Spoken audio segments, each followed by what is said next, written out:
Well, well. Good evening. It's Wednesday. And not only is it Wednesday, but it will soon be Wednesday in-game. We're very close to going to bed on the second day.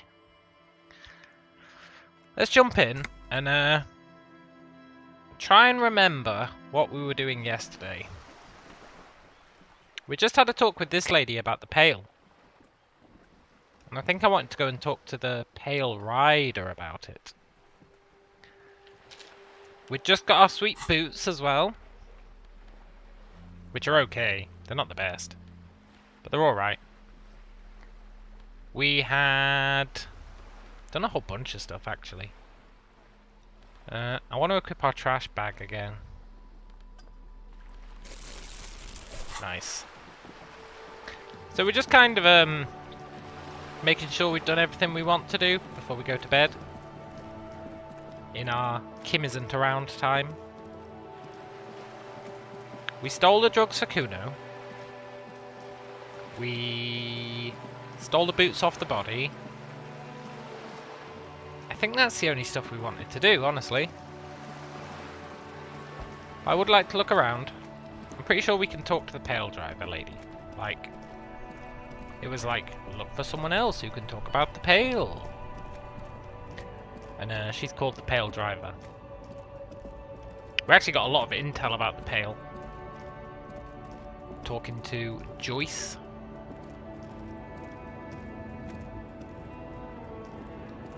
There she is, the pail driver. Let's see if she's got any new dialogue. The woman is still hunched over the railing, her head swaying to the music, her eyes looking at nothing in particular. Yeah.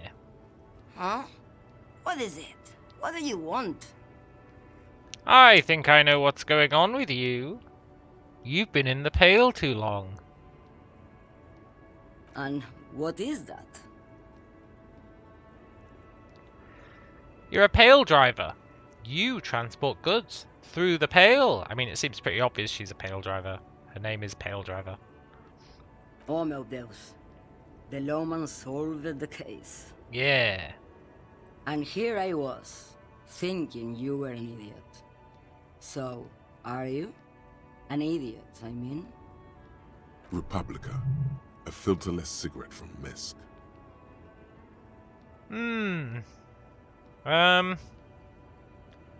I always like to do what our perception tells us to do. I like our perception. I think it's pretty good. Republica! That's not very healthy. Neither is spell transportation. Life is transitory.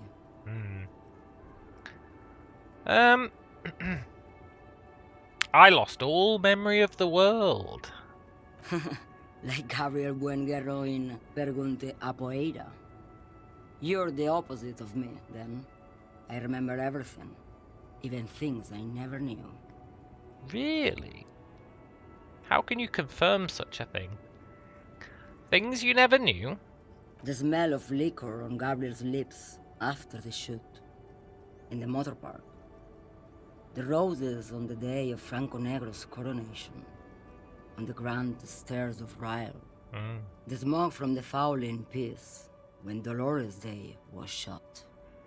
The look on her face, like an orgasm. The wound in her chest. My hand in my father's hand. Except I never had a father. And I never shot her innocent Dolores Day. It's a classic case of over-radiation. Heroic doses, Hervé. Heroic. But isn't that dangerous? Speaking of heroic doses, we got like 10 doses of speed yesterday. We're totally speeded up to the gills. Isn't that dangerous? Thought insertion? Dithering? The Grad Catalan Magistral? It's more than dangerous. It's sad. But at first I had to make a living. Now you love it. when you've seen it all go away like that, rolling off like the sea, and then come back to this. Hmm. What are we doing here? For thousands of years, Gabriel. It doesn't have to be like this. We can just give up. We can just become a vapor. What does it feel like in the Pale? Nothing. Until it starts. When you are deep enough. Then, for me, it's like autumn. Dark, grey, and orange. The orange of street lights and the color of streets in the electric light. It smells like autumn too. It smells terrible. Nostalgia. Cooped up in the cabin, shaking. Terrible nostalgia. For yourself. For humans. It's too much to bear. She loves it. Nice. What does it look like? Yeah. I think we asked the lady about that, but honestly it was at like 1 a.m. last night, I can't remember. So let's ask her. Like looking into the ocean at night. In the dark. And? You cannot see it, but you know it's there. And it's big, bigger than anything. Bigger than all the other things combined. How'd you pass through it? You get fired through it, right? Like a missile. And then you skip across it. Like a stone thrown into a lake. That's what Joyce said. In the belly of an airship, behind the stair windows. So you don't look straight into it. It's not advised to look into it. Not on this lorry. Presumably the lorry's in the airship. No, the same one, a roller. They all are nowadays. Special wheels for connecting to the floor of the hold. Yeah. The wheels all small and round. Multi-axle trailers. Nice. And we can just become vapor? Yes. No elaboration. I feel like I already have what you have in some way. They say there is a point. One that I have not crossed. In the Pale, super deep. If you stray too far, of course, on the U41A, or in Lomonosov's land, where every step you take is one step further from home, no matter the direction. It's a point you cannot come back from. Your mind becomes so radiant with the past, there is a flip. Instead of writing, it erases memory, nearing some kind of indescribable finale. Maybe you've been down the motorway south? Maybe. It's a story as lone horsemen tell. Lone horsemen, Jerife, not Pale drivers. Way beyond the established Pale that's lit by radio frequencies, where it goes silent and dark, and the process begins, erasure, kilometer by kilometer, in any direction. The motorway south is a road you cannot come back from. What if we're on the motorway south? Right now! Ooh, imagine it. In the center of this town, there's a ghostly motorway, she sang. It takes all the people where they want to stay. They say I've been away on a kind of holiday. Yeah, okay. What's at the end of Motorway South? She can't know the answer to this if nobody's ever come back. No one knows what's at the end. Yeah. I've only glimpsed the beginning. I've only felt it in the distance, when I was a child. A child rowing on the lake. Mom? Josiana. There is nothing more to do now. She's far away. She is receding in the clutches of some indescribable scattered emotion. The child descending. Well, we got a thought out of it. Motorway South.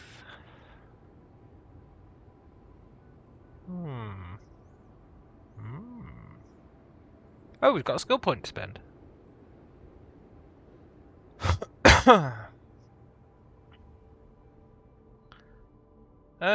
That kind of ties up with our Cop of the Apocalypse, right?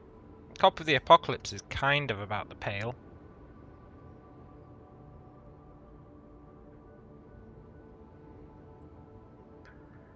could go for motorway south. Takes 8 hours to research. Let's get it, but it better be good. It better not shaft us like Revacholian nationhood did. With that nationalist dialogue option's damaged morale.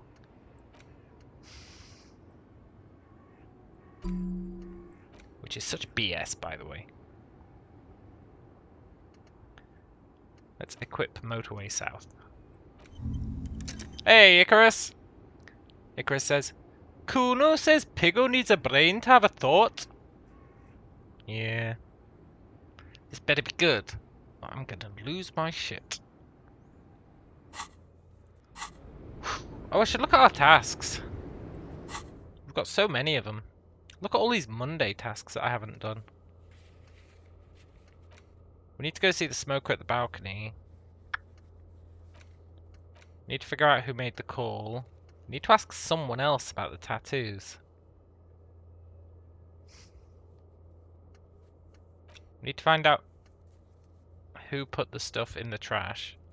It says it may take a while. Need to report our badge missing. Need to call the Lazareth. Need to close the water lock. We need to call Alice back tomorrow, I think. Then we've got our Tuesday quests. We need to find the cryptozoologist. He's on the other side of the water lock, so that's cool. Need to find the working class husband. He's probably on the other side of the water lock as well. Need to find the other armor pieces. Need to check. Grab our dice. I guess we'll do that in the morning. Our cursed dice. We need those signatures. For those, we need to go across the dock as well. We need to speak to Klasje. We need to paint the wall. Find the gloves off the kid. And send the victim away. We've actually not got that many quests. But I feel like tomorrow we're going to get some.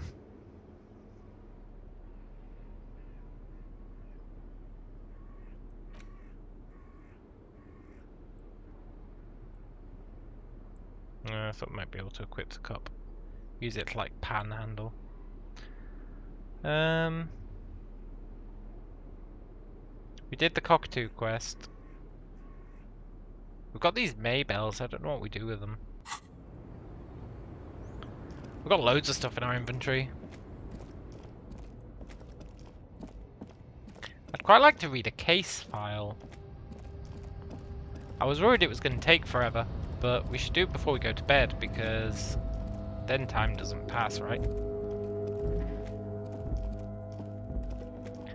Is there anything else we want to do?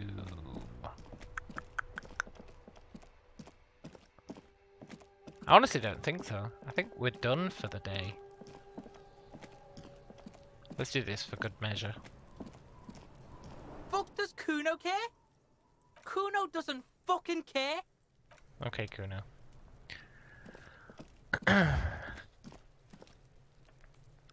Let's read the case file. I want to read up about one of our previous cases.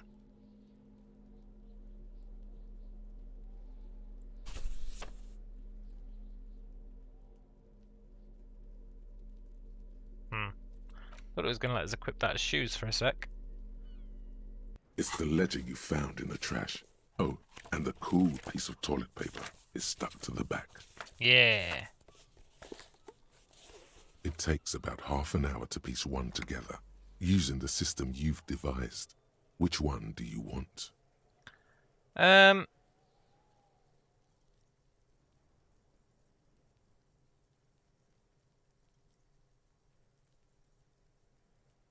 The Next World mural. This one is relatively easy to reconstruct. Overnight on 1202, a graffito, nay, a mural, appears on an 8-story tenement overlooking central Jamrock. The building is a sparsely inhabited ghost tower, part of a failed real estate development. called Grand Couron. Cause of failure, rent too high. The mural is enormous. 2 silhouettes, a man and a woman, are kissing. The text cut into their form reads, "True love is possible only in the next world. For new people, it is too late for us. Wreak havoc on the middle class. People call it that thing and that fucking thing. It's visible for miles. In 2 days, the station's complaints desk gets clogged with requests to remove the bummer. You and your partner are assigned to the case. The graffito crew is easy to track down. Only the belles-lettres have the literage of industrial paint to cover the surface. One of the graffito artists is rumored to be rich. They take responsibility for the execution, but not the design. The ideologue of the next world mural, as the crew calls it, remains an unknown. Ooh. Did we ever find out who came up with it? The case files do not show you finding the author of the design. The crew agrees to clean up after themselves. However, your partner, JV, is against the removal, citing public support for conservation. This leads to a debate in Precinct 41, which then spreads to the streets of Jamrock, ending in a rare plebiscite organized by you and the rest of Row 3. The 9,000 people subjected to the mural's message, all of Lakeside, Central Jamrock, and Villalobos, plus half of the eminent domain, participate in the vote. Although the case begins with what appears to be a lot of rambling on the streets as to how juvenile and stupid the mural is, given a choice between 2 options. Keep the mural! It is right. A staggering 78% of voters choose to keep it. Turns out the opposition were a loud minority, and that love truly is possible in the next world for new people, and it is too late for us. Can't we wreak havoc on other nations instead? This is going to lose us morale. Did someone ask what you believe in, man with the smelly toilet ledger? What do you want to tackle next? Or are we done? We're done. Not much has changed in the meanwhile. A bunch of sodden papers still sags from the clipboard. It's just toilet paper sticking to the back of the plastic clipboard. You can take it off if you want. Maybe it's kitchen tissue. If you want it to be kitchen tissue, it can be kitchen tissue. It's not, though. It's toilet paper. We'll leave it there.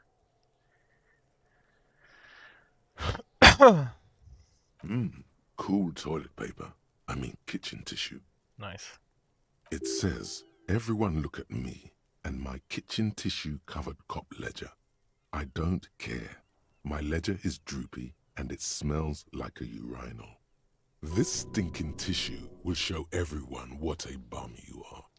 How little you give a shit. This toilet paper will punish the world." Yeah! Nice.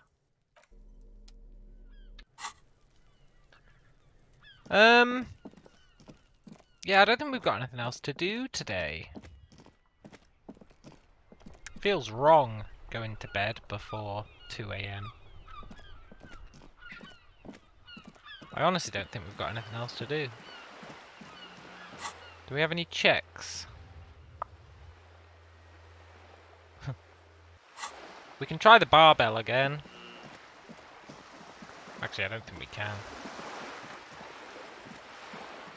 We'd have to level up physical instrument. Is that true? No, it says we can try it again. Let's try the barbell again. We've got quite a lot of physical instrument stuff now.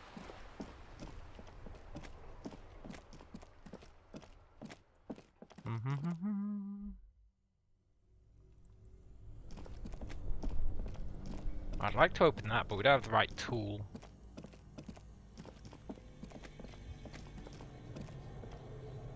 There's the corpse.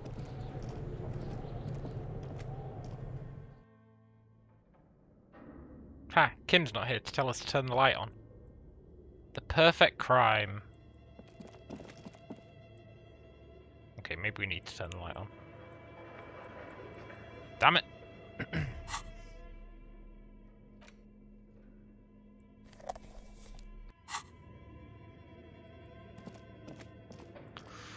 Maybe there's secrets here if you don't have the light on.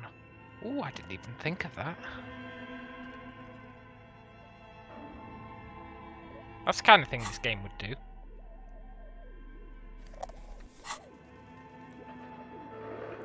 There are not. Well, it's the kind of thing the game would do.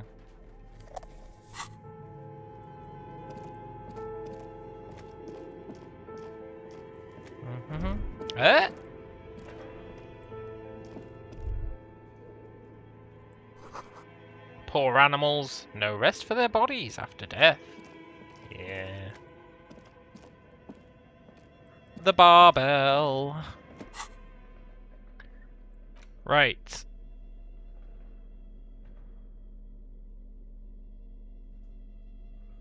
I think I've got a physical instrument shirt. Yeah, we're equipping it. And I've got physical instrument pants, which we're wearing. And I've got... I feel like I've got something else for physical instrument. Maybe I don't.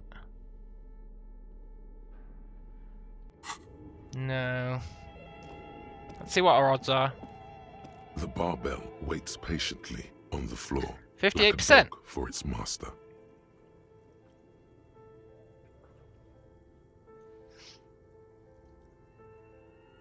First skill check of the day. I like those odds. Oh, let's go.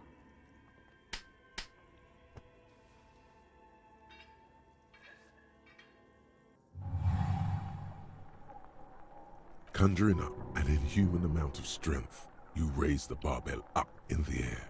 Your biceps tremble, but you're a savage. This is a children's game. Let's revel in the feeling.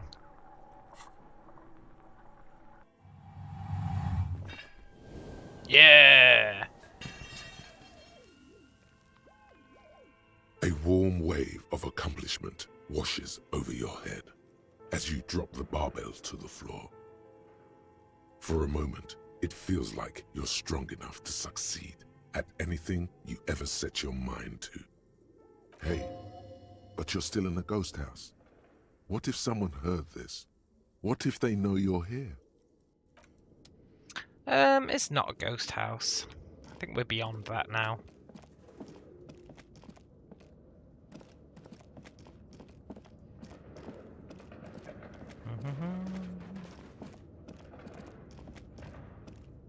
We need that password. Maybe for some unknown reason it's across the river.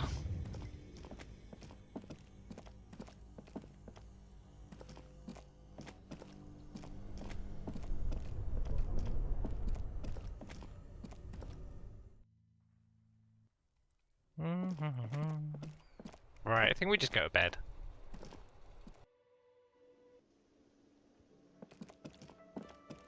Can't believe Gart's still up.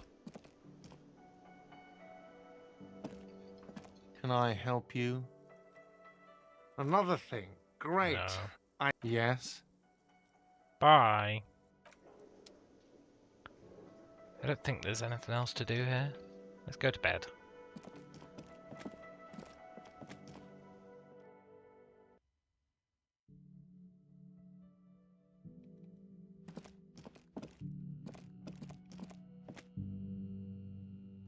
Where that door leads. I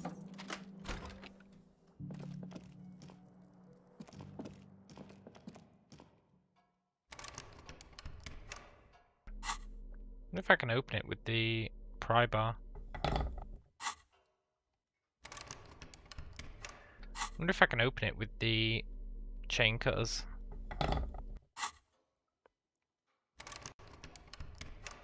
No. Let's just go to bed. It's fine. The bed is still cold from the broken window, and not too inviting. But it's yours.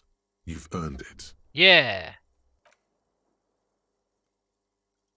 The bed is still cold from the wind blowing in from the broken window. The mattress creaks as you close your eyes and try your hardest to fall asleep. Another dream? Here we are again, my broken bud. The waves are coming, carrying you away. But you can't go. No, you have to stay. Always half aware of yourself. You're not cooperating, brother man. Why? It's your disgusting body. Even through your sleep, you feel a vague discomfort suffusing it. Your belly and your sides are unpleasantly tender. You wish you could curl up into a fetal ball of safety. But you cannot, because of the pain. And there's a lot of it, ever present in your organs. It's like every one of them has their own nasty song to sing. That pain in your right side is your enlarged liver, by the way. As for your kidneys, you've really been compounding the damage lately. Every cell in your body is moaning in agony, asking, what did we ever do to you?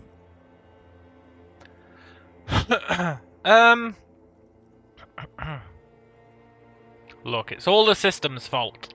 The system failed me. Yes, your body is a system, and it's failing you because you're failing it.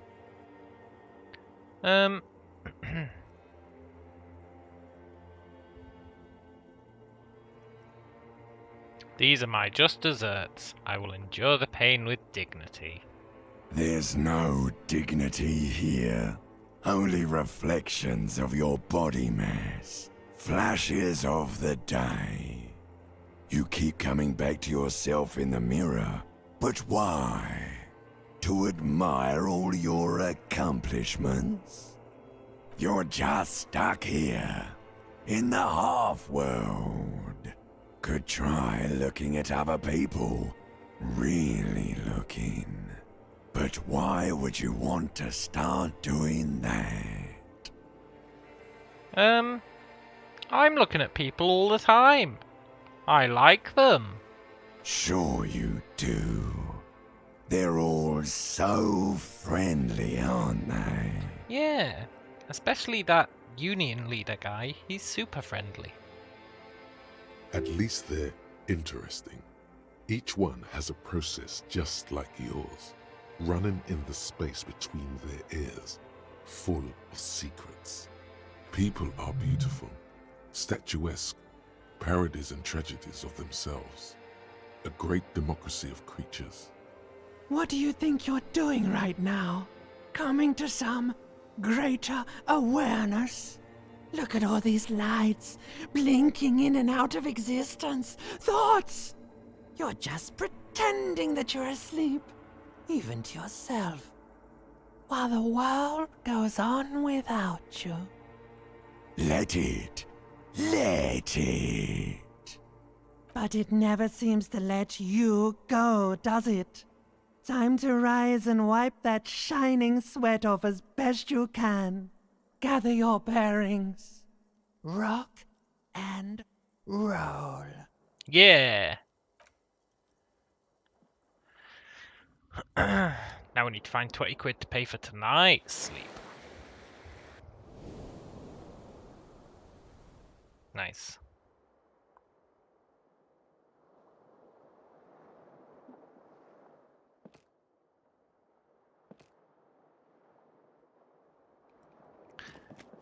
Dee dee dee dee.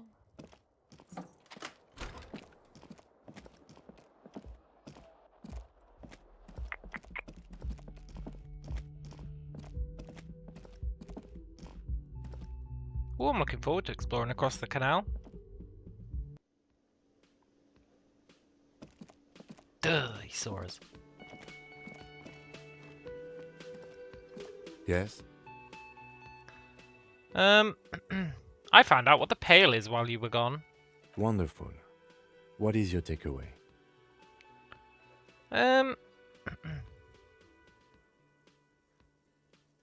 It seems unreal. It all seems unreal, detective. In actuality, the Pale is no more unreal than, say, water or death. Or that we are stuck behind our eyes, between our own ears, talking. Excuse me, large topics are not my forte. You seem stable enough. Keep it that way. Now, was there anything else, or should we get to it? No, that's all.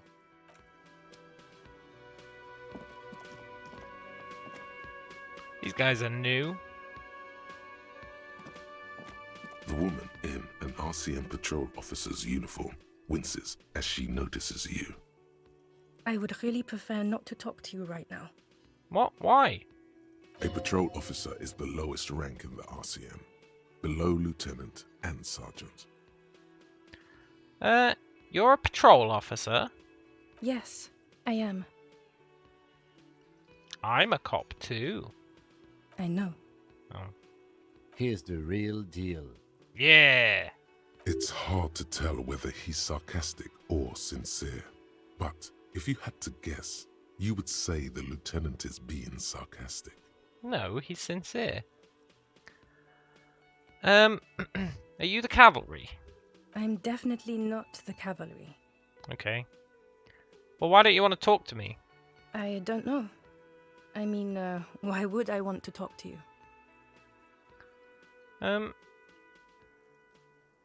Why? I bring word of the end to come. Of course he does. Word of the end to come. Then something changes in her. It's pity. Pity comes over her. Okay, fine. Let's talk. What did you want? I don't know, really. Have you got any quests? What does one talk about with a fellow officer? What precinct are you from? What precinct? Yeah. She's from our precinct. Fucking deranged lunatic. You're getting an intellectually unsatisfying vibe from this conversation. Maybe you're doing something wrong. Maybe. You're the police, right? So am I. I don't know what to say. Don't say anything, Judith. Wait, is he police too? Me? No. I'm just a man with sunglasses. I like wearing sunglasses inside. Sunglasses and a fucking wig. Okay. Look, what are you guys doing here? I'm just looking out for... You? No one. I'm just a man with sunglasses. And you are? A horse-faced woman, sure. You're a fucking asshole. Are we done here? Yeah, I guess so. Hey, man with glasses, who are you? You look like shit. And I don't mean that as a metaphor.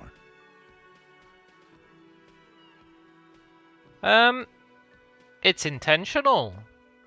Like undercover? Yeah. Well, as far as disguises go, this is one of the best I've seen. I mean, I could swear you're an actual bum. Oh, come on, Jean. It looks like it's been a rough week on him. It's not just this week. What do you want? Okay, so this guy is cool. He stands there like a statue, an angry statue, and he does not like you.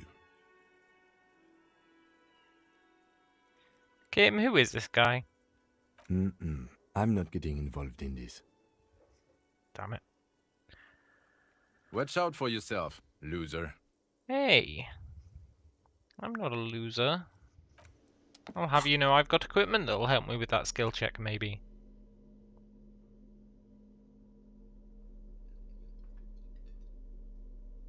Yeah.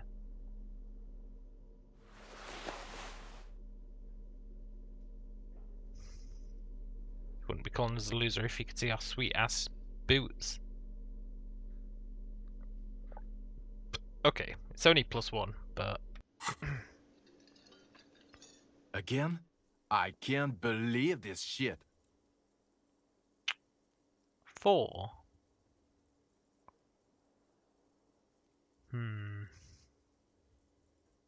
See you around. I want to know more about that guy. Dee dee dee dee dee.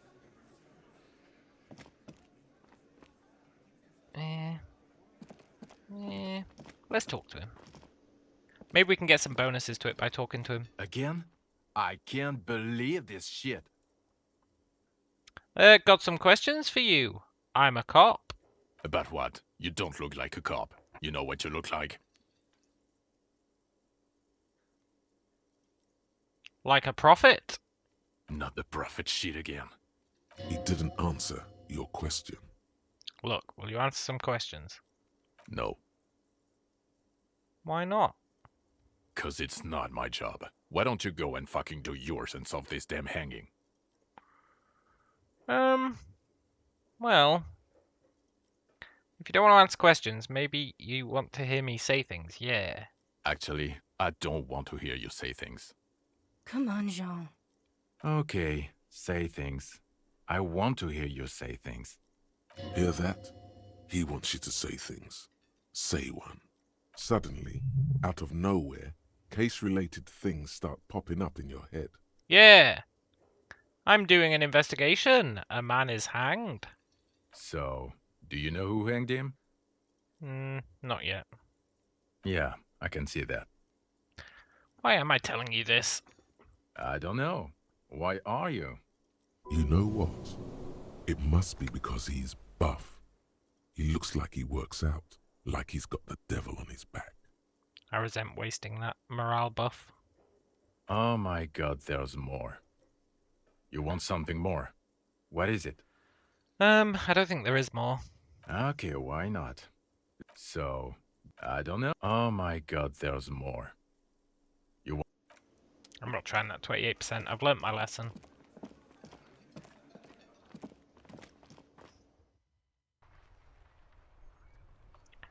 Dee dee dee dee dee dee dee dee dee. I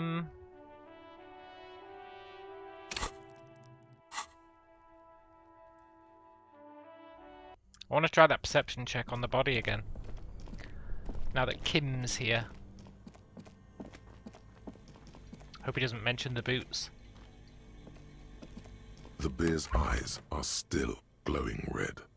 It's guarding over the freezing corpse hidden inside its belly. 83%. Let's go. Your arms reach out Nice. and your eyes close, as if by their own volition. It's dark all around. You feel cold, slippery flesh, first with your fingertips, then under the palm of your hand. What's this?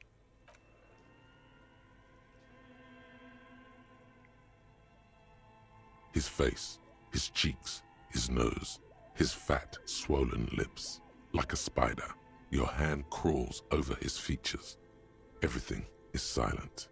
Fingers in his mouth, right? The corpse said, "Look in my mouth."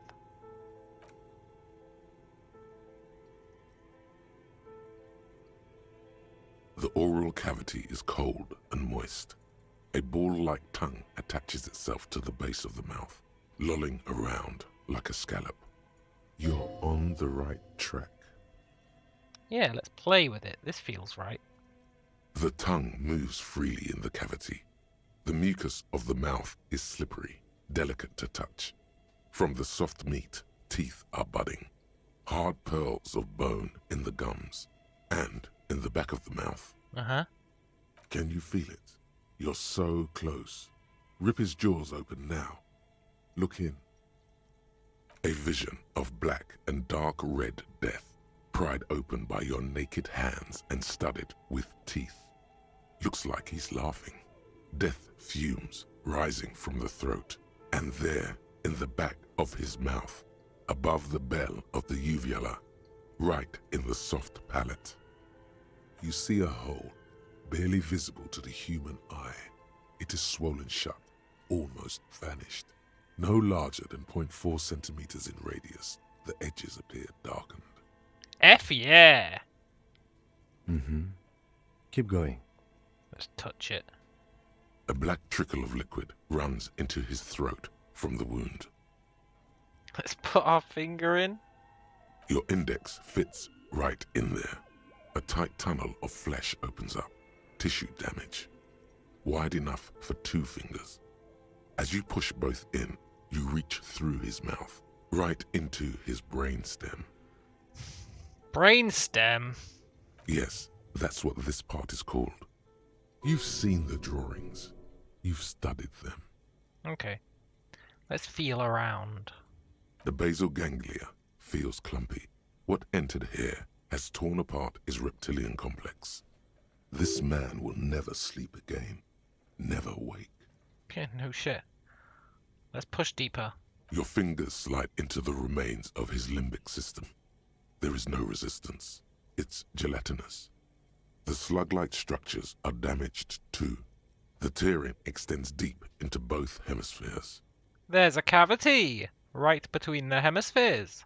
The lieutenant answers with the sound of his pen on paper.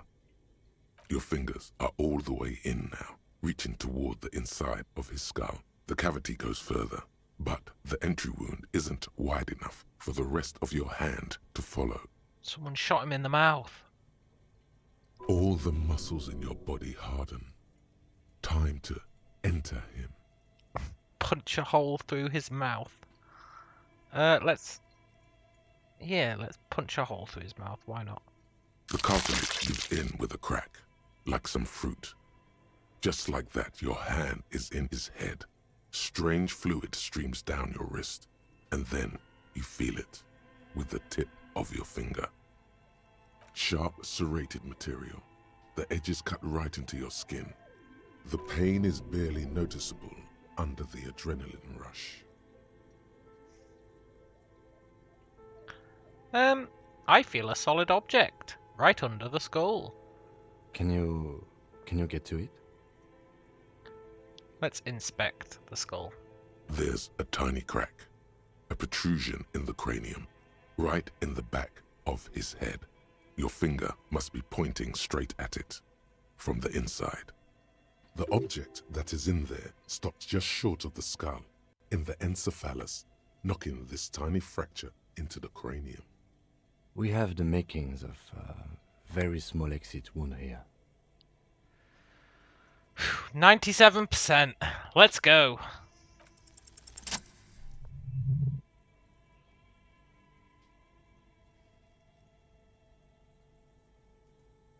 You pick the object between your index and middle finger. Feels sharp, like metal. You press your teeth together. Your jaw is clenched. All you need to do is just... Slowly pull our fingers out. We're not going to waste time whispering. The inside of the head feels cold and smooth, like a glove. Sweat dripping down your brow. Like a glove. Careful not to lose the prize between your fingers. With a plop, your hand emerges from the mouth, covered in blood up to the wrist. Between your fingers, a small flower, a blossom made of lead. A bullet. Yeah! Drop it in. Someone shot this sucker. The bullet falls in the bag, leaving a smattering of blood on the plastic. Maybe it was Kim. He raises the bag under his eyes and says, A non-caliber. Rifled. Some kind of brittle alloy. Fractured on impact. Can I have it? Of course. You've earned it. Nice. We need to add an item to the injury list. Injury number 4. Oval entry wound with an abrasion collar. Soft palate, back of mouth. High velocity. Temporary cavity in brain tissue. Small exit wound on the occiput. How does that sound?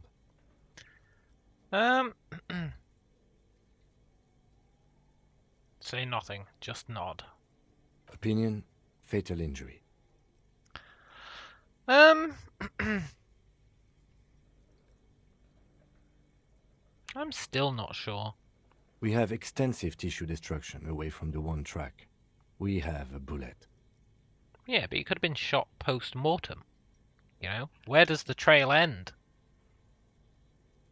Then we'll find, like, poison in his blood, and it'll be like, but he could have been poisoned post-mortem. Maybe he had a heart attack.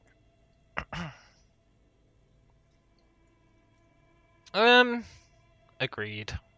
And one last thing. We can now fill in injury number 3. Ligament mark. Opinion non-fatal. Post-mortem. Treatment. I thought we already filled that in. He's proposing the bullet was the real cause of death, and the hanging an attempt to conceal this fact. The ligament mark, the fractured hyoid bone, it was all treatment. Yes, and the belt around his neck, the hanging, even dragging him to the yard. All of it was done after this man was already dead. I mean, we are jumping to conclusions, for sure. I've had this doubt since you showed me the tracks, officer. We could not account for why they carried him over. Why not march him? There was no satisfying explanation. Yeah, there was. You said it yourself. They knocked him unconscious, so he wouldn't struggle. There have been other signs too. Small things. We were right not to assign hanging as cause of death, as the perpetrators expected we would. No such luck for them. We didn't fall for it, he thinks. There's pride in there. Yeah. There is, of course, the very real possibility he was both shot and hanged. Yeah. Maybe they shot him while they hanged him. Maybe Kim shot him when he missed. To put him out of his misery? It's possible, but it doesn't explain all the other dubious things here. Lack of struggle, primarily. I may be intellectually sloppy, but I prefer one theory at a time. And this just smacks of treatment to me. But why would anyone do this? To hide something. The real killer? The real motivation? What really happened here? The 8th. Hardy boy. The Hardy girl.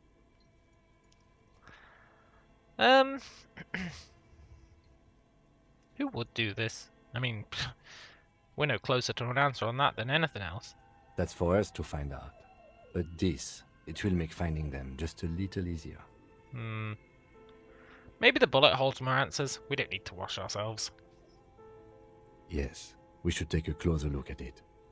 I am certain it has more to tell us. This little thing could reveal much about the weapon that shot it. Yeah. What happens next? We bag the corpse and carry him to the holding pen of my kinema. I can transport him to processing myself, but I will be gone for the rest of the day. Really? What should I do? Work on the case. Tend to personal matters. Try not to do anything too dangerous. An officer needs backup in a neighborhood like this. I'll leave that choice to you. And one more thing. Great work, detective. Yeah. The word lingers in the air of the basement. Far away, ice cream makers are buzzing, and the sea wind blows outside. Detective. You're not taking him yet, dude. I need to choose your car.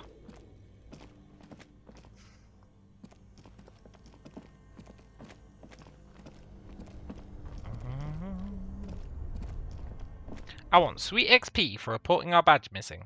And maybe for speaking to the doctor guy.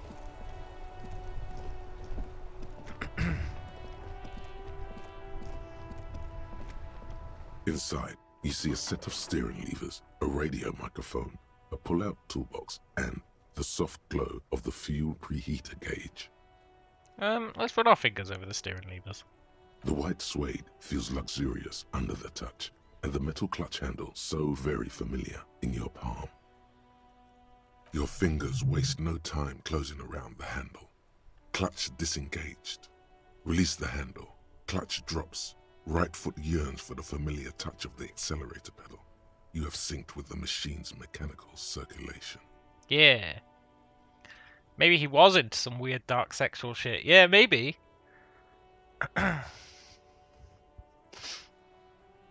Maybe it was autoerotic asphyxiation, like the necktie said. Do I know how to operate this machine? You feel an uninterrupted connection to the mechanics. So I know how to pilot it. After a while, you realize silence is your only answer. Do what you will with it. Let's squeeze the clutch. Of course it's only in your head. Of course it is. But it almost feels as if the clutch handle is gently squeezing back. Yeah. How are you, my friend? The smell of freshly treated leather, the lack of dirt and dust on the dashboard, and a neat little brush in the cup holder, all seem to be whispering, "I'm good. cherished and cared for in the hands of a tending owner. Yeah. And where have you been? At the bottom of the sea. Ah. Really? I lost morale for that. What? So strange. The machine is not on the bottom of the sea at all. It's right in front of you, well kept. Why did it say that? Oh my god, did we drive our car into the sea?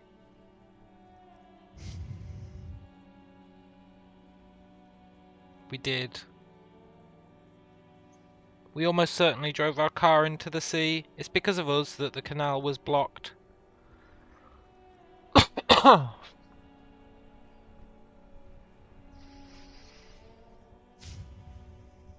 dark feeling. This is going wrong. Let go of the clutch. Yeah. The handle is pulled back. Somewhere deep inside the drivetrain, the disc is mated to the flywheel again. In the cabin, you see a set of steering levers, a radio on a hook, a pull-out toolbox, and the soft glow of the fuel preheater gauge. Remember how the canal... In fact, I'll just show you.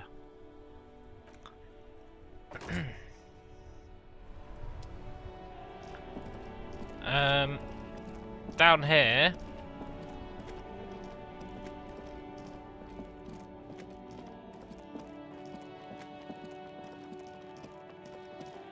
Well, okay, they got rid of it. But, there was tyre tracks. You see those tyre tracks? They went here. Then there was a billboard here that had tyre tracks on it. I'm pretty sure our vehicle is in the goddamn water. Almost certainly.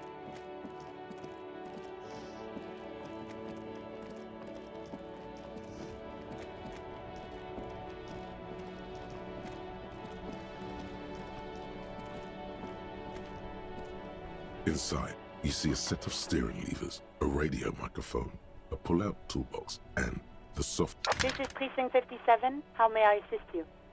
Have you heard back about the serial number? Yes. The armor was produced by Fairweather in their facilities in Bétancourt, sur la Clé in 42. It was part of a special order for Corps de Pharmacie, a security firm contracted to protect the interests of Oranese pharmaceutical companies in the Seminine conflict. So, it seems the armor went to Seminine.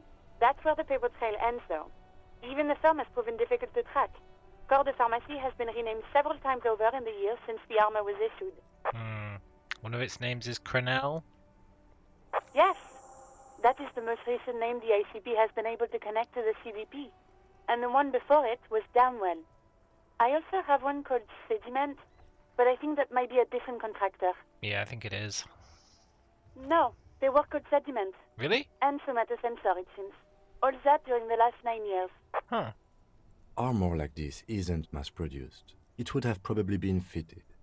Perhaps there's a record of who signed for this particular suit of armor. Yeah! Yes, but the ICP tends to be reluctant to share private sector records. I could try to talk them into it, though. Please do. This is a fun challenge for her. An opportunity to contribute beyond doing her job by rote. She'll gladly put in the extra effort for Team RCM. Yes! I really appreciate your efforts in this case. Glad to help. Call back tomorrow. Hopefully I'll have more for you then. Nice.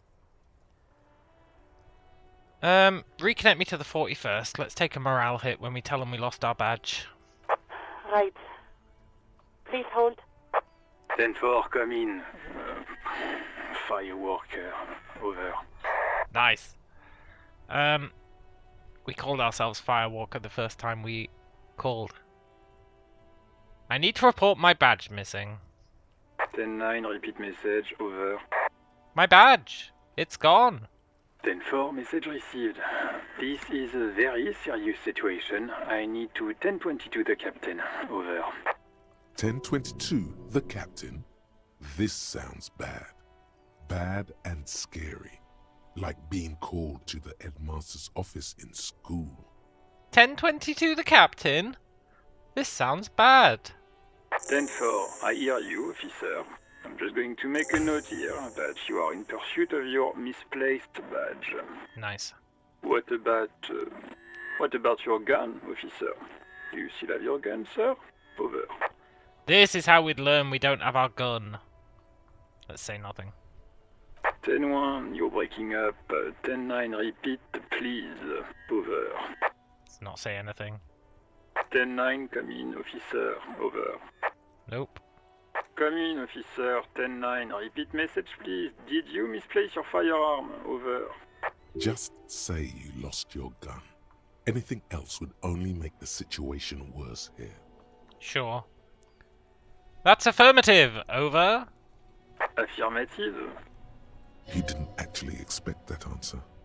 I'm going to report that you are in the process of recovering your service weapon. Over. Cool. But listen, I've actually lost my gun too.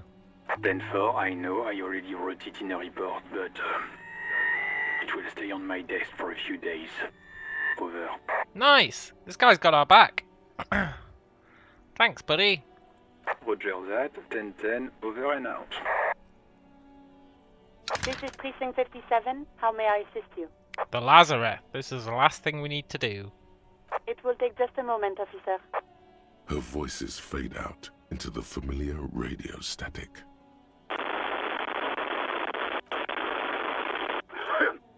Gottlieb, what do you want? He's carelessly chewing on a piece of hard candy. I was told to call the Lazareth. People are worried about me. Oh, it's you. Yes. It's Firewalker here. Firewalker? Oh, yes, you are. Just don't breathe in the general direction of your fire feet. Actually, wait. Do exactly that. Put yourself out of your misery. Take a deep, diaphragmatic breath in and...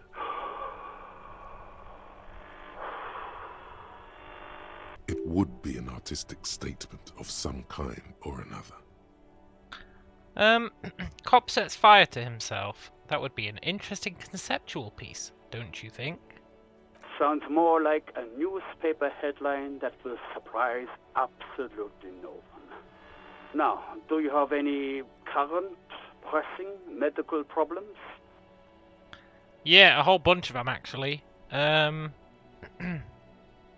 We did almost die when we grabbed our tie. Hard to tell exactly what it was over the phone. Could be a combination of peripheral neuralgia and high blood pressure. Could be that you were having a heart attack. Or, actually, it could be both, given your profile. So what do I do? Cut down on the drinking, pal. In fact, cut off the drinking. The drugs, too. Anything else? Well, honestly, I don't think that's going to happen. They're too useful. What's he going on about? You know that speed is great for you. But, shh, don't tell him. He won't understand. Yeah. Abstinence could have immediate positive effects on your health. Alright, logic. Calm yourself. I think I've developed extreme photosensitivity. Is that true? That's because you're hungover. Even the radio waves coming from your direction smell like liquor. Huh. Do you feel like your eyes are twitching too? Yeah. That's the tiny vessels pulsating from high blood pressure, stupid officer. You might be sustaining permanent damage to your vision as we speak. Not much I can do about it. I'm not an eye doctor. What kind of a doctor are you? A doctor of archaeology? The busy kind. It's not life-threatening, just annoying. For you, that is. What with your reputation as a sharpshooter? Me? I've got more important things to do. Hey, reputation as a sharpshooter. Let's go. I've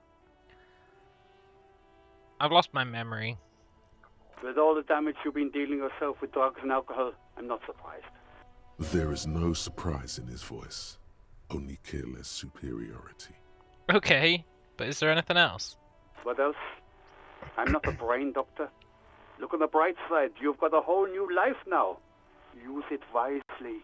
This guy isn't any kind of doctor. It's hard to say if he doesn't believe you, or doesn't care. Look, Isn't there anything you can do for me, man? What? You want me to do blood work for you again? Tell you just how bad things really are across the board? You want another rundown of everything collapsing inside your body? No. I really don't think that sounds like something I could handle. You want the real, honest-to-God truth? Stop drinking, eat magnesium and vitamin D. Our station is not a retirement home.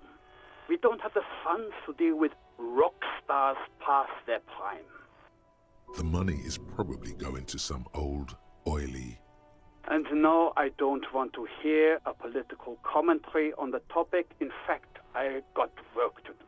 Some idiot has glued his eyelids shut with cyanoacrylate.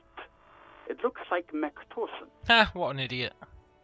It's not fucking cryoacrylate. It's super glue, Doc. Okay. I do think I've had a heart attack. This is kind of like that option, but let's say it. And you survived it. Congratulations. Are you mobile? Yeah. Sort of. But by God does it burn in your chest. Yeah. Even better. Anything else? I wouldn't worry about that. Officers your age have coronary trouble all the time. Also, death is a natural part of life. This guy's a terrible doctor. I guess that's it for now. Anything else I can help you with, officer? No. 57th, over and out. In the cabin, you see a set of steering levers. Well, we did get a lot of XP from those radio calls. And we leveled up.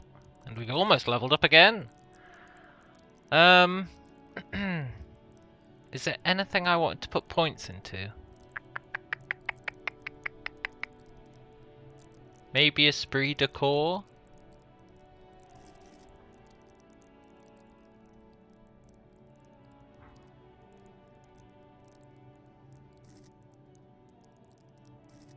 Maybe...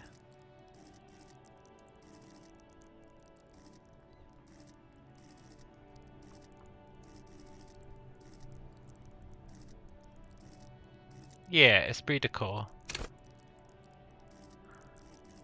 But before I do esprit de corps,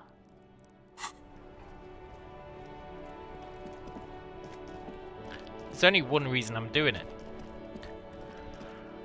I guess two, but one of them is this skill check, right? Again? I can't believe this shit. I might as well try this and then level up and then try this again. Yeah, totally. I've had a heart attack. Terrific. You've almost completed a full circle of life. Yeah.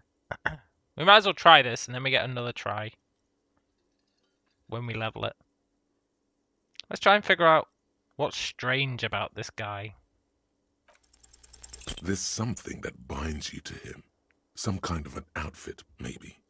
A uniform. A nurse's uniform? Yes, nurses. Why not? This is going to sound really weird, but are you by any chance a male nurse? Why, yes. Yes, I am a male nurse. How could you tell? I see into the ether. That's how I know things. Oh, you've done a lot more with ether than just look into it. Huh. This was stupid. I shouldn't have. Right, now we'll level up esprit de corps.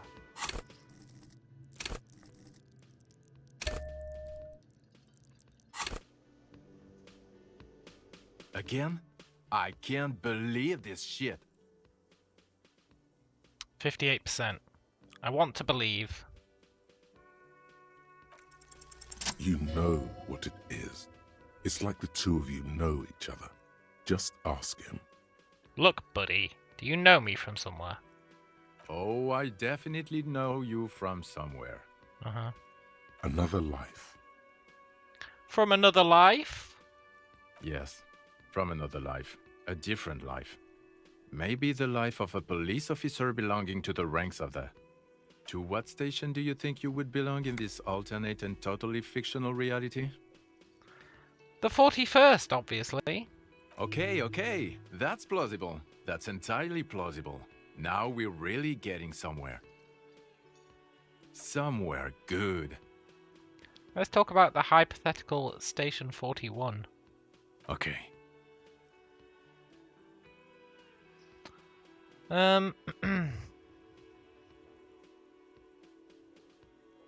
Yeah, what would our relationship be in this alternate universe? Let's be crazy. Let's say you and I are partners. How's that for a thought experiment? Hey.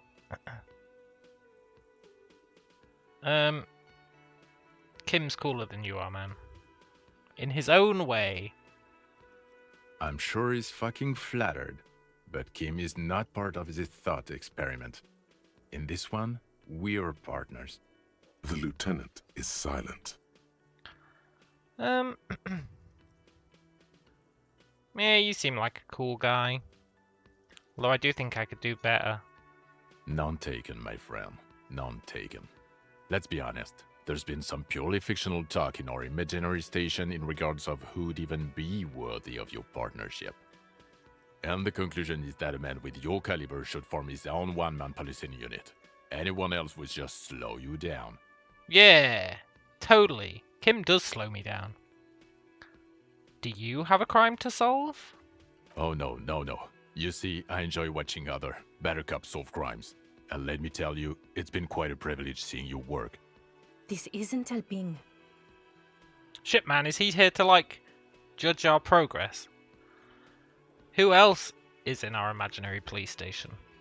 You're not going to believe this, but police officers. Yes, sir. Solving crimes, locking up bad guys, and get this, and not getting that drink on at 2 o'clock. Just some regular boring motherfuckers in suits and uniforms. Nothing spectacularly extravagant like you, the far-out son of Lung. Who's the far-out son of Lung? Oh, it's you eccentric genius. I mean, with your unorthodox approach to police work, it has to be you. Yeah.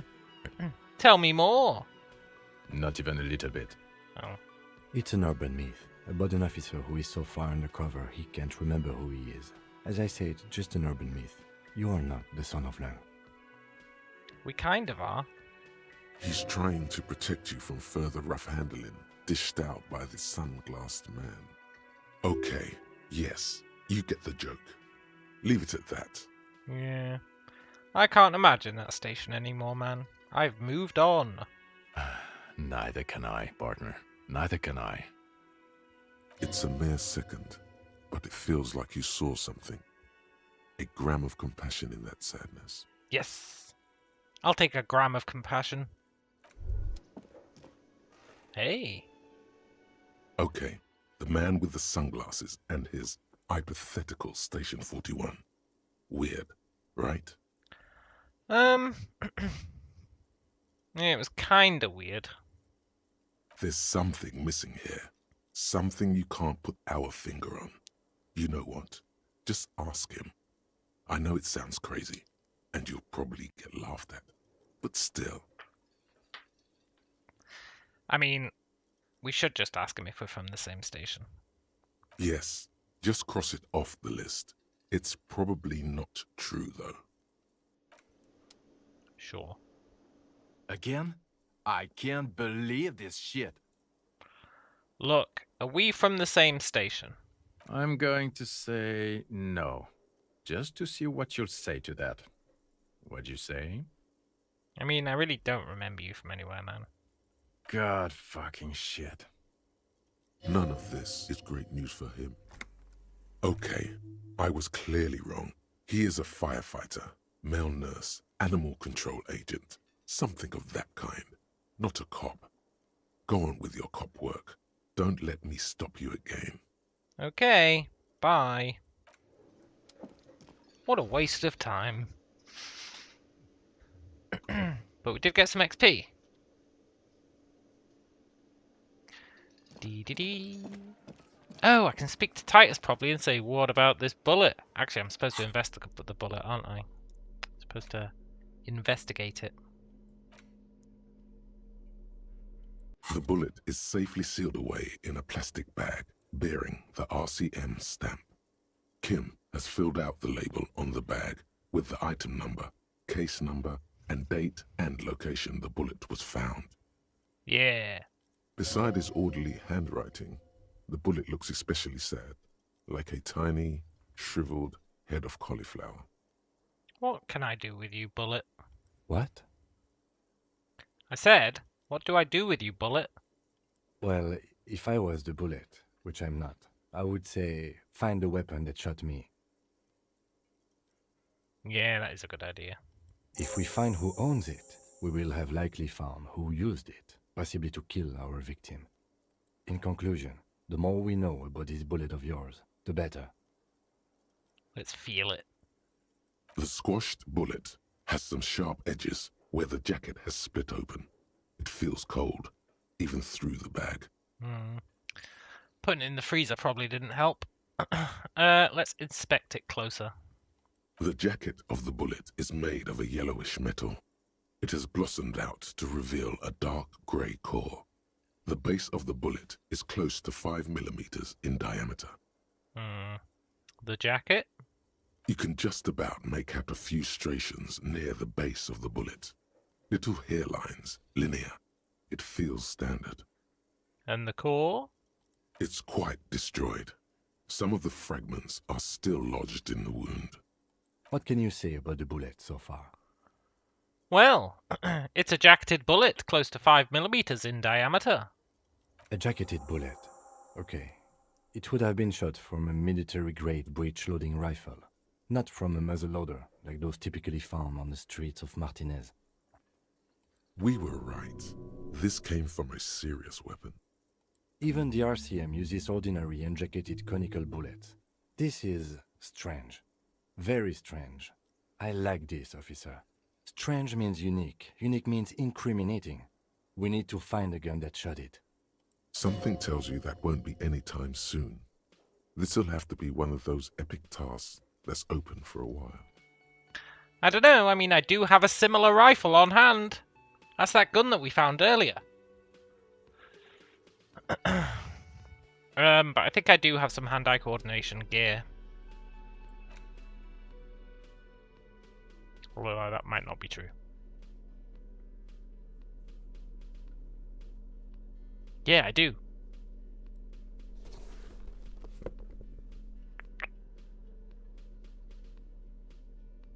Nice. The bullet is still safely sealed away in a plastic bag bearing the RCM stamp. 72%. Let's go! A rifle, revolutionary period. Your bullet looks to be an old 4.46 millimeter from the surplus left over from the turn of the century. Probably an antique or a retrofitted antique. Yeah. Make? The 4.46 caliber was widely used with the Belmargrave rifle, a Revacholian manufacturer. The BM dominated the battlefields of the Insulindian theater of the anti-centennial revolution 50 years ago. Incidentally, you have just such a rifle with you, the dusty old thing you found hidden in the basement below the commercial area. It's unusable, sadly. If it were, the bullet would probably fit the chamber. Cool. Is anyone still making them? No, but Zeliger, a major firearm manufacturer, ended up with a surplus after the war. So there are still a lot of these old military rifles floating around, usually broken. The quality was appalling. Who uses them? Antiques enthusiasts, guerrilla fighters in distant countries, a few lucky jamrock bangers. You're looking for the same thing you found in that hidden weapons cache, only in working order. What are you thinking? Bullet? I think I know where this came from. Okay. And? It came from a Belmargrave rifle. An antique. That makes sense.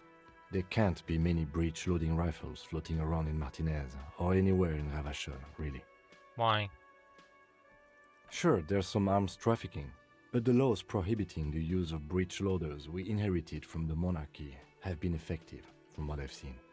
Some new RCM recruits get impatient with their muzzle loaders once they've trained with military-grade weapons, but they realize it's worth it in the end. I think we should have more powerful guns. We're the law. Imagine if everyone, cops, citizens, had access to firearms that could shoot multiple rounds without pausing to reload. After the first shot, the second, third, and so on come much easier. But back to the investigation. Could the victim have been mixed up with some foreign guerrilla fighters? Let's find out. Next step, finding the gun itself. Yeah. Nice. Another level. I'm gonna hold off on that. I did get esprit de corps though, which means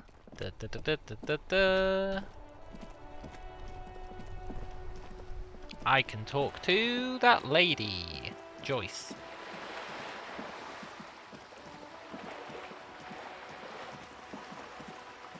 Oh, I want to get our final conceptualization level as well.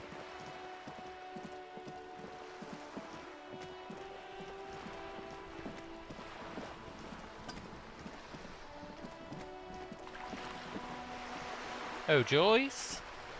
You're back. Good. Oh yeah, What can I talk help to you her about Everard Clare, but first... More lessons in basic reality? My favorite part of the day. Go ahead, ask me anything. Hang on. Glad Am to I have wearing been the of right assistance. jacket?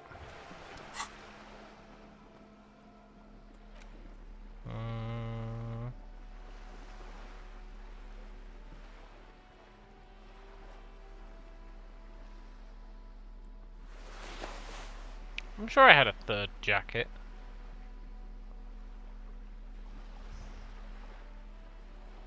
I'm so goddamn sure I had a third jacket.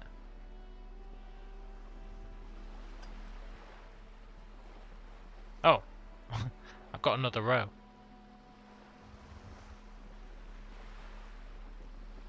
Cool. You're back. Good. More lessons in basic reality? My favorite part of 58%. the day. Go ahead, ask me anything. I like those odds. I don't really. It remains a mystery what you mean by this something close. This isn't about you. It's about reality. Well, yeah, but... Glad to have been of assistance. The little that I know. Anything else? Yes, I've talked to Everard Clare. You have? And how did you like Mr. Clare? He's a lot freer with his money than you are. Finally, time to choose sides.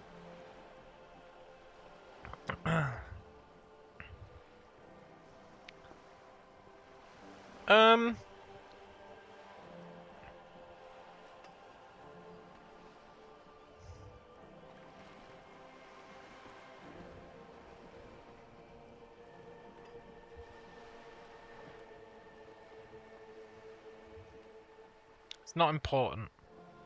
I was just doing my job. Of course, Detective. Excuse me for implying otherwise. The RCM does not pick sides in this. I hope it doesn't come off any other way. Of course. And I don't expect you to share anything he told you with me. I'm not a corrupt verm myself. However, if you felt like discussing something, how could I stop you? Are we not human? Are we not curious to hear another person's take? It's only natural. We would only be gossiping. Yeah, but here's the thing. He pays me for intel. You don't.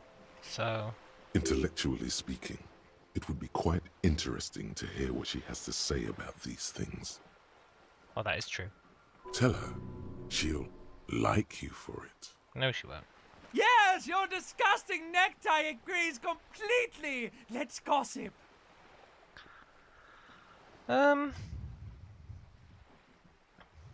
He's helping me find my gun. Oh. That's so helpful of him. The lieutenant looks at you, and you can swear his jaw muscle is trembling. Sorry, Kim. He's able to contain the anger and surprise. Unconventional police officers sometimes lose their guns. They then go around and tell people about this, to gauge their reactions. It's all part of detecting. Yeah. Incredible. Simply incredible. And how is it going? Has this detecting produced a gun? No.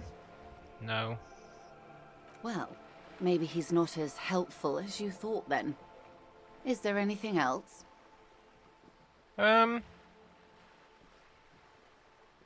Yeah, I helped him turn up the heat on the borscht. Did you now? What sort of borscht is he making? Don't worry about it. It's not important.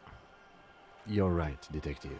That whole undertaking was very unimportant. Why did we do it?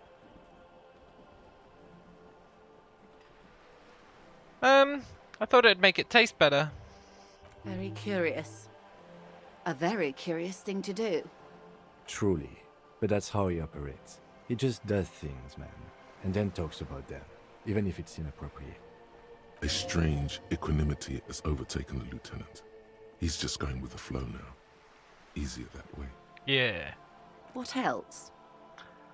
I don't know why I'm snitching on him so much, but the guy did say that I could, so who cares? He asked me to open a door. A referral, you mean? I take it this was for someone in the RCM. Don't answer that. No, it was a real door. Oh my. A real door?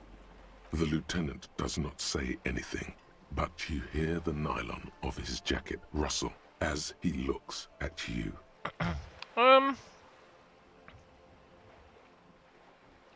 Look, it had to be done. I got information. It was useful to the case. That's good to hear, Detective. Police work is rarely pretty, but it sounds like you did what you had to do.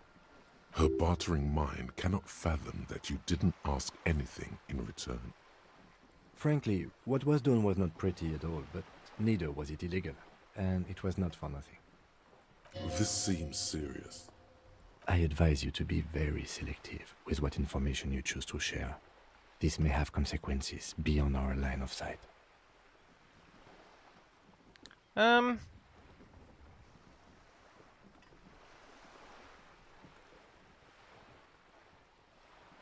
Yeah, Everett asked the union's militant wing to fully cooperate.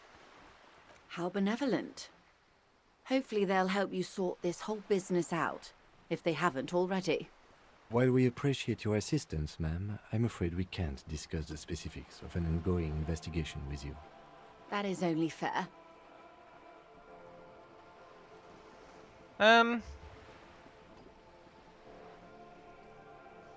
Look, Kim, I can share what I want. I have reason to believe the lynching was a cover-up.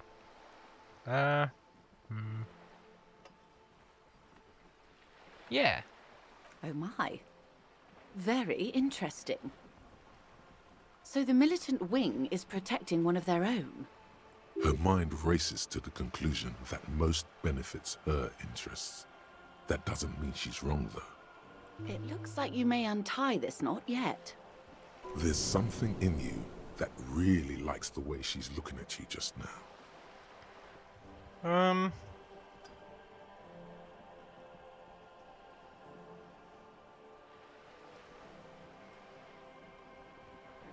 Look, I'm not telling her too much. Naturally, Detective. There are lighter topics to gossip about. That was way too much intel for he asked me to open a door. Look. Of course, Detective. Should something come up later down the road, don't be afraid to drop by for a chat. Until then, is there anything I can help you with? No. Ooh. Wow. So someone's been a little boring. What? Yes, my standard liege. Someone's seen all sorts of wild ideas pop off and thought, I'll take the boring one. The regular, please. The brown.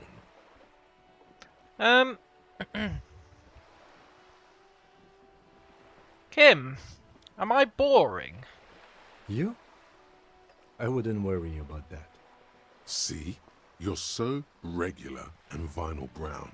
He doesn't even want to talk to you about it. Look. I like brown. Of course you do. And maybe some black shoes or a pristine white shirt to go with that. It's official. My lord's Coppo type is regular cop. I'll let everyone know. I'll send out a telefax.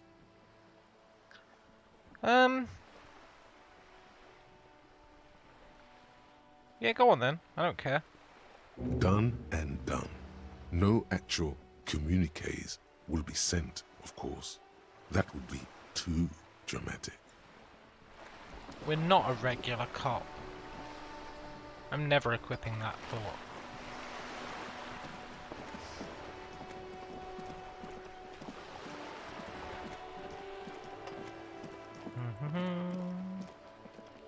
Right, let's go across the canal. If we can. It still looked pretty closed when I went there to look at the tyre marks.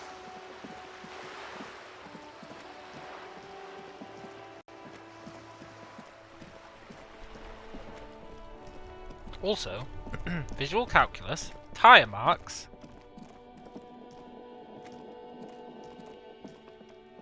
You see a set of tire tracks in the brown slush that covers the plaza mosaic.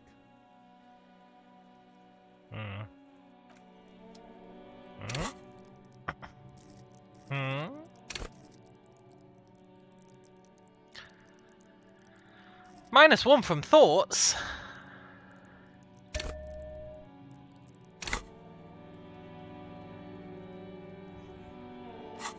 Which of my thoughts? Oh, motorway south. Yeah, that's fair. I think I've got some gear for visual calculus. It's kind of annoying though. Maybe I should do this check once that thought's complete.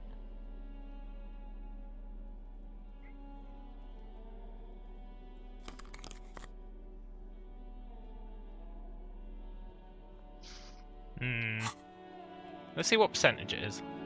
You see a set of tire tracks in the brown slush that covers the plaza mosaic.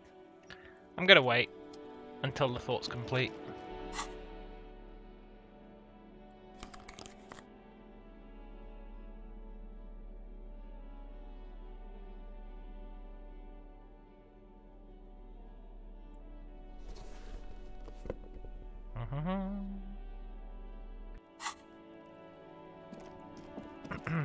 Time to cross the canal. Maybe get some loot.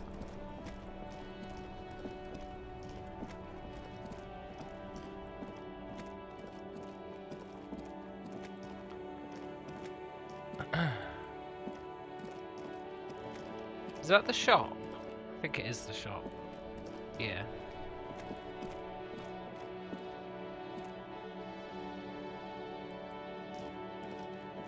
Fixing the world, one waterlock at a time.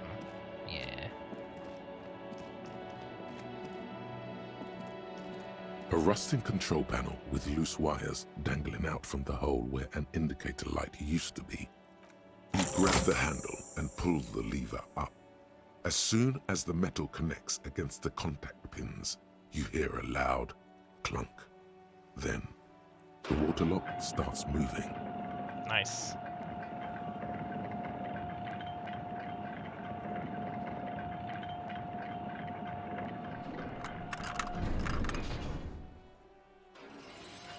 Look, you see that? Oil. We totally drove our car into the river. Okay, if we ever need to get to the coast, then this is the way. But please, contain your wanderlust for now. I don't want us to get sidetracked, not with everything that's going on. Focus on one thing. Achieve it, then the next, he thinks. That's the task chain.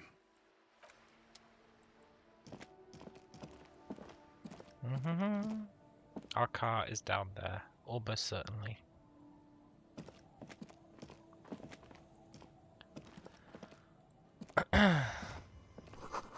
The radio relay hums with electricity.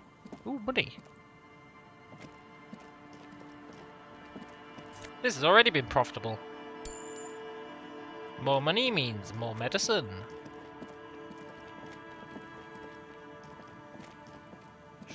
We're supposed to get better stuff out of locked containers now. Traffic beyond the gate. More abandoned lorries. Yes, magnesium. No entry. Someone scribbled an inverted star on it. Communism! +1 empathy glasses.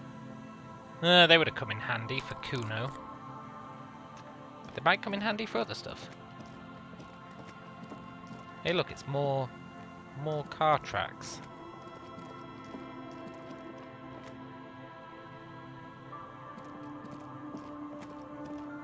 Maybe it didn't land in the river. It jumped over, because look, you can see, if you follow these car tracks. They're on the roof, they come over here, there was a billboard with car tracks on it. You come over here, I do think that oil implies it's in the river. You come over here, they suddenly start again.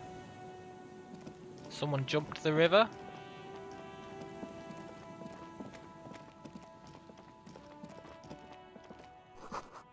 A breaker box. Hey. Yoink. Kind of weird for money to be in a breaker box, but okay. Decades old concrete defences. Children play on them. Hey look, money. God damn it. Is that our car?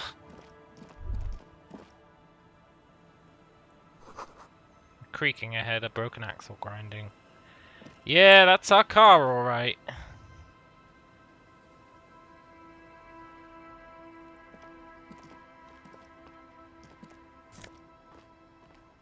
Yoink.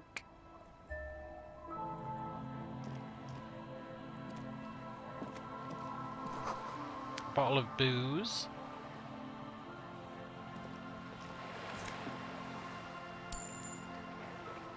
A lot of footsteps. Right, time to get a bollocking off Kim.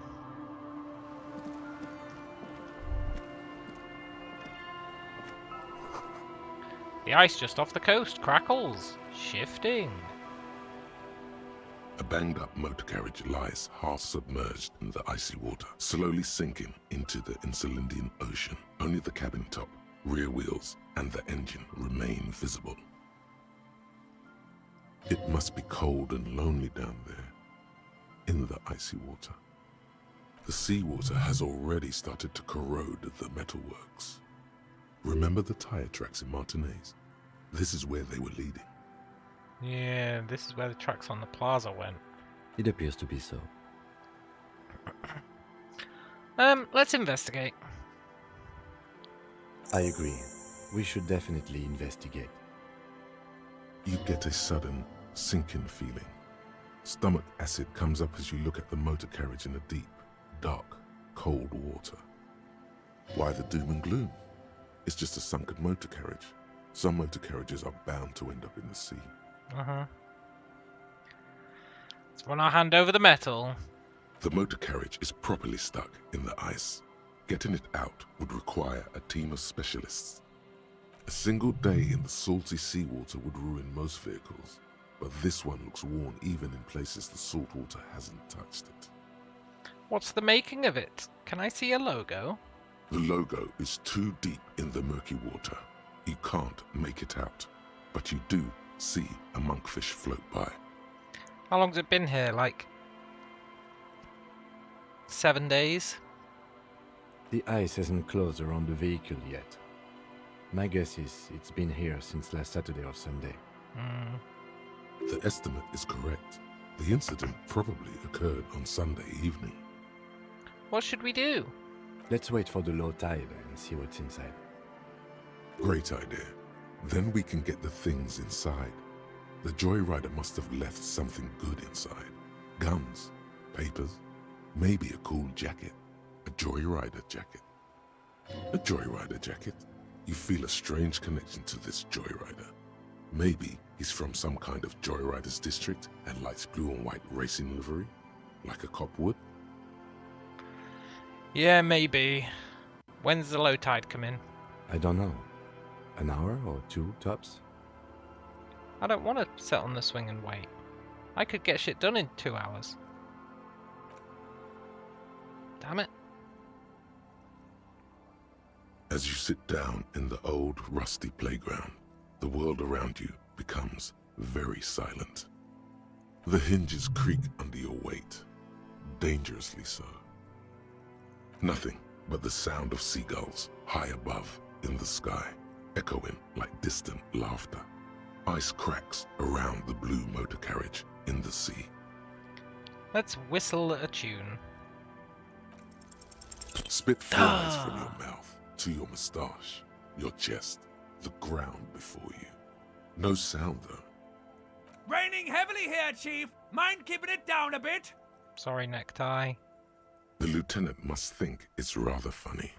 He smiles and quickly turns away. I'd like to see you try, Kim. With his lips puckered, the lieutenant lets out a beautiful melodic trill that puts even the insulindic thrush to shame. Of course he can whistle.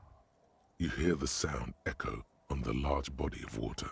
Clouds race across the spring sky, and suddenly you just feel better about everything. Good job, Kim, but you can't shoot a gun for shit, eh? Remember when you missed that shot yesterday? I remember. Okay.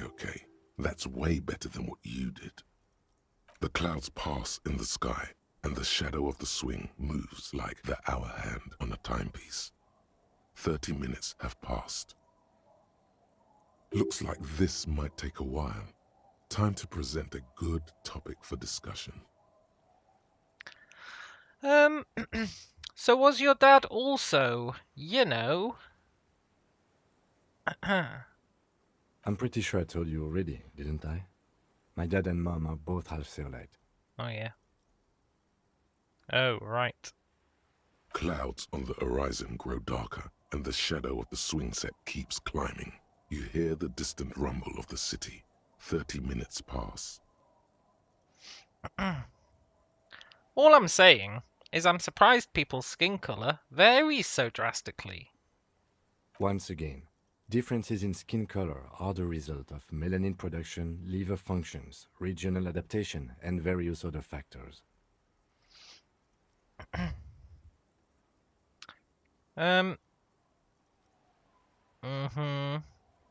Your voice echoes on the water, strange and out of place in the environment.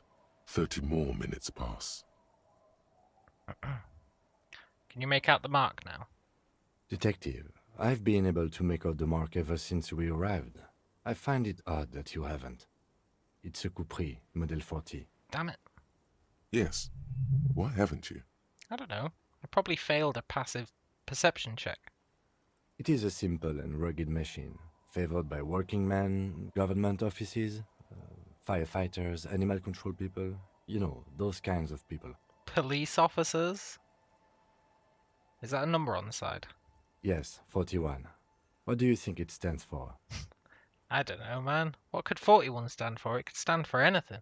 It's as if he knows what it stands for, but wants you to say it. It's pedagogical.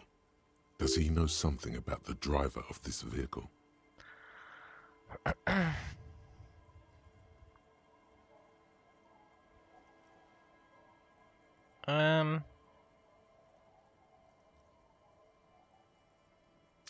District something? A precinct? Something municipal?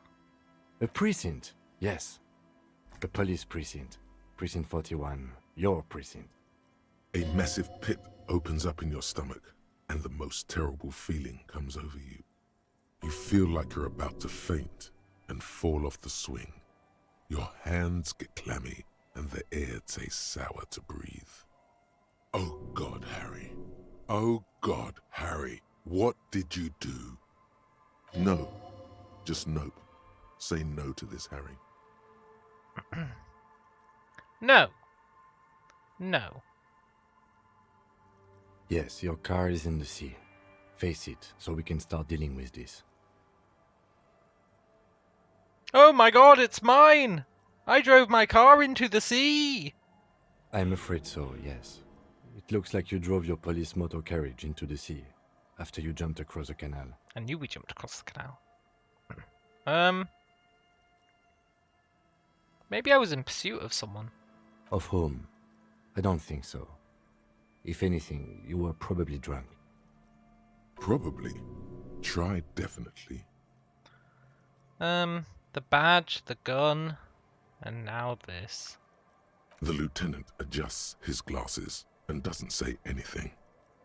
There is also a fourth thing you've lost. What? Our dignity?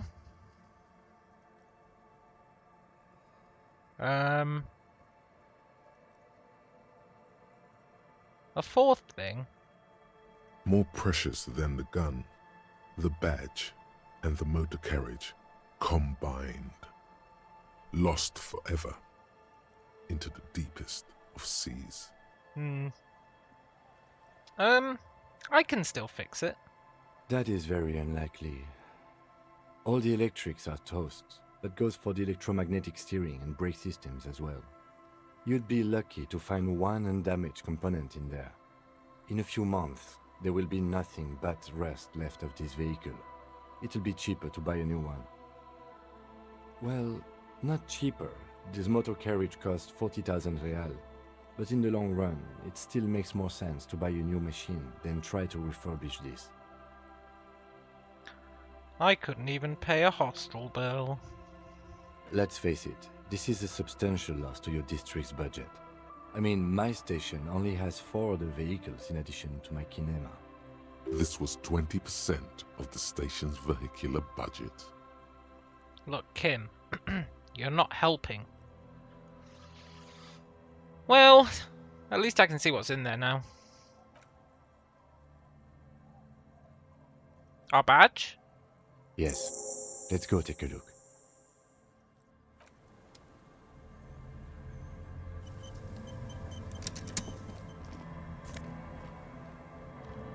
Let's go! And a sweet jacket! Let's go! It's got visual calculus! We got a badge!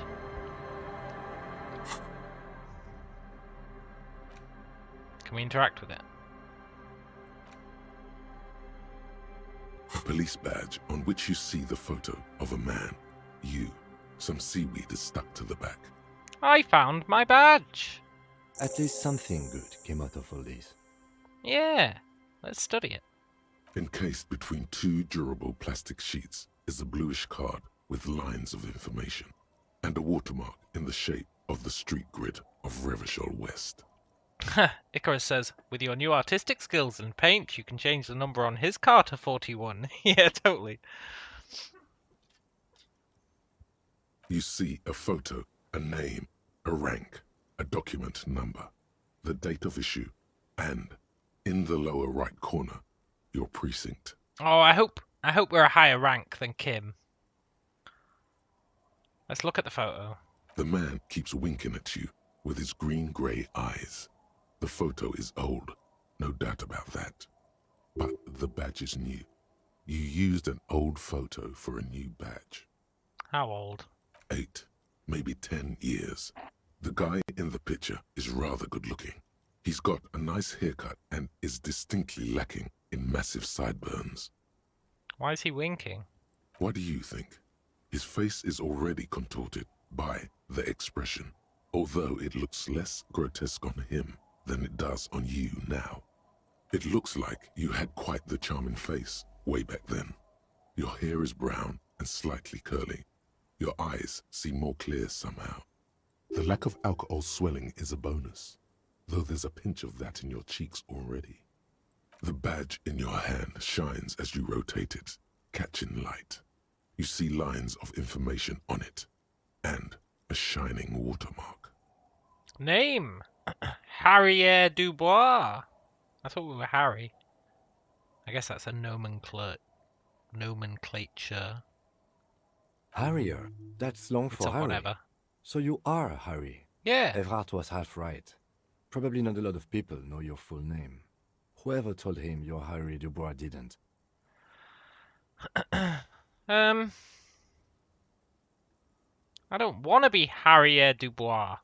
Why? It's a cool name. I like it. Besides, you're Harry anyway.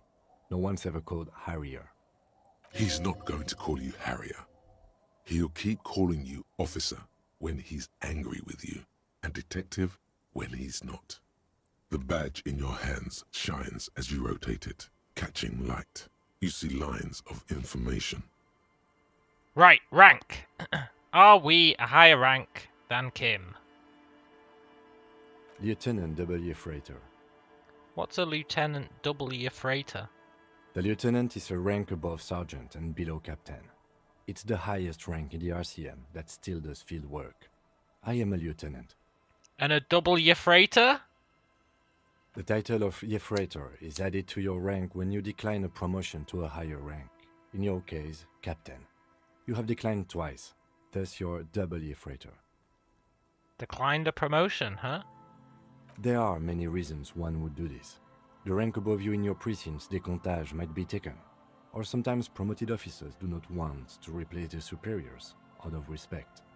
And sometimes they just prefer the type of police work available to their current rank, in your case, lieutenant. Heavy-duty case-solving machine. What's a decomptage? Decomptage is the hierarchical system employed by the Revachol citizens' militia. It means counting down to twos. The lowest rank is junior officer, usually teenagers. Then there are the patrol officers, then sergeants, lieutenants, and then a captain. That's basically it, except for a few kinks. A few kinks, huh? What kinks? Kinks like satellite officers and the additional freighter rank I already explained. The long and short of it is, you're his superior.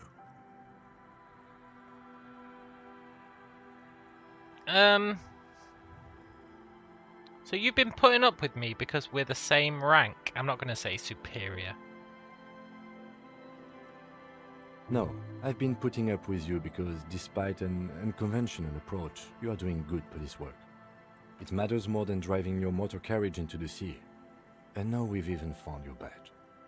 Still, he doesn't trust you completely. I thought my rank was drunk. Yes, apparently you've had a rather successful career in the past, and this leads me to believe maybe your current situation is only temporary. Thanks! Good. Such a small yet precious thing. Expensive paper caught between thick plastic, like a fly in amber. It reads... Serial number... Revachol... 126205. Date of birth? Maybe. Jam is Jamrock. Precinct 41. That's just the serial number. Revachol, Jamrock, Precinct 41, with some numbers thrown in there for good measure. Damn it, I really thought the numbers were going to be date of birth. Although they'd be in a weird order if they were. 7th of November, 50. Date of issue. 4 months ago. I'm guessing that's when you were promoted to the rank of Lieutenant W. Freighter. A new badge usually comes with a new rank. You seem to have been doing well then. The pain in your chest tells you you were working yourself to death to earn that rank. The case created a lot of edge you have to take off. The death march really gets us going. You're pretty sure you weren't doing well, but better? Probably yes. A lot can happen in 4 months, especially in winter. The winters are never easy on you, of that you are sure. I remember that time! That was a good time. We had a good work-drink balance going. What happened, man? Pump it up! Precinct 41? Yes, it's the designation of your precinct. 41. Like mine says 57. The 57th is mostly industrial harbor. A lot of asphalt. The 41st is... What? It's a tough station to work in. You have all of Jamrock to cover. That district should have 3 precincts, but money is what it is. It's no wonder you are like you are, he thinks. But then again, it's a legendary district, and a hell of a station too. It must be an honor and a curse to work with people like Price, McCoy, Berdiaeva. Dubois. And you? Is it an honor to work with you? Don't the badge in your hand shines as you rotate it, catching light. Nice. We got our badge. Now we can tell them at the police station that we got our badge. Although they'll go, what about the gun? We'll be like, no. Also, pretty stoked about that new jacket as well. Esprit de corps and visual calculus. That's going to help us with that one check.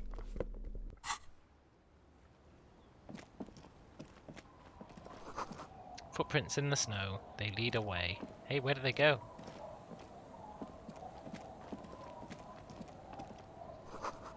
The underside of the boat's been tarred.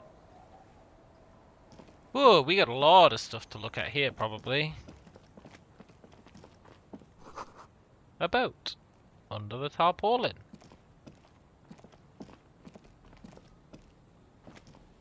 Yoink.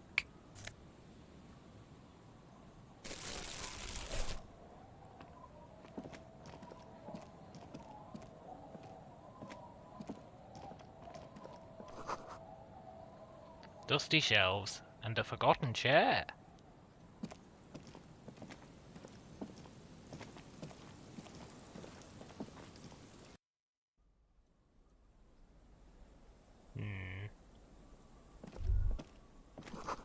A cold breeze. The dim light, huh? I can solve that problem.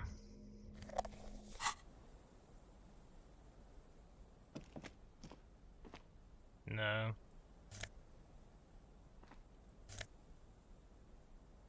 Another postcard. A bow knot. +2 drama. Nice. If we ever need to do a drama check, we're going to be okay for it. We've got a drama shirt, we've got a drama tie. I think we might have some drama glasses.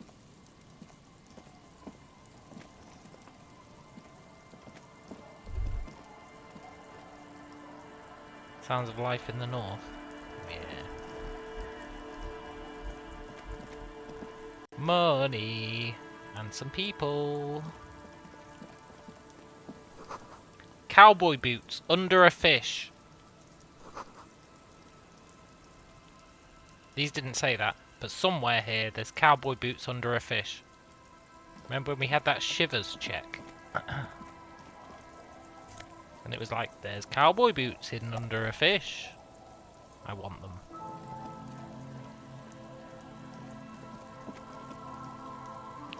Elysium. Curtains have been shut.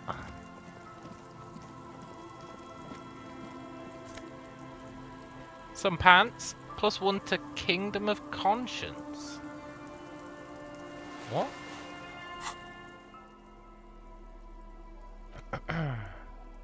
What the hell is Kingdom of Conscience?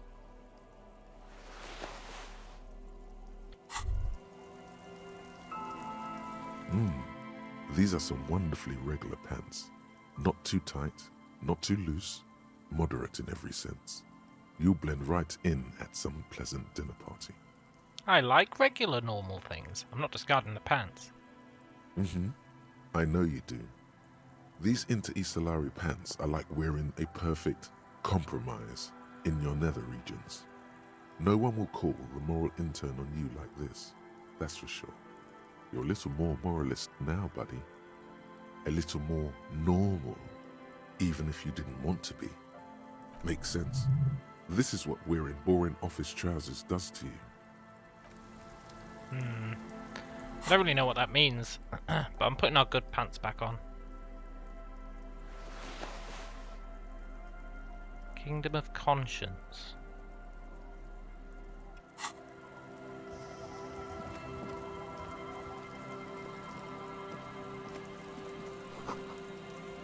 Dust-covered linens, dried tulips.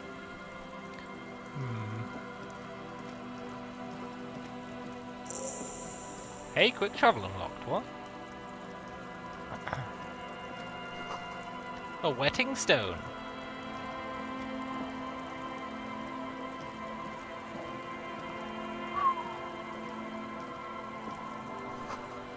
Construction material. Some money. Oh, we need to get those people to sign that letter. Children. One of the children has the gloves.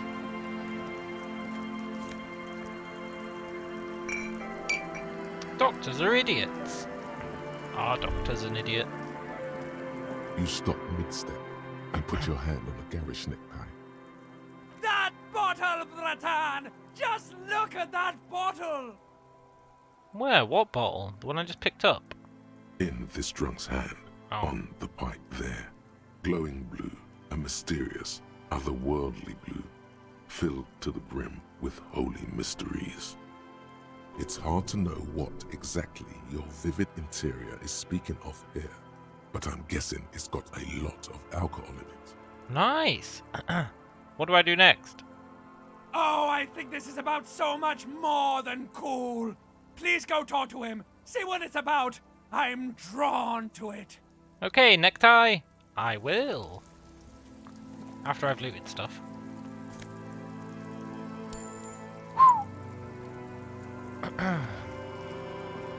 Hey, Tequila!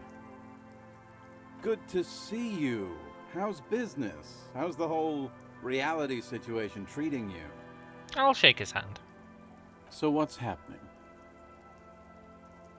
Tequila? Yeah, Tequila Sunset. How are the, high-concept, reality-based adventures proceeding? He says it like it's obviously your name.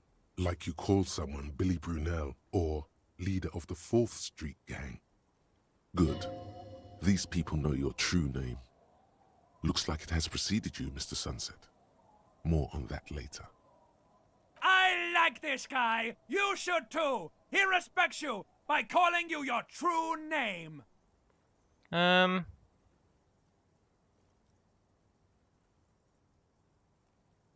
Reality? It's perishing.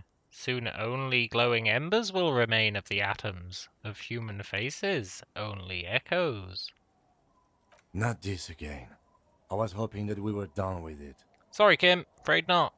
Only echoes remaining of human faces? That's a pretty good apocalypse. I wouldn't mind if it came down to that. Things aren't going super well for Idiot Doom Spiral either. Haven't found those keys yet, haven't won that great piece of ass back. No word from my business buddies. Idiot Doom Spiral, huh? This is bound to be a good, high-concept conversation. At last. Do you reckon one of these guys is the working man's wife? I reckon it is. I mean, the working lady's husband, not the working man's wife. Do you reckon one of these guys is the working man? I bet they are. Hey, PJ.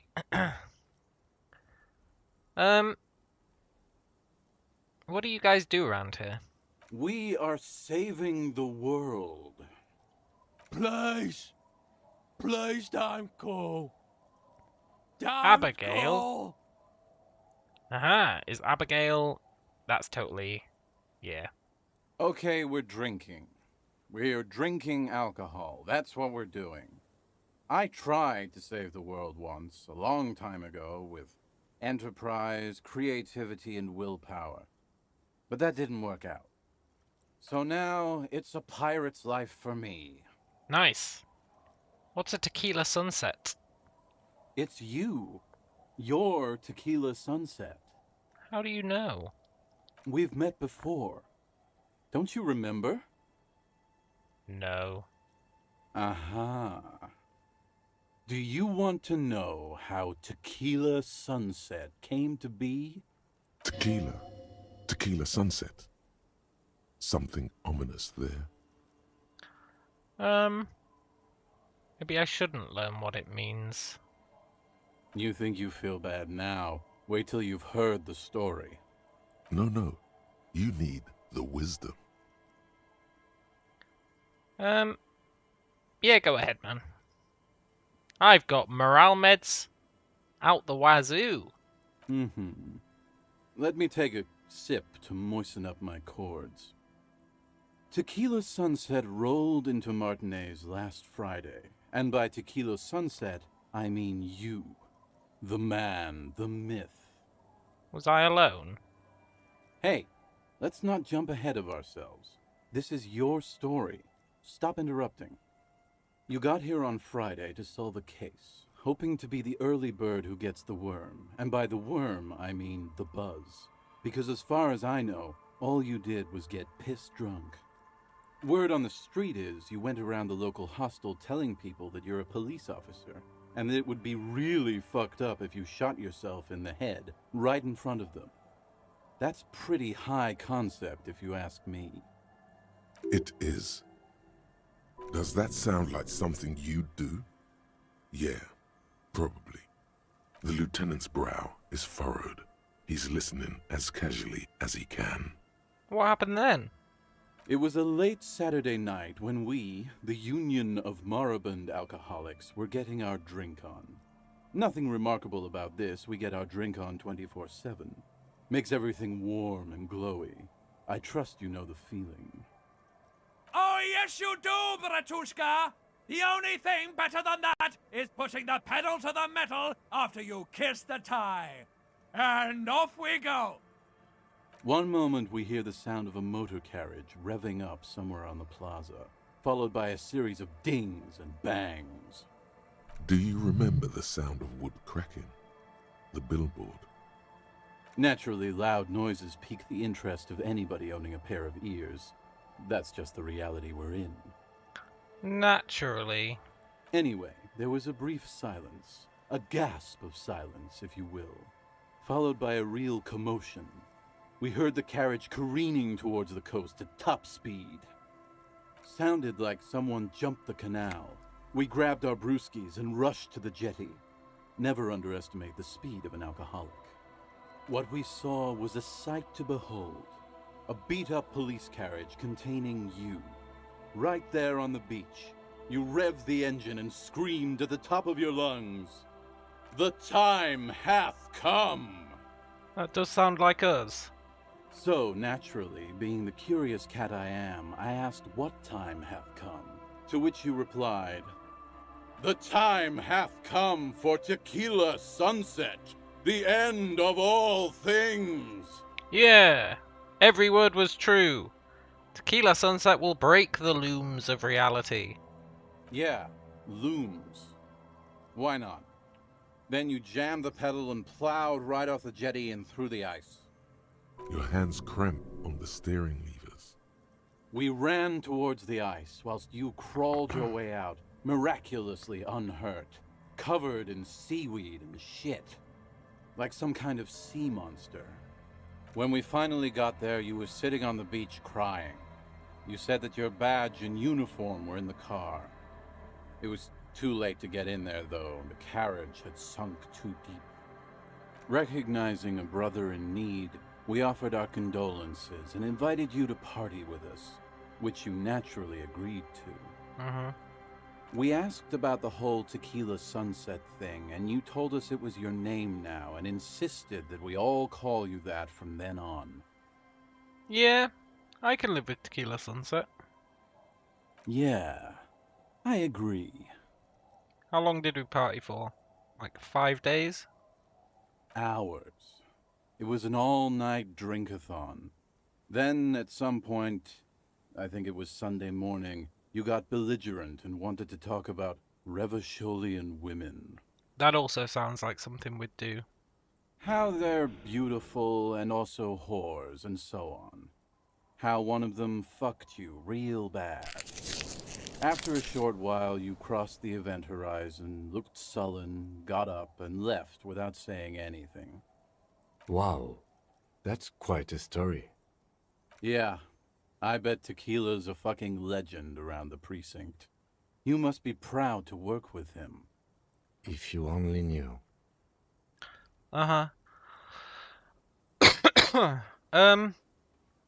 Did I mention losing anything else? Yeah.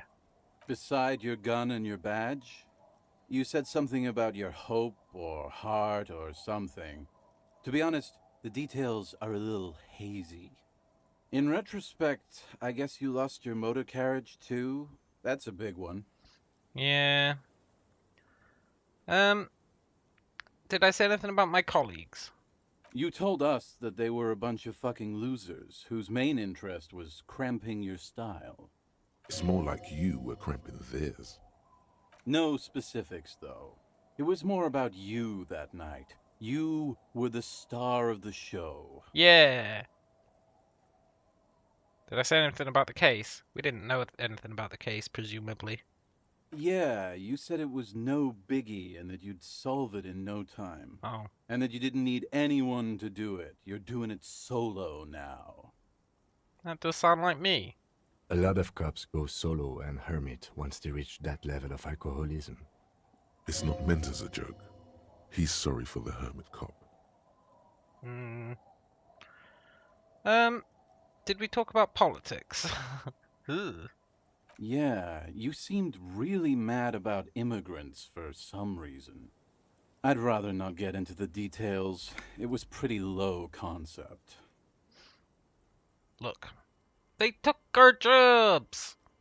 Did I tell you anything about the person that effed me?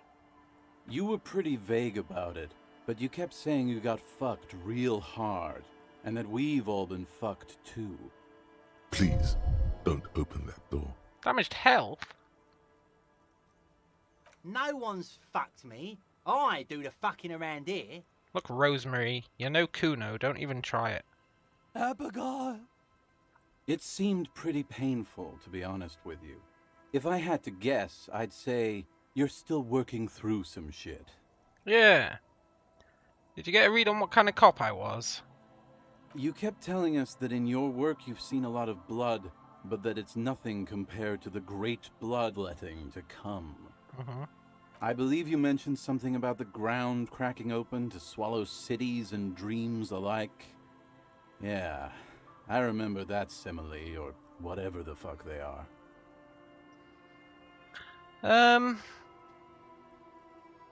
Metaphor? Maybe it's a metaphor. I don't know. I don't need to hear anymore. It's a hard thing for a man to confront his past. That's why I avoid mine at all costs. Yeah. Do you want to tell me another story sometime? Whoop-de-doo. So now I'm a fucking storyteller. Right. Why not? Better than a beach bum. Yeah. How did you become Idiot Doom Spiral? If I had to guess, he's one of the guys who was working on that thing, and maybe, just maybe, we can get the password off him. Oh, imagine that. It depends, really. Are you willing to help me out? 100%. I'm willing to help anyone, no matter what. The gleam in his eyes and the slouch in his posture is so incredibly familiar. Do you want booze? I don't want it, man. I need it. Can't tell stories without it. Dry stories are boring, see? So, have you got anything for good old Idiot Doom Spiral?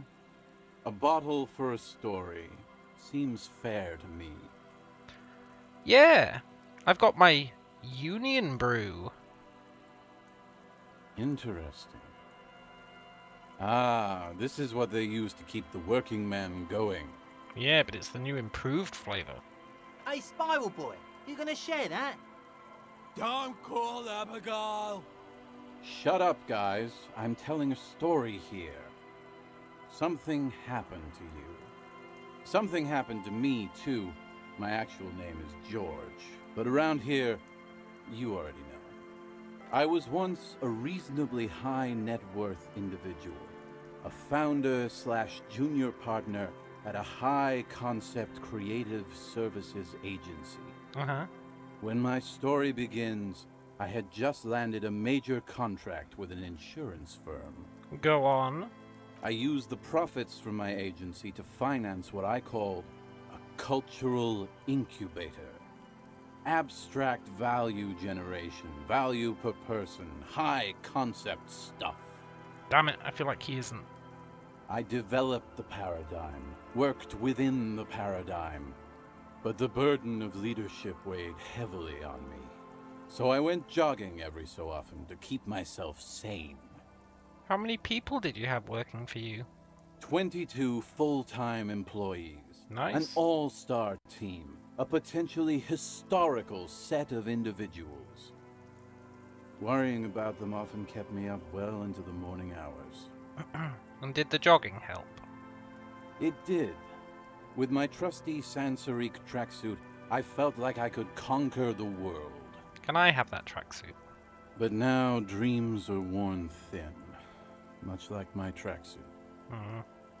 What happened, man? One day I left on my evening run. As you may know, it's impossible to clear your head when you're distracted by the sound of keys jangling in your pockets. His eyes are clouded, his dilated blood vessels encircling his irises like stinging brambles. His eyes are your eyes. So I removed the key ring and put the keys for the front gate and the apartment into different pockets to stop the jangling, you see? At least, that was the plan. I was halfway done with my usual lap when it started to rain. The reality situation became very wet, very quickly. How wet? Did you just lose your keys? It was a day not unlike this one here. I made my way back home and discovered that I didn't have the key to the front gate. I'd mixed it up with the key to the letterbox, which was useless. Naturally, the situation required me to climb over the gate, which I did. There was no climbing down because I slipped and landed on my ass.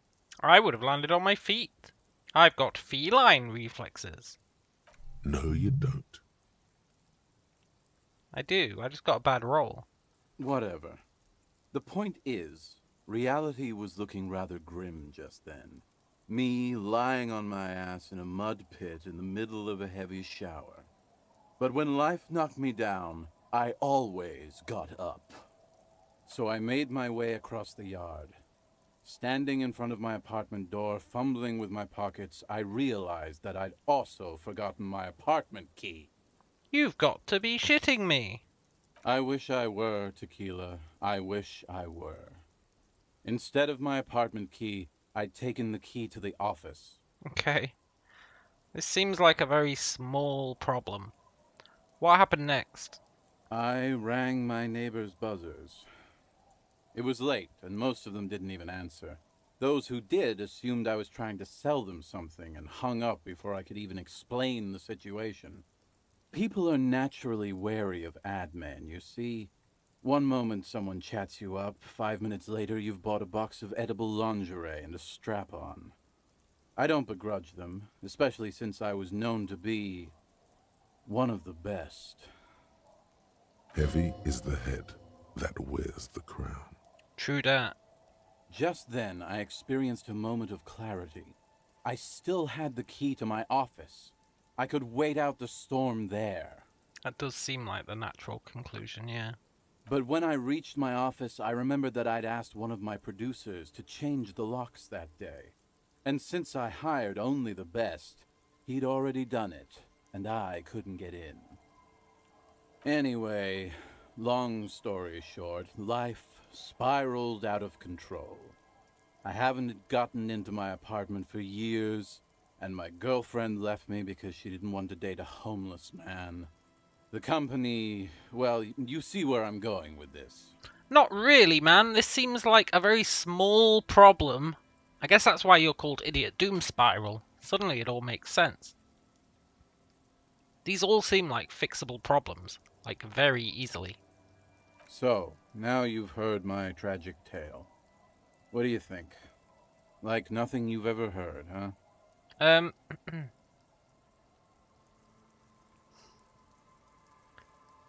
I literally can't believe it. I can't believe you've done this. Me neither, Tequila. When I lost my keys, I lost more than access to my apartment. I also lost my leverage over humanity. I wasn't a high-concept creative director anymore. I was just some homeless asshole with a premium Sansorique Lycra tracksuit. No, you were a high-concept creative director. You can't imagine what that does to a man's confidence. Anyway, that was all the story one bottle gets you. Almost empty, this one. Why do you keep losing all your stuff? Good fucking question, Tequila. If I knew the answer, you think I'd be hanging out on a beach in this formerly premium but now extremely dirty two-piece Lycra tracksuit? I used to own my reality situation. My business buddies and I had our own creative services agency. I had a nice apartment, an even nicer piece of ass. But somehow it all got away from me. Now I can't hang on to anything. Just last week I stole this nice new jacket, but then I lost it too. The only things I haven't lost are these two drunks. You of all people should empathize with this. Perhaps this lost jacket is something you could help with? Yeah. Well, first, what's the name of your agency? Is it, shit, what were they called? Fortress something. Something Fortress? Fortress Avalanche. Fortress... whatever. What was the name of your agency? My agency, man. The Boom Boom Room. Oh. Our concept was combining high art with the lowest forms of marketing. The color red, breasts, and oil painting. I convinced my partners to reinvest some of our profits in an even more high-concept cultural incubator called Thin Air. The artists were happy, the clients were happy. I was financing a group of poets in East Revachol who were developing a new universal poetic language. But then it all went to shit. Sounds intriguing. What say you, Art Cop? If it sounds like it makes no sense, that's because it doesn't.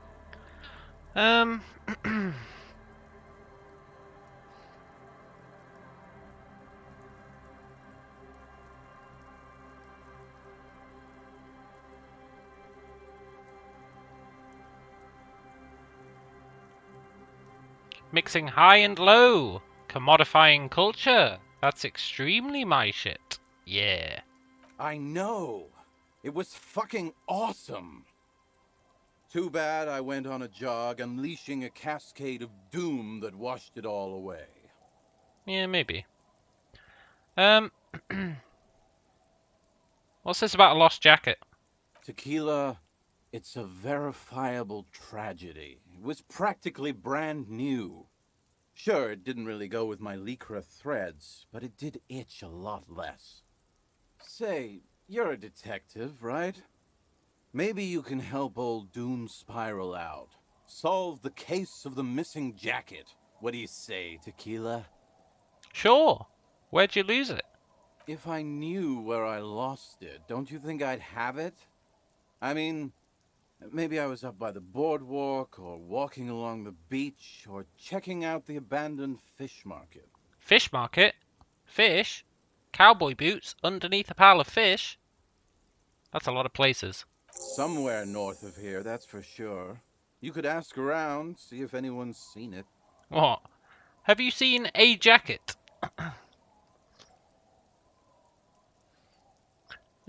What's up with the other drunks? I'm pretty sure one of them is the working man's husband, working lady's husband. My fellow members of the Union of Moribund Alcoholics? They're exactly what they look like. Hey, Tequila! You want to buy some speed? I've got way too much speed as it is, buddy.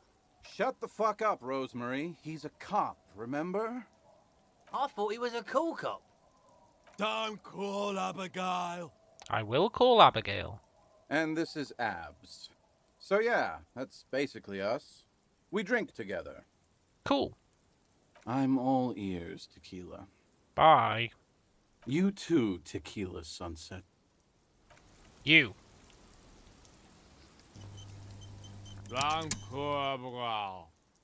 The noxious odor emanating from the drunken man is strong and familiar. Don't you call her? Yeah! Don't call Abigail! Who's Abigail? Uh-huh. Abigail.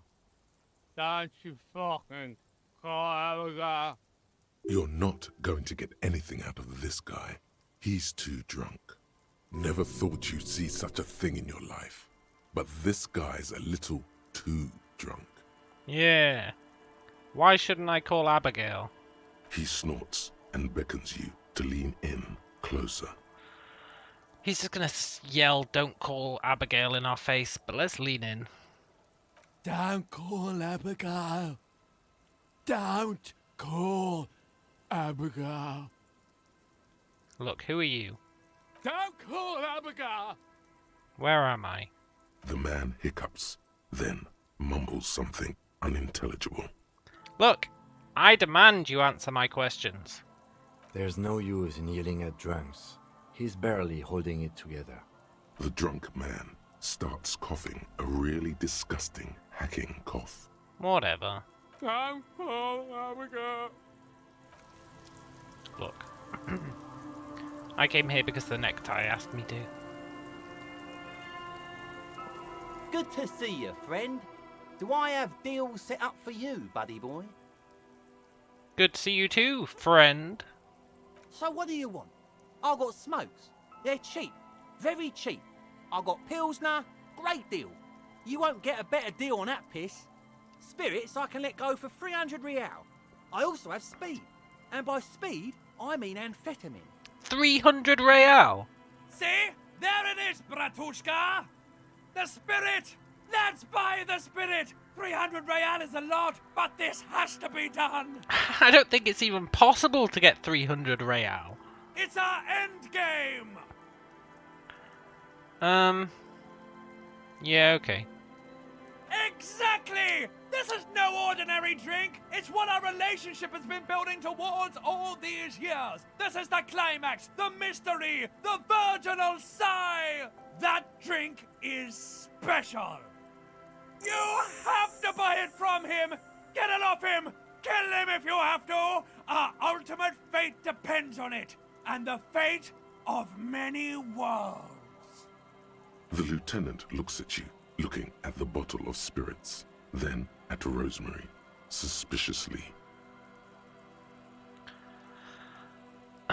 Hey, smokes give us +1 int. Can't afford them though. Not really. Why does the bottle of spirits cost 300 real? See, friend, it's real valuable. Worth every real, if you catch my drift. Got it from a bit of a business venture. Let's let him speak. You know, it's funny, actually. He's finding it difficult to focus his watery gaze. What is? What? What's funny? This guy. Look, where did you get it? Oh, this is medicinal spirits. The good stuff. Got it from the doctor's office. He ain't shitting you! Medicinal spirits are a blast, Bratan! The flaming truth of this joke of a world! I got one of those scientific ampoules a few months ago. Torpedo, they call it. It's supposed to keep a man from taking a drink. Didn't stop me for shit, that's for sure. 5 lemons with half a pack of butter and you're good to go. Hey, that's a good tip. It really isn't. In a week, the goddamn kidneys started giving me all kinds of hell. Finally, the missus took me to a private doctor's office. Not a charity, the real thing. Those arseholes charged me 4 real to remove the damn thing. But I came out on top after all. How? The idiots left me alone in there. Now, I used to teach high school biology. I know what doctors use to preserve dead fingers. Like 3 cans of this blue medicinal stuff from the back room. Threw the snakes out and voila! What's left is this beautiful blue stuff. 98.7% almost pure alcohol. Nice. 2 I already sold to these fine gentlemen here. But this last one is yours for 3 real. if you want it. Don't say it. Yes. Can I smell it first? Yeah, be careful. It's extremely flammable. One spark and the entire city of Revachol is wiped off the map. Feels like someone set a mustard field ablaze right inside your nose, then drenched it in tear gas. Your nose is a singular source of pain, but at the same time you don't remember the last time you felt so alive. In all fairness, that might be attributed to the retrograde amnesia. Did I not tell you, Breton? This is it! This is our party drink! This is what we're having, baby! Please get it for me! So, what's the deal, friend? Want the spirits or not? Yes. £3 and it's yours, friend. The deal of a lifetime. Well done. You got it. That's a much more reasonable price right there. Makes sense now. Just make sure to enjoy that one, friend. I will. Breton, I am so proud! Now, whatever you do, don't drink it! This deserves so much more than just regular oral consumption! The tie is so on the money there. Up the bum it goes.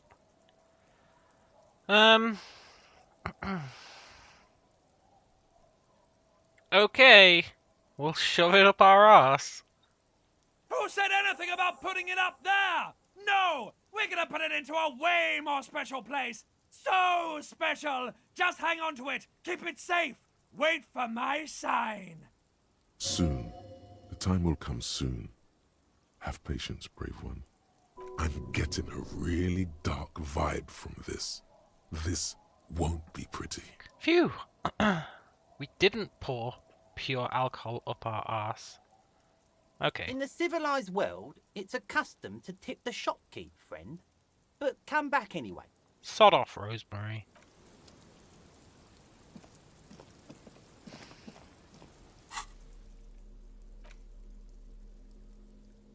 Hey, it sells for 6. I can double our cash. Also, I don't know what we'll do with this fuel canister. I'm too scared to sell any of this stuff.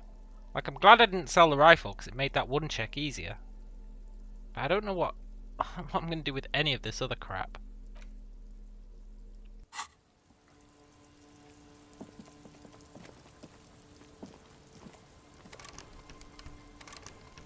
Ooh, that's locked.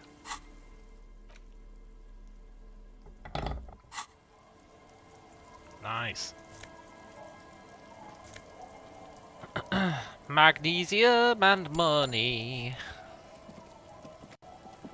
Alright, I've had too many conversations. Let's look around for a bit.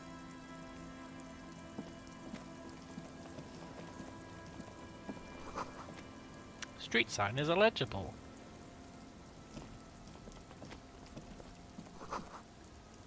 Hard to see the details.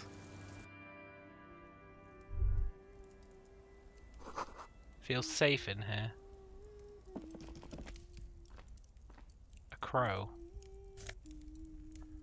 Yeah, I'll steal the grouse. Oh, is that child got the... Is that the child who took the gloves?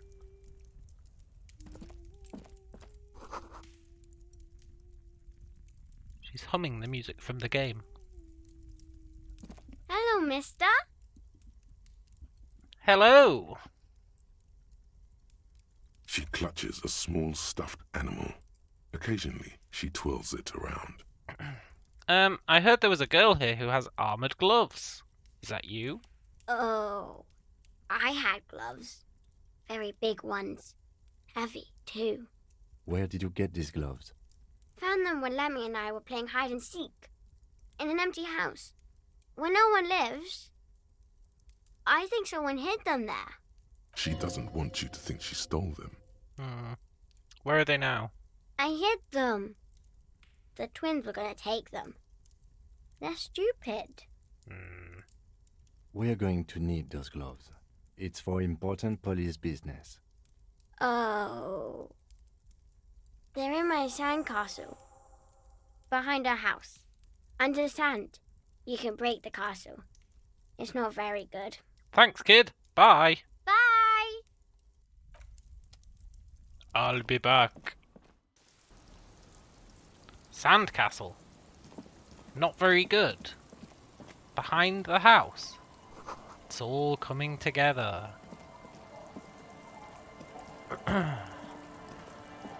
Weather has not been kind to Lily's little sandcastle. The once mighty towers are quickly eroding away. You can see something shining back to you from what must have been a vast underground catacomb network. Broken. The little castle? The reigning lord must have come upon some really tough times to let it sleep in such decrepitude. Yeah. The walls and floors give way to the giant's greed, collapse and present you with a pair of ceramic gauntlets. Let's go! Congratulations. That's the gauntlets down then. We're doing good on the armor collection front. We sure are. Like stealing armored gloves from a child. Yeah. +2 interfacing. No negatives. Hot diggity damn. Awesome. Man, we're gonna look rad if we can get this full set. We're not gonna look like a hobo cop at all.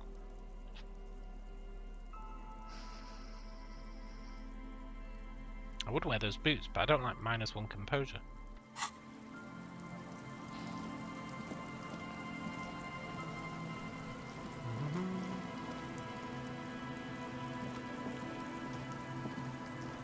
The reeds.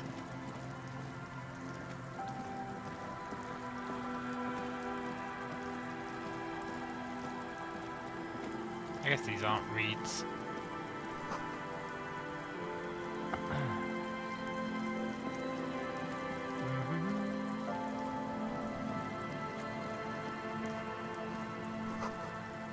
Rusty-eaten letters read Mazoot.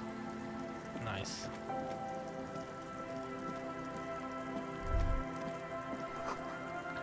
Little black swallow circles above you. Okay.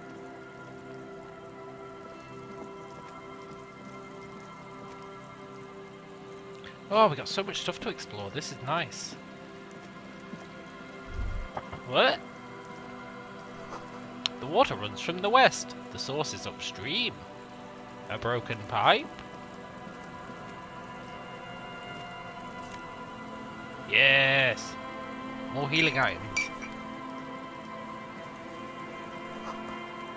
The rear tire of a motor carriage.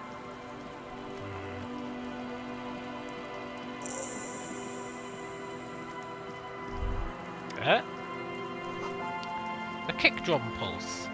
Music is on the ice. Really? Music on the ice?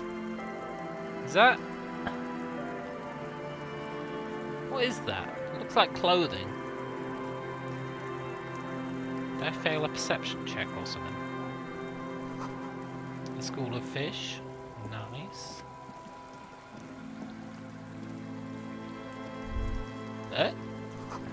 Drawbridge. Can only be opened from the other side, huh? I don't know, I feel like we could like hop across here. Probably fail some check and drown.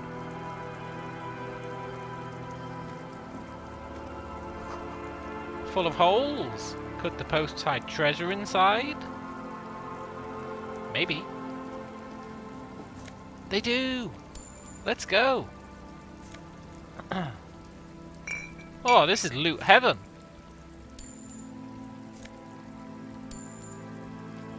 I mean, we still can't afford the night's sleep tonight. But we're getting there. Not that I want to only be able to afford that. I want to buy some real stuff. Like those found sneakers. You feel the shadow of a very large building fall on you. Yeah. Yoink. An altar shrouded in dark. Nice. St. Brune, 1147. Oh, is that one of the places we have to get a signature from? I think it might be. A dead phone.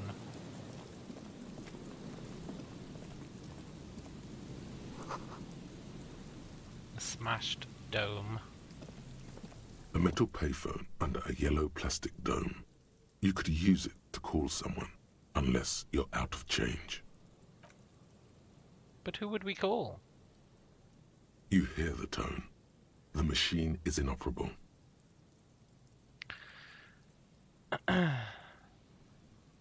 He said inoperable, right? But it says operable there. I don't know why I'd call the video rental store again. Seems somewhat meaningless. Calls become terrible sometimes. Yeah. Ooh, is that the jacket? Electricity flows through the wires. Someone has left an unidentifiable article of clothing on this railing. It smells really bad. Let's take a look. It's streaked with dried seagull shit and tangled with pieces of seaweed. A dangling arm suggests that there might be a jacket beneath the crust of filth. It seems likely that it was left in the surf until someone laid it out on this fence to dry out. Unfortunately, that just seems to have stiffened it into a shapeless mass. Please tell me you're not taking that with you. I think this is the jacket the idiot Doom Spiral guy wanted me to find. I'm sure he'll be thrilled to have it returned. Shut up, Kim.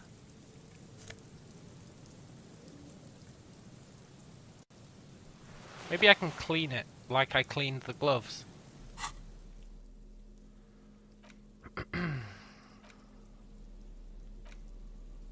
As you hold it in your hands, it makes an uncomfortable crunching sound. How did it get so disgusting? It's a sordid, filthy tale, not for the weak. Are you sure you can stomach it? 100%. I've got meds out the wazoo. Let's do this thing. Some secrets are better left uncovered. Don't even try. Seriously. Shut up, composure. We're doing it. It occurs to you that you're not even holding the jacket itself, but rather the thick crust of jetsam and seagull shit that ensconces it. It smells like a dead sea creature, tangled in grey strands of seaweed. It must have spent quite some time in the water before the tide deposited it ashore. Yeah. But what's the crust made of? Somehow, it was carried or dragged to the boardwalk. If not by human hands, then perhaps the feral dogs that prowl the beaches at night. The faint impressions of many footprints are also present, though it's impossible to tell what kind or how many. Suffice to say, the jacket spent some time on the ground before someone draped it over the railing. Maybe this is a clue. What happened once someone put it on the railing? The crust is hard. This jacket spent at least a day baking in the sun. Who knows what happened to it then? Somewhere, high above the city, a pair of seagulls trace loops through the air. They are like the bombardiers of the aerostatic brigades, gliding above a target-rich environment. All of a sudden, the bomb bay doors open, and their white glittering payload rushes to the ground. Splat! An explosion of white on a man's shoe. A curse goes up, but the birds do not hear. I feel like I really understand this jacket now. That was nice.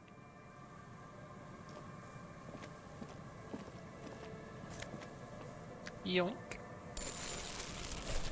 Double yoink. A postcard. A makeshift roof. That tarp will neither keep out rain, nor snow, nor wind. Good to know.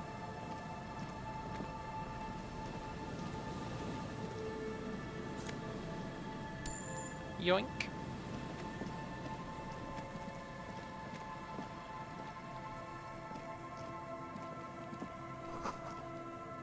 A weighing machine.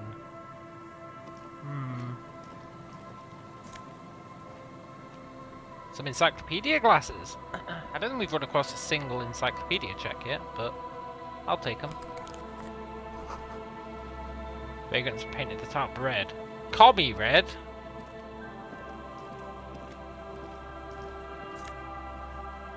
Some empty bottles.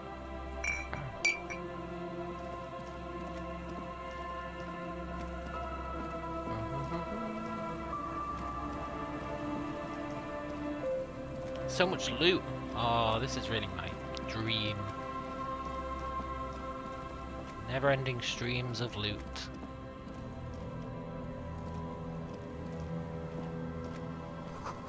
A wine canister. These floorboards look rotten and weak.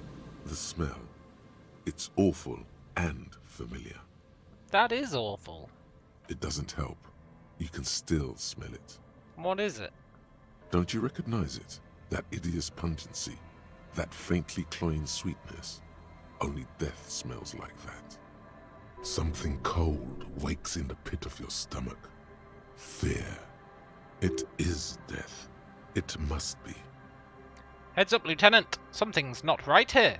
The lieutenant has already brought a handkerchief to his nose. Said to be careful about the floorboards. Oh no! Is that gonna be A man the husband? lies on the boardwalk, his limbs bent and neck turned at an unnatural angle. Right next to him is an empty bottle of spirits. In his cramped hand, a chewing gum wrapper. Half of his body has slipped between the cracked boardwalk, starting with the right leg. The fall has left him broken, contorted like a sad puppet. The smell is not as bad as a 2-week-old corpse, but it's definitely heading there. Hold on. Lividity is faintly pronounced. Whoever this is has been dead for 2 days. No longer. We need to investigate. Brown hair.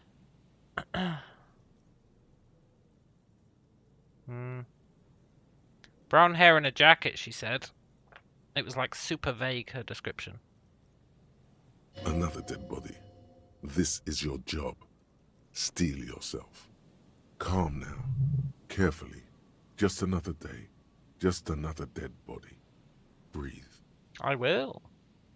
He's wearing mud-caked boots, beige trousers, and an old brown leather jacket with a bright blue lining. Bright there blue are traces lining. of kebab sauce on his chest.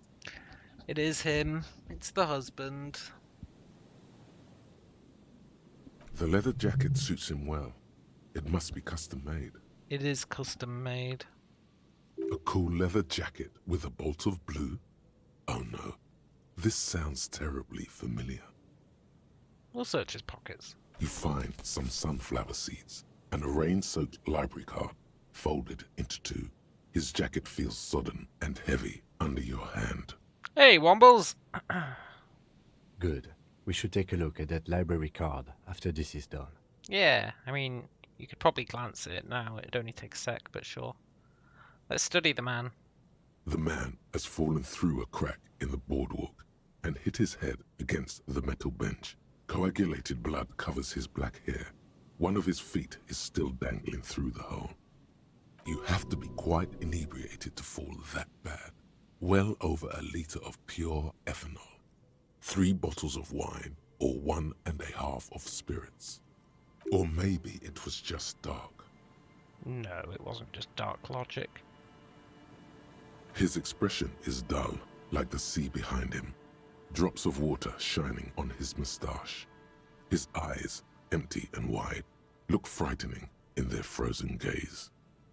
Height, 170 to 175 centimeters. Curly hair, stout build. Age approximately 50 to 60 years. He was confused when he died.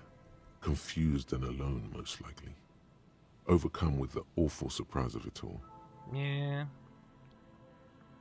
Study the surroundings. There's some dried blood on the metal bench. right where the corpse's head rests.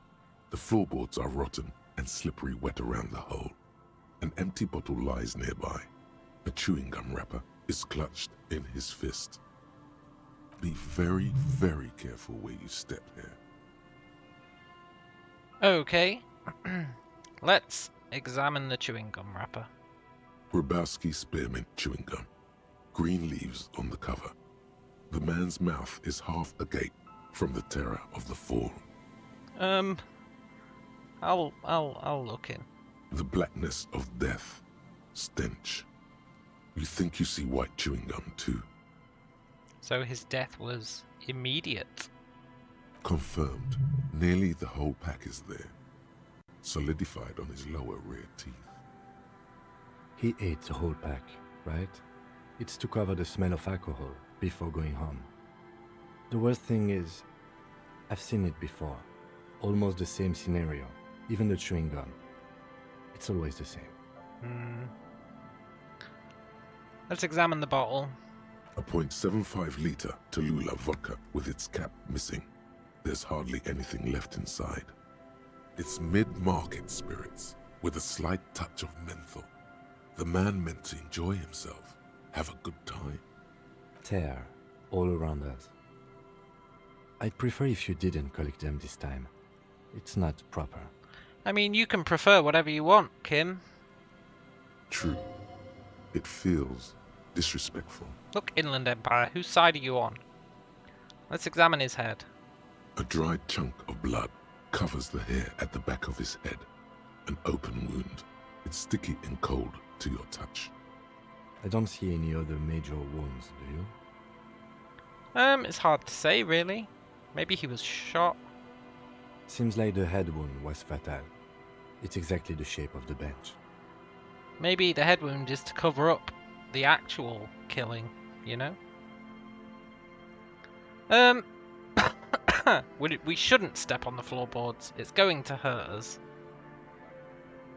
But the completionist in me wants to step on the floorboards.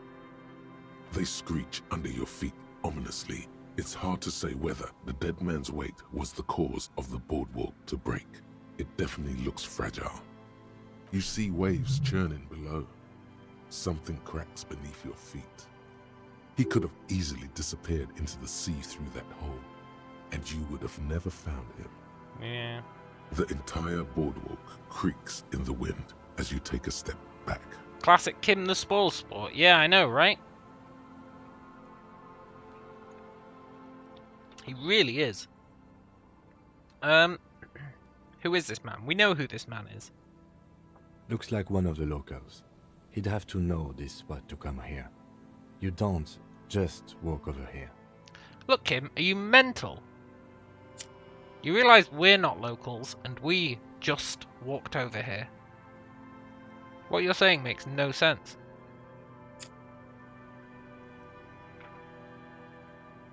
But that's just a lazy assumption. What do you think? It is a lazy assumption. A dead working-class man with a bottle in his hand? Don't deceive yourself. You know who this is. Look, Kim, we know who it is. It's the working-class woman's missing husband. Dead on the boardwalk. The woman you met at the book stand? Why do you think it's her husband? Come on, Kim, put it all together. Because it's the most working-class death you've ever seen.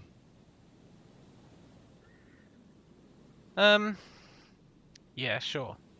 I mean, we've got real evidence, but let's say that. Yes, but what actual facts do you have that connect him with this woman you met at the book stand?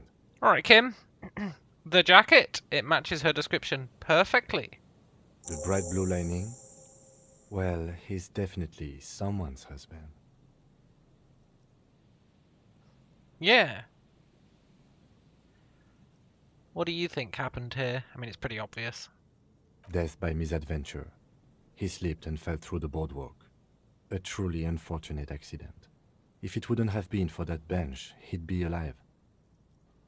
Maybe. He might have fallen in the ocean and frozen to death. What about the kebab? What about it? The deceased ate some kebab. It's probably from a nearby place, maybe in the box. Sometimes a kebab is just a kebab. Do you think he was drunk? Of course he was drunk. Oh yes. What about alcohol poisoning and liver failure? Some symptoms of acute alcohol poisoning could have definitely played a role here. Severe confusion, respiratory depression, unpredictable behavior. But I think that death arrived through head trauma, not liver failure. Yeah. Could it be related to the lynching? No. But let's ask the question. No, I don't see anything that points in that direction. For now, let's treat this case as a simple, albeit sad, accident, unrelated to the murder case. Yes, but what if there's a killer on the loose? 2 suspicious deaths in such a short time frame. Yeah, it really could be a sequence killer. A sequence killer? There's nothing that connects those 2 bodies. This is a completely different case. An accident. The perfect sequence. What if all of this is staged? He could have seen something that night in the yard. Yeah. What if he witnessed something? Good call, Inland Empire. We don't know the exact cause of death. It's possible, but let's take it step by step. We still haven't identified the man. Yes, we have, Kim. Sort of. Well, we need to look at the library card, actually. It does seem to be a pretty straightforward misadventure, although there's still a question of identifying the body. Hey. Psst. Who? Me? Yes, you. Word on the street is you're ready to start building communism again. Get the F out of here! Although, I might get XP from these decisions. How come there's word on the street? You keep saying things like, down with the bourgeoisie. No, I don't. Eat the rich. No, I don't. Sodomize the landowners. No, I don't. Impale all people who have more than 25 real in their pocket. Literally murder all human beings, regardless of their political beliefs. That kind of stuff. I haven't said anything like that. Okay, not in so many words. But don't deny it. You're about to rip off that mask of social democracy and reveal the monstrous seven-eyed lamb of global communism that will devour and masticate mankind. Everyone can see that. So tell me, do you have any questions before we fire up the big communism builder? Or do we get right down to it? What's this communism about? Failure. It's about failure. Accident man. Serial killer for accidents. Yeah, exactly. It's the perfect crime. It really is if you think about it. I don't do failure. Of course you do. You are failure. You are communism. Absolutely vanquished, beaten, curb-stomped, shat on. While everyone else is out partying, having a callous laugh, you will reverse the fortune of the workers of the world. I vaguely hinted at it once with my non-verbal communication. Did I? You alone, against every living thing, against every human alive. 800 trillion real in the hands of an impossibly well-organized ruling class. Towering city blocks of bankmen who have the ears of prime ministers. Million-headed armies of nations and the love of your own mother. Yeah. I honestly don't think I ever said anything about communism, ever. I've been explicitly avoiding it. Although I've been worried about talking about fascism lately, considering we take a morale hit every time we do, which is a real bummer. It's almost like the game doesn't want me to be a fascist.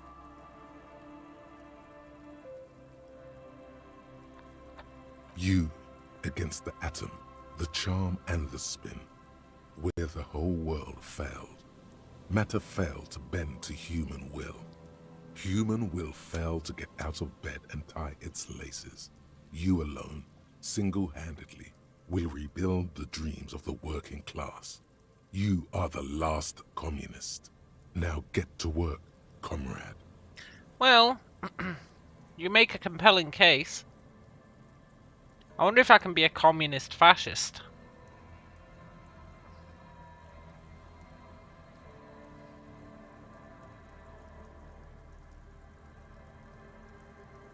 Do you reckon I can be a communist fascist? Let's try it out. Let's start building communism! Oh yeah. Get the firing squads and the animal wagons ready. Yeah!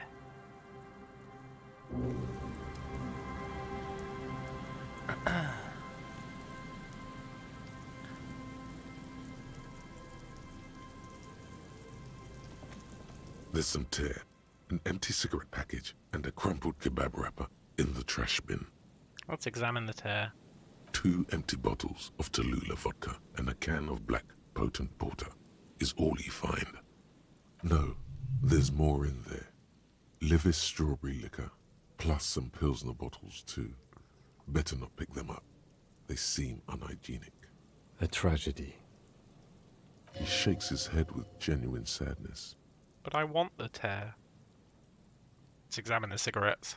Whoever tossed it here was a heavy smoker. The brand name reads Red Astra. Nice.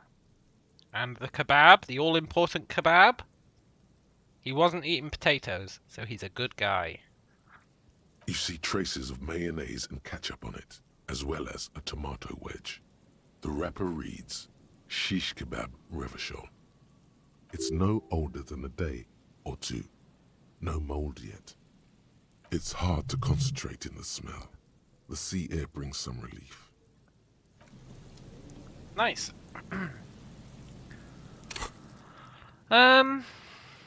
Hey look, we've almost leveled again.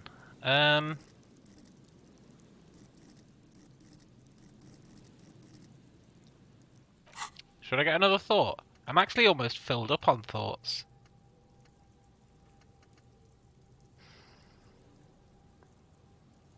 I'm not sure which one I'd get. Socioeconomics. -2 visual calculus. Ugh.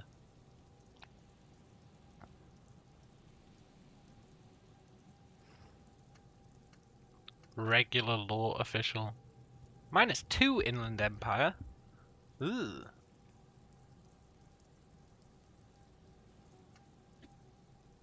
Bankruptcy sequence. The armor one. Ace is low. I don't care about empathy towards Kim. Kim doesn't have empathy towards us. We could finish off actual art degree. I don't think I care enough about those.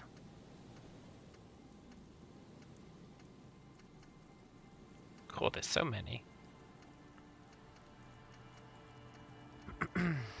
Let's level. Well,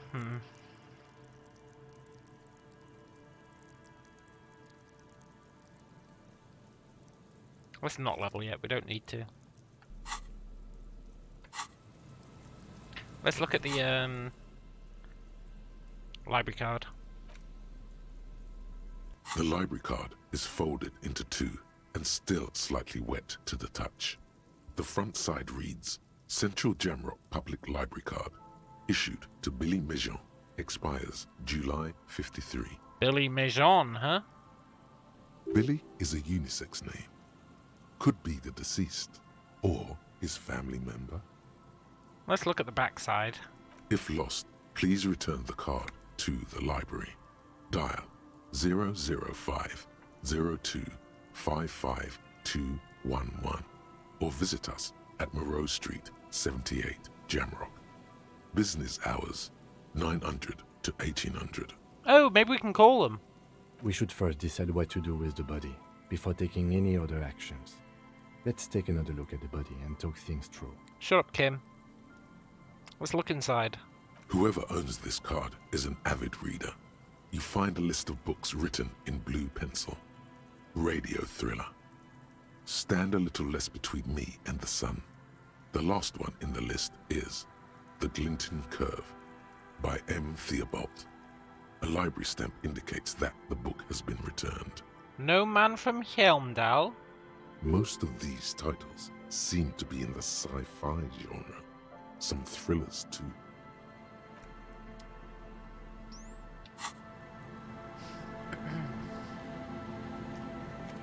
A man lies on the boardwalk, his limbs bent. Looks like one of the locals. But that's just the laziest. A dead working class man. The woman you met at the book. Because it's the most working class death you've ever seen.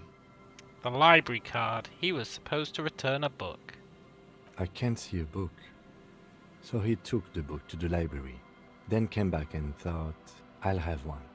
I'll have one drink before I get home. Just one drink. I have my cool jacket on. I took the book to the library. I've earned it. The view from the lookout is beautiful. Damn it. He's definitely someone's husband.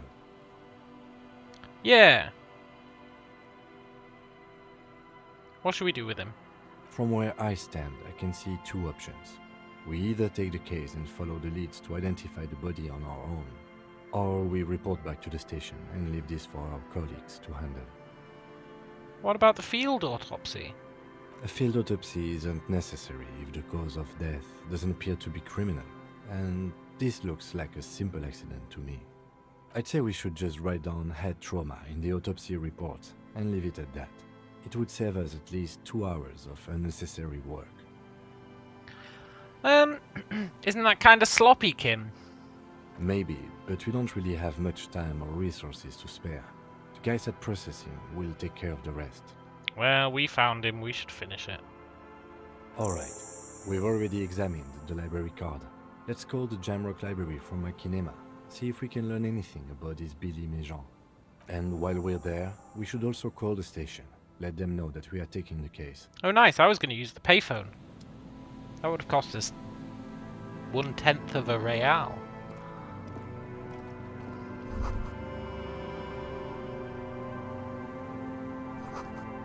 Stop messing with the coin viewer and hold on to something. The wind is so strong. Let's get out of here.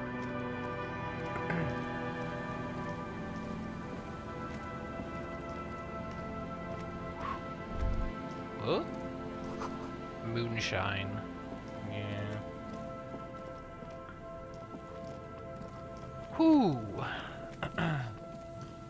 So many places to go, so many people to see, so many green orbs, they give us money and XP.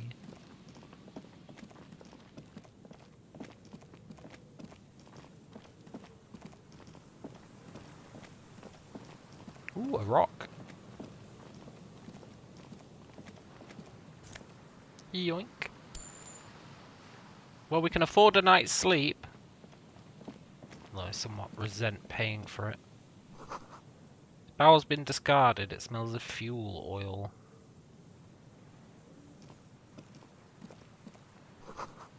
Chain trails off into the ocean. Hey, a mystery. Rusty gears used to turn the machine. The building housed the engine. Must have been a big one. Can I go in? An old door, worn by elements, guards the depot. The wind has blown a sand dune in front of it. The door hasn't been opened in a long while. You see a handle. I can only do it once. What is this thing? It's military. A service depot of some sort. Used to service what? Probably something that is no longer there.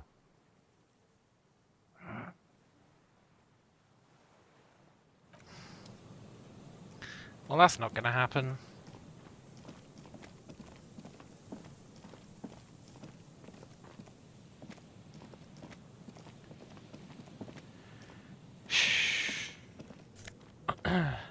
Hey, a shirt. +1 rhetoric.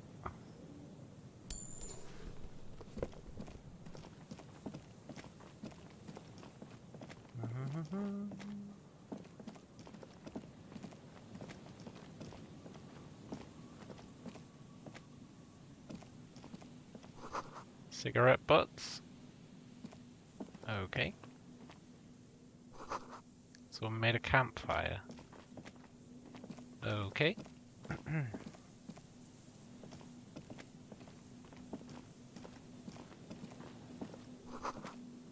control box. Okay. A rusty ladder. The relay tower coordinates boat traffic. Okay. A tie! A scented scarf. -2 physical instrument. What the hell is that scarf doing there? I wonder if it'll speak to us like our tie does.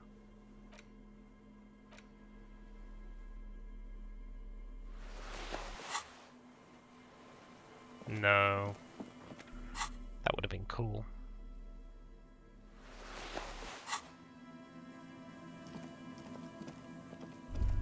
Yeah?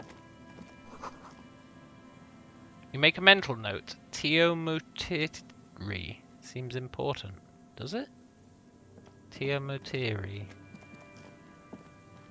Teomotiri. Okay. This door is going to be the bane of my existence. Why aren't you a white check? Why have you got to be a red old check? door, worn by elements, guards the depot. Why? I want to go in there.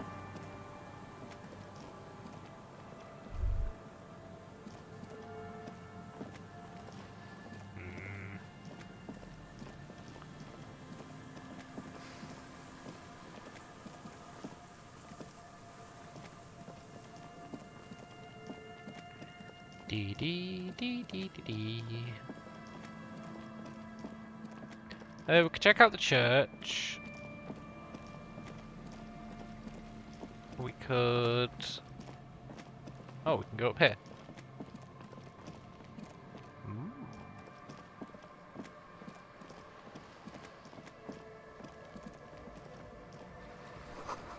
Must have taken a lot of patience. Yeah. Who are you?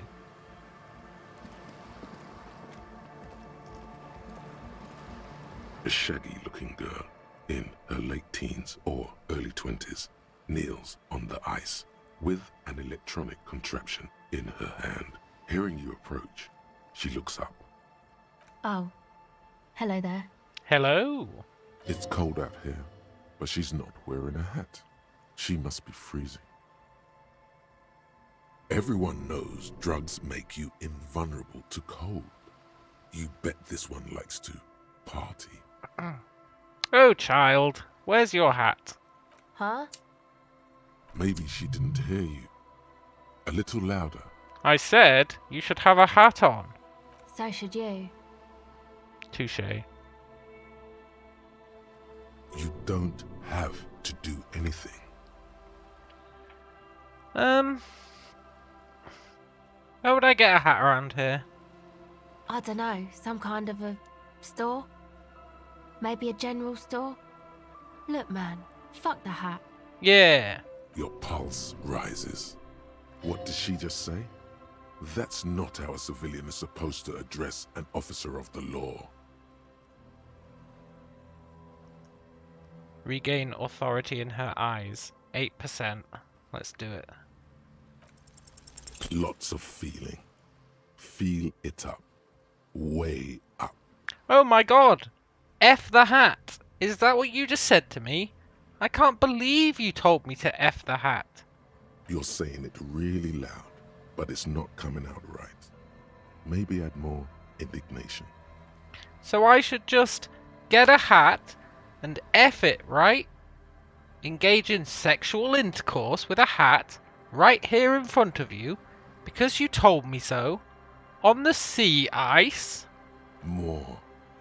Right here on the sea ice. More. Give you a little ice cop hat F show. I didn't mean to. I'm sorry. The lieutenant is watching the scene unfold before his eyes, unsure how to react. Is that how you see me? The girl looks down, slowly curling into a ball. Look, I'm sorry, kid. It wouldn't let me do anything else. I failed the check. That's it. You've earned it. Start crying. Life's hard.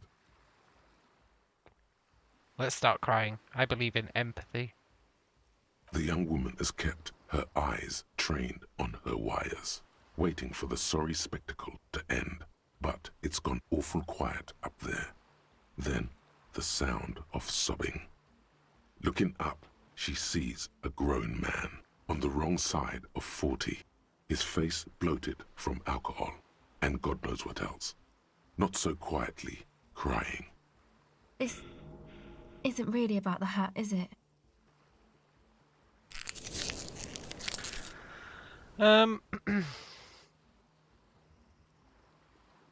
No. You know, you're not the only one with issues. I self-medicate. Shit. Life's a horror, you know? Crying helps, though. Get it out your system. And then maybe we can talk. Okay? I'll be here. Yeah. Oh, Kim, what do you want to talk about? Happy ending. Yeah. With the hat. Do you want to talk about what just happened? What's there to talk about, man? Normally, I'm opposed to discussing one's feelings, especially on duty. But I think this is an exceptional case. So, what do you think happened? I didn't melt down just now. Thy pen of lies runneth dry. Best to simply deny the truth, bald-facedly. Damn it. What? Nothing happened. So you're saying you didn't break down in tears just now and nearly tear your shirt off? I've never cried in my life. Uh-huh. You could torture me, abandon me, even divorce me, and I'd be dry as a desert. Yes, I've definitely never seen you cry before, nor lent you my handkerchief to dry your tears. Methinks my liege doth protest too much. That 40 line hits you right in the feels. Yeah. I'm getting close to it. A performance that would make the star of a radio melodrama blush. Even so, in the future, could you please refrain from emoting too much on duty? The quasi-legal status of the RCM means we need to project strength twice as consistently as any other police force in the world. Weakness is strength. Not when projecting strength. Then it's just weakness. Sounds like typical macho bullshit to me. That may be so, but such is Revachol, and this is what is expected of us in Revachol. You get the feeling you're being handled with kid gloves, because your cheeks are still soaking wet. Glad to hear it was minor. Can you go on? The end is near anyway. I might as well see this through. Then, let's go. You're such a downer, Kim. So, like, seriously, what's eating you, man? There is a hint of pity in her eyes. Her hair is dyed blonde, with dark roots showing, and she wears thick black eyeliner. Most men wouldn't call her pretty. There is a manliness to her, a coarseness. What are you doing out in the cold? Recording, I guess. What are you recording? I think I'm recording cracks in the ice, but there's no way to tell. Not without headphones. I think I just recorded your footsteps too. Not sure how that will sound. What happened to your headphones? My boyfriend sold them. What? What for? I don't know, man. Things. Just stuff you need for life. Drugs? Everything checks out, sire. Yeah, totally. What are the recordings for? The musicians in the Elysium used them for making music. They looped the stuff, cutting the tapes together. They make music out of cracks in the ice and keys jangling. Crazy sounds like that. It's hard to explain. Anyway, I thought I'd make some too. It's supposed to be, like, a music place anyway. I don't really know what I'm doing. They use synthesizers too. I don't have a synthesizer. She looks at the recording device, the thing she thought would fill her hours with joy and escape. It's turning out to be an empty fantasy. She feels childish, very useless all of a sudden. Take this, your call. No, man, fuck that, I'm cool. I'm sorry I said that. I'm sorry about the fuck. I'll take your jacket, Kim. It's okay. Now this is where a hat would come in handy. Yeah. Yeah, maybe you were right about the hat. I was. It's supposed to be a music place. What is? Yeah. That? The boys think it could be a place, like the Elysium or something. Stupid. It's really not going to be a Elysium, that's for sure. The boys? Yeah. Andre and the guys, they're inside, in the tent. And why is that? Yeah, why are you freezing out here? They got too much stuff crammed in there. No room. Like what? Music stuff, mostly. Like this tape recorder, but bigger. And there's piles of it. Why don't you just leave some outside? Yeah. That stuff is more expensive than I am. More expensive than any of us, really. Doesn't matter. I can take the cold. Okay. I had some other questions. Go ahead. Oh look, I get +1 empathy from my, trashy die. Awesome.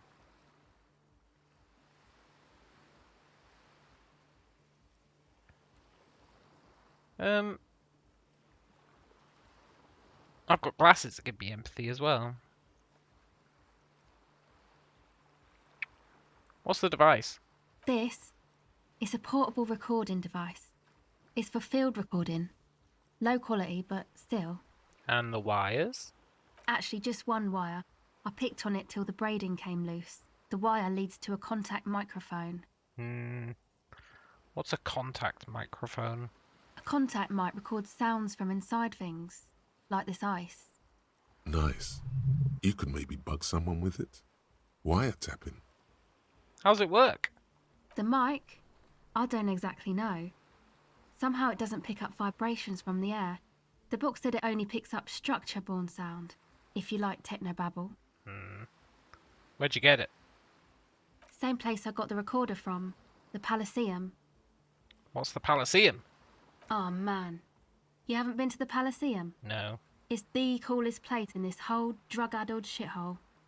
It's a music club and a synthesizer workshop on Boogie Street in Jamrock. Musicians live there, like real musicians. I once saw Arno van Eyck. No way, not Arno van Eyck. Thinking about it really cheers her up. It's a long way from here, though. Who's Arno? Oh yeah. Guess you wouldn't know Van Eyck. Or really be a Elysium going kind of person. What? I get down. I don't know what that means. I grind. I don't know what that means either. Nor do I. But I have concrete evidence that I rock, in the form of a wrecked tape player and a completely trashed hostel room. That's cool. Yeah, time has deserted me. Sucks, man. Was there something else? About the contact mic, perhaps? No, nothing about the contact mic, but I have some non-mic questions. Okay.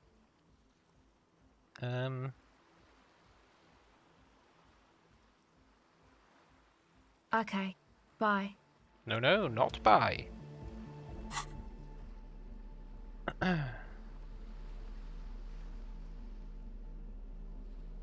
Where's my empathy stuff I got? I know I got some empathy stuff. We got the empathy jacket. I'm sure we have more empathy stuff. Though I do have a habit of misremembering what we've got. Yeah, I knew we had empathy glasses.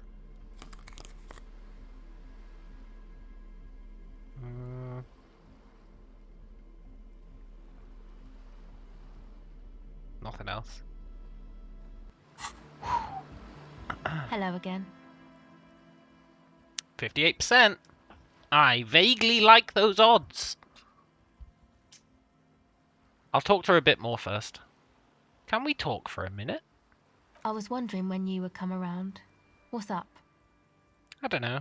There's something that's been making my life hell. What is it?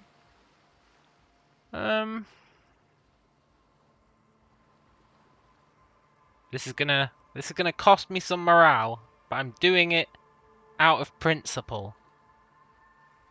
I think it's all these foreign people taking our jobs. Oh, really? Yeah. I can tell this was once a proud nation. Now all this internationalist bullshit has brought Revachol to its knees. So the thing that's got you crying in front of strangers is national pride? Yeah. That's those foreign ideas messing with your head. You don't even realize you're literally on your knees right now. Our women. Literally on their knees. Man, that's because my equipment's on the ground. Well, I'm pretty sure I've got issues with our young women kneeling in the snow with this cosmopolitan racket going on in the background. Or, I'm just gonna put this out there. Are you sure you're not having chick issues with some chick? I'm positive. Go ahead. What's your name? Estelle. Sell who? I'm not a young suitor. This is official police business. Okay, it's Berger. You have little reason to doubt that's her real name. But she's not all that surprised by this cop show questioning, is she? Yeah. You seem surprisingly comfortable with being questioned. Why? Well, it's just questioning, right? You're just questioning me. It's what cops do. Yeah. Have you been questioned before? Once or twice, yeah. I'm sorry I haven't had the Revachol experience they get east of the river. What's east of the river? Rich people. Rich people are east of the river. God damn it. Am I really going to do this again?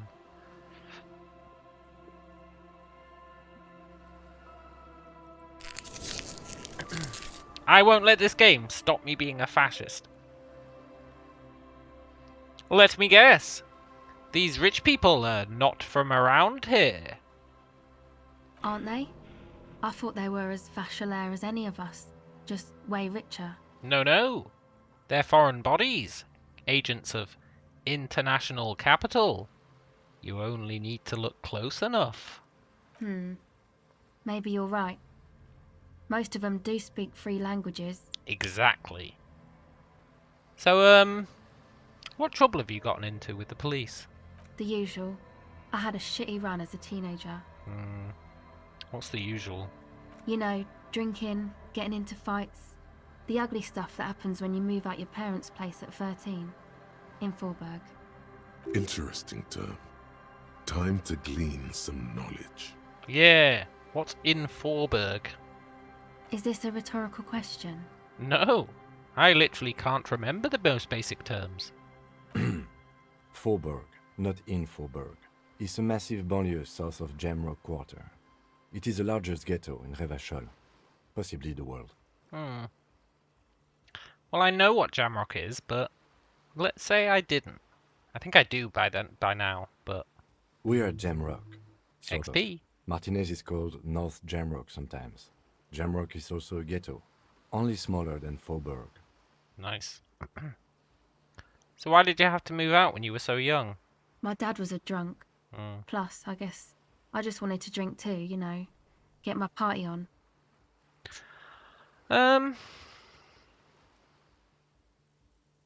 Look, you should take me as a warning example. It's bad for you. She nods very cautiously. Right. Tell me about this music place. It's supposed to become like a club for anodic dance music, like that new style of synthesizer stuff they play at the Elysium. Except that, yeah. The floorboards are twisting, and the shooting beams are slowly cracking, like bones, far east of the Golden Delta, beyond the industrial port. There is a black patch of unlit coast with the smallest creatures on the ice. There will never be a club for anodic music here. Not in a million years. What's anodic dance music? You know, anodic, cathodic, music that's made with electronic instruments. Secret task complete. Let's go. What kind of electronic instruments? Synthesizers and tape consoles. Microcomputers too. Anything that uses electricity, but isn't guitars. Also found sounds, stuff like that. You see clear, beautiful, violent flashes of light. Light cutting through a smoke-filled darkness. That is what the future will look like, if it ever comes. This is an evolutionary step up from amplified instruments, which in turn are a step up from acoustic instruments. What comes after it, you wonder? A black-tinted nothingness, or something finer? Something finer? You want to turn the church into a club? I feel like this is definitely a yes. I know. It's not my idea. Oh. Andre and the boys found the place. It was supposed to be deserted, but now they can't even take it. Hey, you two are cops. Mm-hmm. Why'd you ask? Okay, well, maybe you could talk to Andre and the guys. Because there are some strange things going on in that church. Really? If you're police, you should look into it, right? Supernatural stuff? Yeah, I'll do it. They're inside that thing there. Would be cool if you did. Was there something else? No. Go ahead.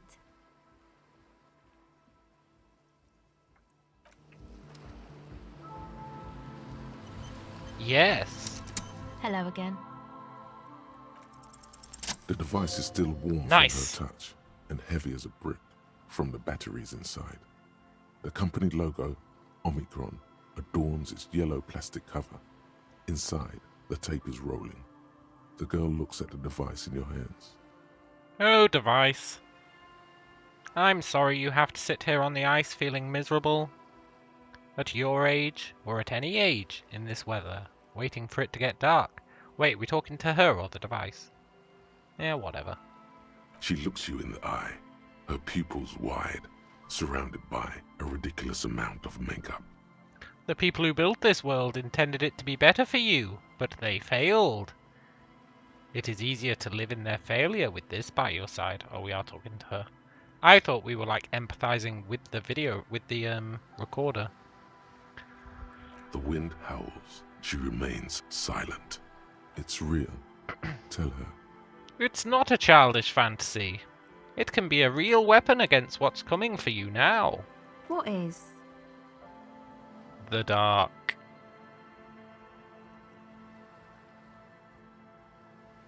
Nothing if you've got this. Yeah. Okay, I'll stick to it. So, thanks, I guess, for the psych session. I guess that means we're even? Yes, it does. She means your little talk before, after your breakdown. It's all right, she means to say. You returned the favor. Yes, I did. Nice. Karma. Karma chameleon.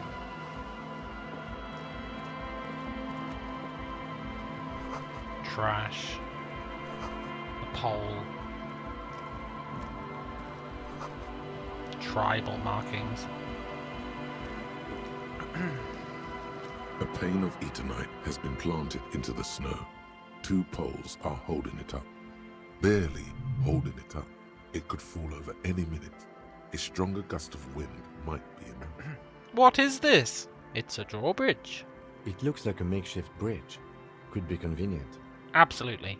The pane falls into the icy snow with a soft thunk.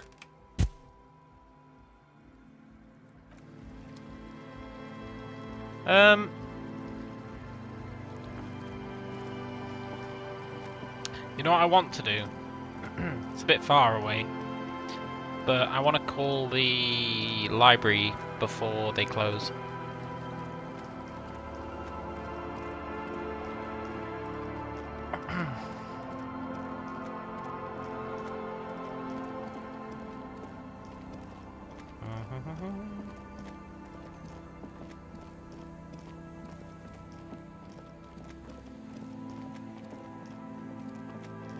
There's so much stuff on this side of the canal.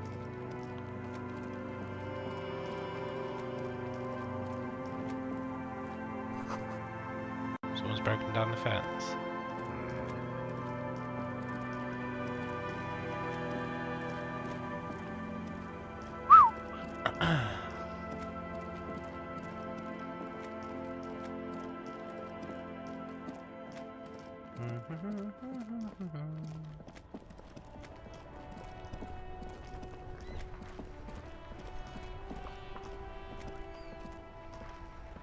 Inside, you see a set of steering levers, a radio microphone, a pull-out toolbox, and the soft glow of the fuel preheater gauge. This is Precinct 57. How may I assist you?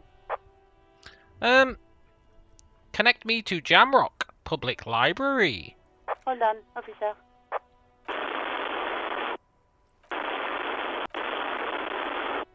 I've got Central Jamrock Public Library on the line, and I've already introduced you to their librarian. Connecting the call in 2, 1. Yes, this is Central Jamrock Public Library here. How can I help you, officer? He sounds worried, yet ready to assist. This is how people get when the police call.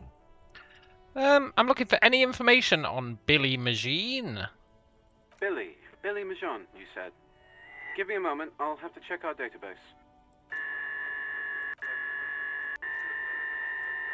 On Moreau Drive in central Jamrock, in a darkened hall lit by orange desk lamps far away from the noise outside, a middle-aged man taps commands into an old radio computer. A printout falls on the desk. Behind him, a lonely reader scours some dusty bookshelves, looking for a paperback. Yes, hello, are you still there? I found Billy Majon's home address, is that alright? No phone number, unfortunately. Yeah, that's fine. Here we go, sir. Rue de Saint-Gilles Lane, 33B, apartment number 20. It's in Martinez, I believe. Cape Side Apartments, it says. That's all. Nice. That's where the smoker on the balcony lives, isn't it? Maybe? Do you have any other information on them? It says here that they returned their last book just a few days ago, but I wasn't at work that day. Do you... Wait, the smoker on the balcony? Maybe it is all connected. Do you know someone who was? Marie? Marie? Do you remember a reader named Billy Majon? They returned a Tybalt book the other day. Oh, what if it's the smoker? Oh my god, what if it's the smoker and I missed my chance to talk to him? Ah, that would suck. And it really would mean they were connected. Maurice, what? A woman yells. Then, yes, okay. If it was the police, she starts explaining something. Yes, it was my colleague Marie. She said that it was Billy's husband who returned the book. He also asked for this new sci-fi release, Lowe's Radio City 87, but we don't have it yet. So Billy Magine is a woman, not a man. How did your colleague know it was the husband? Marie knows Billy. She's been working here longer than me. Sometimes her husband returns some books for her. And then goes for a little drink later, on the lookout. Do you know the husband's name? Sorry, no. Marie only knows him by sight. And what did he look like? Marie! She said it was an older man, and that she's pretty sure he'd had a drink or two the last time she saw him. That doesn't seem relevant. I mean, it is relevant to us, but with all the context she has, that doesn't seem relevant. What was he wearing? 1 second. Sorry, Marie wasn't really paying any attention to that. Yeah, that's fine. Happy we could help. Goodbye, officer. Goodbye. Anything else you need from me? Yes, I need to report a dead body. 1 moment. Can you please describe the body? Age, sex, cause of death? I absolutely can. We suspect he might have been inebriated when he fell. There were bottles all around him, and traces of vomit on his shirt. Any signs of violence? Well, there might be a sequence killer on the loose. A sequence killer? Are you suggesting that this might be connected to the case you're working on? Absolutely. No, we are not. There is no evidence to suggest that this man was connected to the lynching, or that we are dealing with a sequence killer here.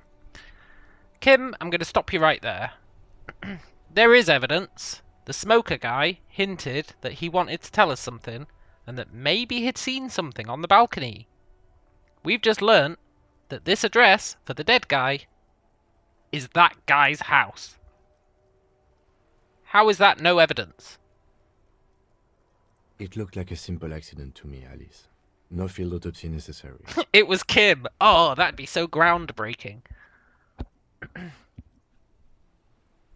That'd be amazing. No field autopsy necessary. You can hear her quickly typing in the background. What about his belongings? Did you examine his clothes? Yeah, I did. Any information on the library card? Yeah, it's Billy Magine. Good. You have a lead.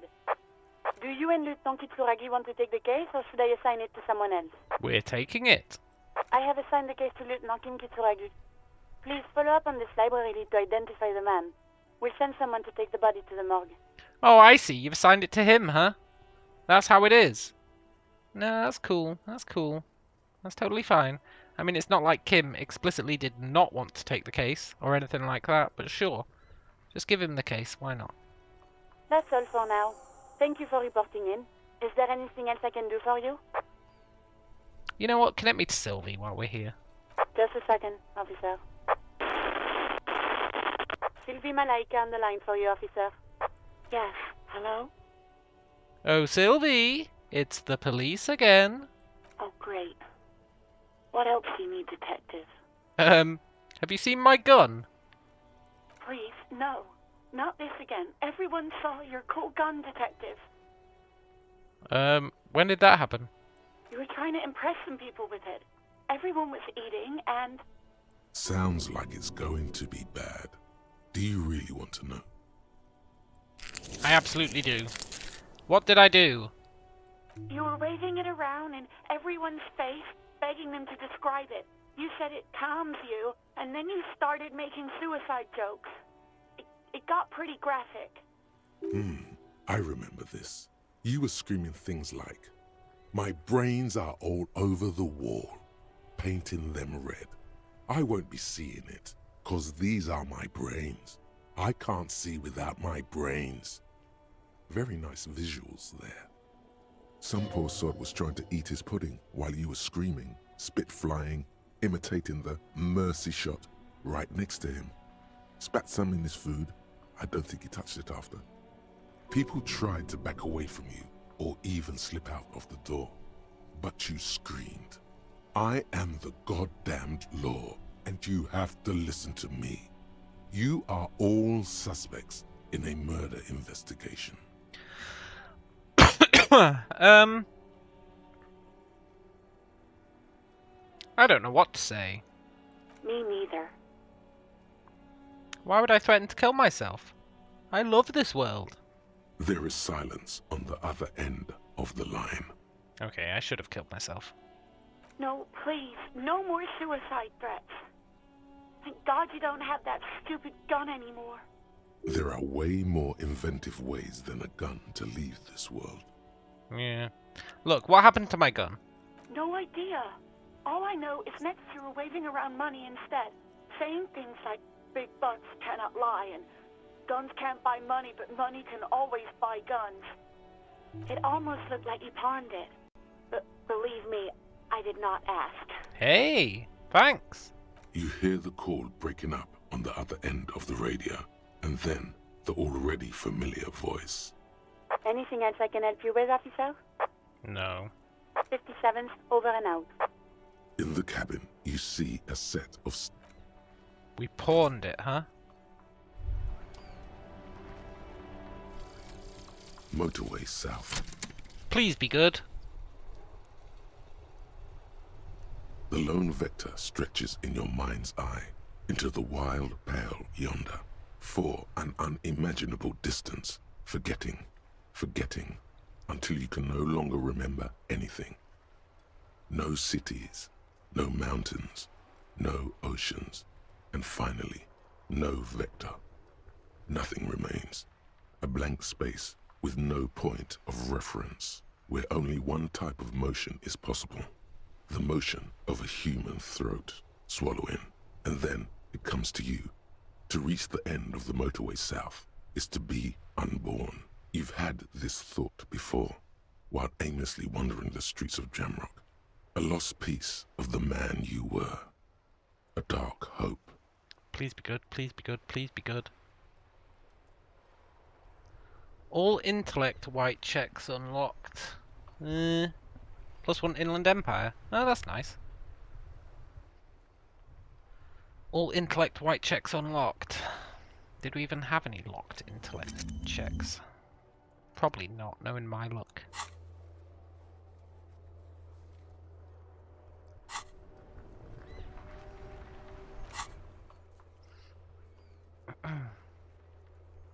So my rhetoric check should be unlocked then, because that's an intellect check. No, it's not. Intellect is yellow. No, it's not. Intellect is blue, yeah. Rhetoric, that should be unlocked. But it says it's not. Let's go and verify that. I don't know why it said all intellect checks unlocked. I don't know if that means what I think it means.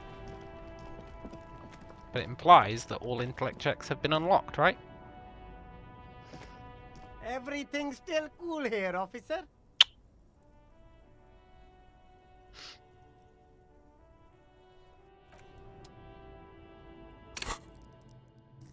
Intellect. Rhetoric.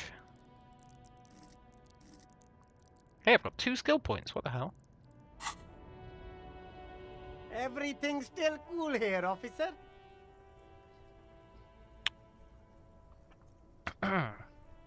What does that even mean then?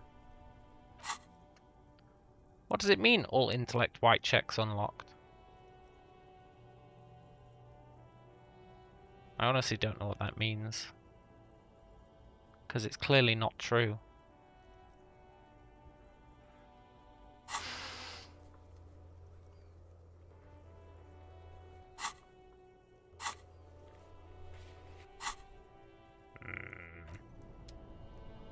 Everything's still cool here, officer.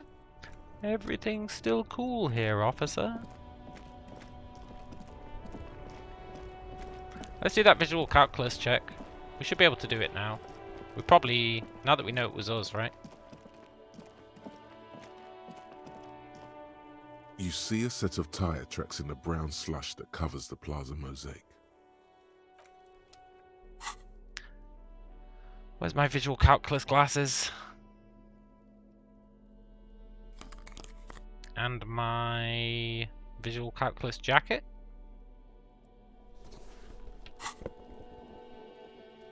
You see a set of tire tracks in the brown slush that covers the plaza mosaic. Nice. Just don't roll a 3. The tire tracks were left here by an unknown event that took place some days ago. It's a message, written in the language of burnt rubber. Some of that rubber stuck to the tiles right in front of the whirling in rags. This is point A. The driver started there, and then accelerated straight into the fence, left a hole big enough for the Franco-Nigerian cavalry, according to the cafeteria manager. What happened next? The driver proceeded to back out of the yard, barely stopping before hitting the adjacent building. Before heading south, must have been in a hurry. This is where I started with my motor carriage, before sinking it in the sea. No wonder the cafeteria manager seemed frustrated when he was giving us directions to the yard. Well, you did provide us with a very convenient access point to the crime scene. True. I appreciate that, Kim.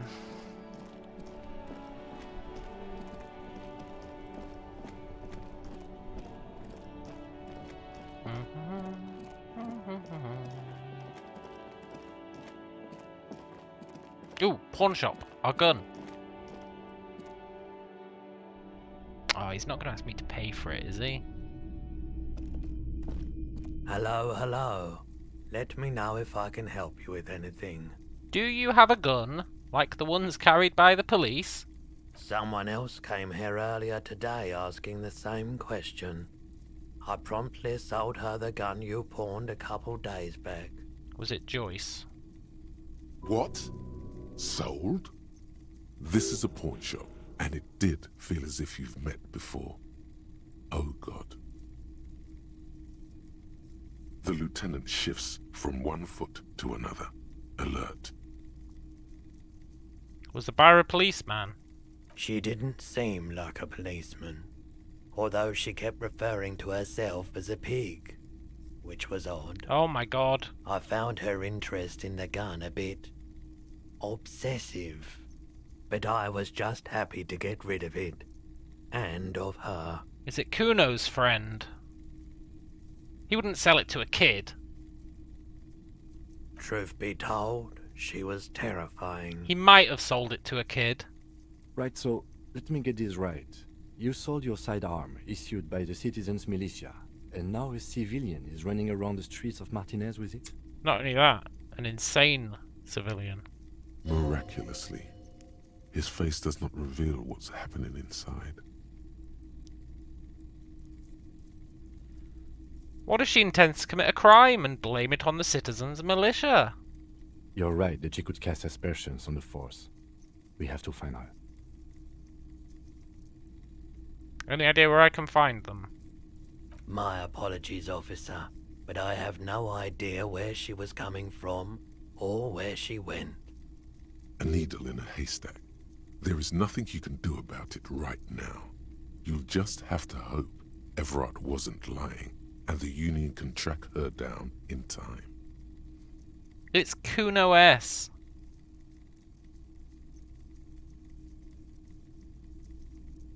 A woman, yeah. Have people from Everett Clare's Union come to get the gun? Maybe.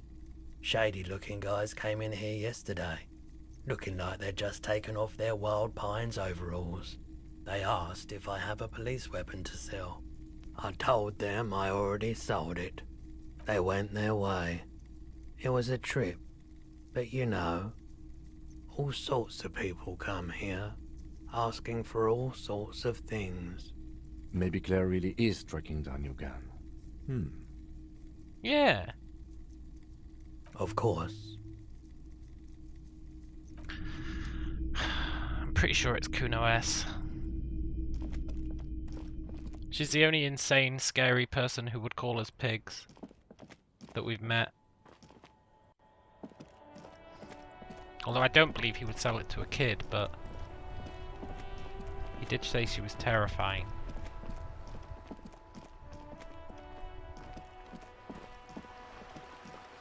I have that bird to sell. I'm holding on to that bird. There was a dialogue option with that bird with the child.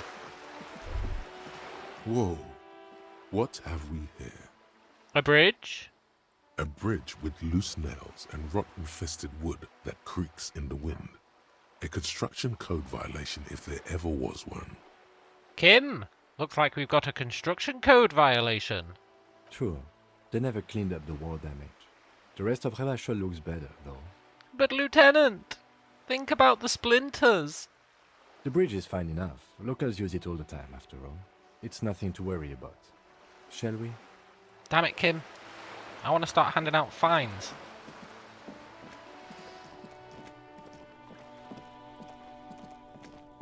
We gotta make money somehow. Trying to sneak up on me again? Trying to snuff me out? Get away, pig! Maybe she didn't get the gun. I feel like she'd have shot us.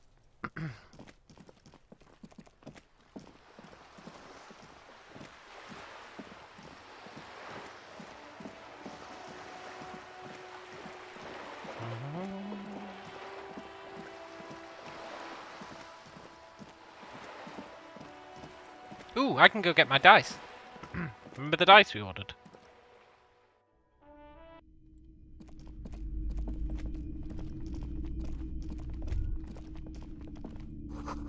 No sane person would put their head into such a machine. Okay.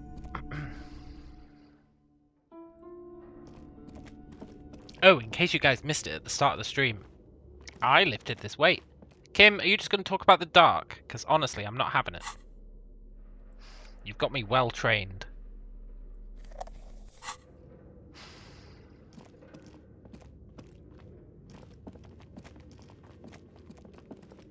I really wish I knew what it meant by all intellect things unlocked. Tiles on the cube are still smoldering. The speaker comes to life. Good afternoon. Please repeat. Is this the production schedule? Why did you call me Fortress Accident? Fortress Accident is the company on whose name the terminal you are currently using has been registered to. Do you have any other information? One moment. Fortress Accident SCA produces revolutionary interactive call-in radio games. That's what the catalog says. That's not bad. So conceptual. What's that? Any other questions? Good. Please repeat the password. Is it my birthday? Still no. Shit. Received. I will. That sounds bad. A login, don't worry. Passwords have a way of turning up sooner or later. Fortress Accident. Thank you. Tiles Yeah, on the but the cube. password hasn't turned up. And I want to sell that cube for 50 real. That's right, 50.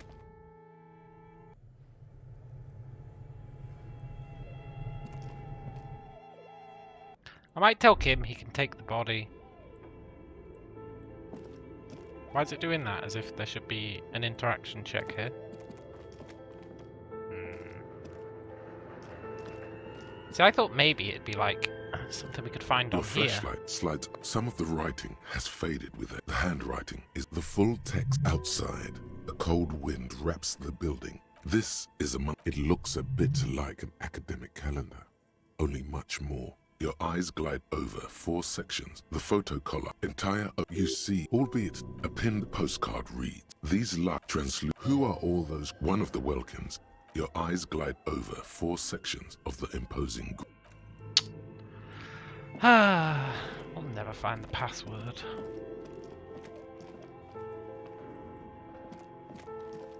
Hello, can I have my dice? Don't throw it at me this time. Oh, it's you again. Are you looking for a die? Yeah, I've come back to pick mine up. Very good. That will be 7 real for 1 custom die. Yeah, okay. Here's the cursed die you ordered. Let's read the phrases. The phrases read, God is indifferent.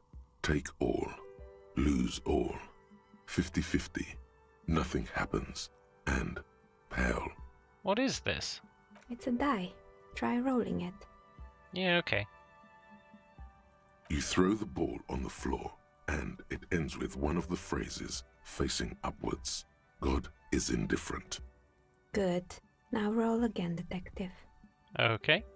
It lands on exactly the same result. God is indifferent. It declares again. It's a sphere pretending to be a 6-sided die. Each roll will end with one of the phrases facing up. The die originates in Ilmara, where it was used for cleromancy. Except I've weighted the die. When you try rolling it, you realize that each time it gets you exactly the same result. God is indifferent. This is our curse. It's even worse than she says. God is dead. We live in a forsaken age. This is mega cool. Can I get one that works? Sorry, I don't have another one ready. You were the one who asked for a cursed die. Well, you're not wrong. I guess I'll keep the die. Good luck, officer. Hey, I get +2 to my shivers check.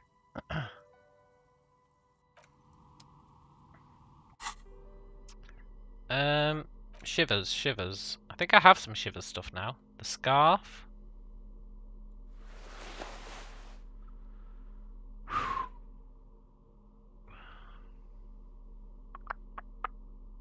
sure I have something else.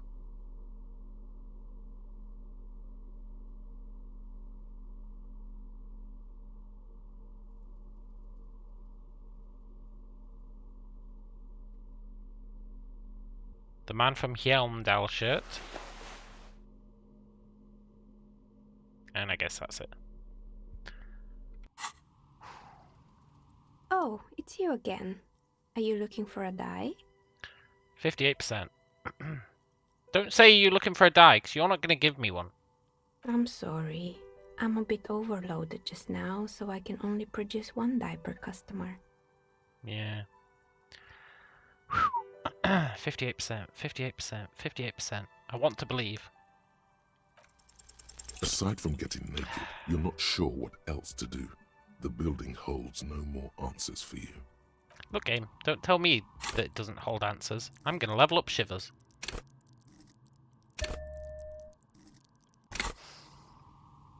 Oh, it's you again. Are you looking for a die? 72%. 72%. Let's go. A gust of cold air sweeps through the chimney. The stones and minerals on the shelves rattle as though agitated. For a moment, it almost feels as though you're outside the building, exposed to the atmosphere. The curse is real. I figured out why it spared you. Didn't we already talk about this? It's because you're not in the same building as the others. Yeah, we're in the chimney, right? We're technically not inside the building.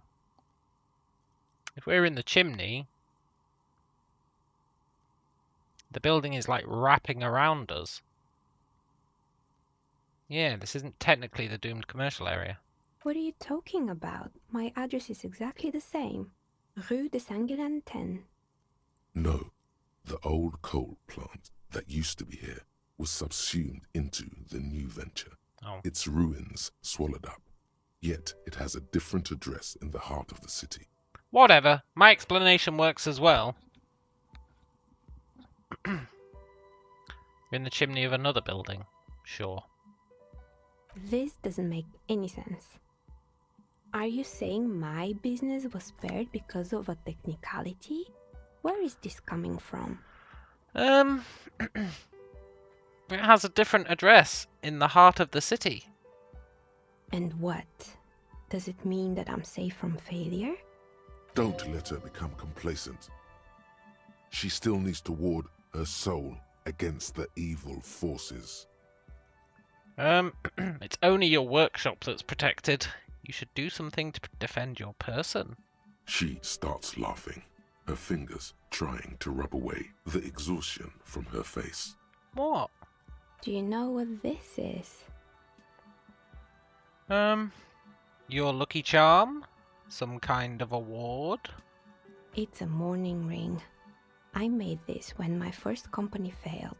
It was a small jewelry shop right here in the East Delta Commerce Center, built with the little I inherited from my parents. I drove it into the ground within a year. I didn't have what you would call a viable business plan. See? I bet you didn't run the jewelry shop from the chimney. No, you're right. I didn't. It wasn't just the jewelry shop either. I always thought that it was just the world that you were supposed to try again and again until you finally succeed. And now you're telling me what? That it was all because I didn't run my little shops and ventures from a dump inside an abandoned chimney? Look, it's not a dump. You've made it nice. Yeah. Or maybe it's the entire world that's cursed. It's such a precarious place. Nothing ever works out the way you want it. That's why people like role-playing games. You can be whoever you want to be, you can try again. Still, there is something inherently violent even about dice rolls. Yeah, tell me about it. It's like every time you cast a die, something disappears. Some alternative ending or an entirely different world. But anyway, thanks for sharing your theories, officer. Yeah. The precarious world, huh? Seems like the point of the game is victory. The absence of defeat on all fronts. Victory in business ventures and creative undertakings. Victory in love. Political victory. Ideological victory. Sexual victory. All red checks fail. F off. I'm not internalizing that. Although it's probably really good if that's the temporary negative. Could just not do any red checks for 4 hours. A large part of Callum's soul when he loses 4% rolls.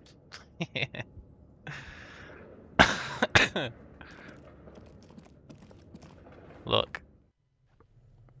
Anytime I lose a roll, I feel like I've been cheated, no matter what the odds are.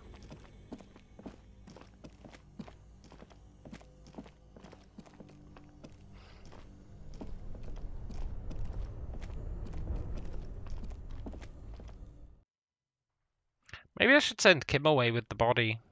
Do we need Kim following us around? He's been very, complainy.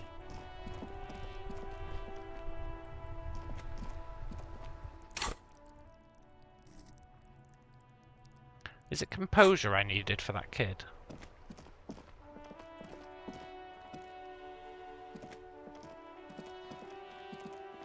Hello again, sir.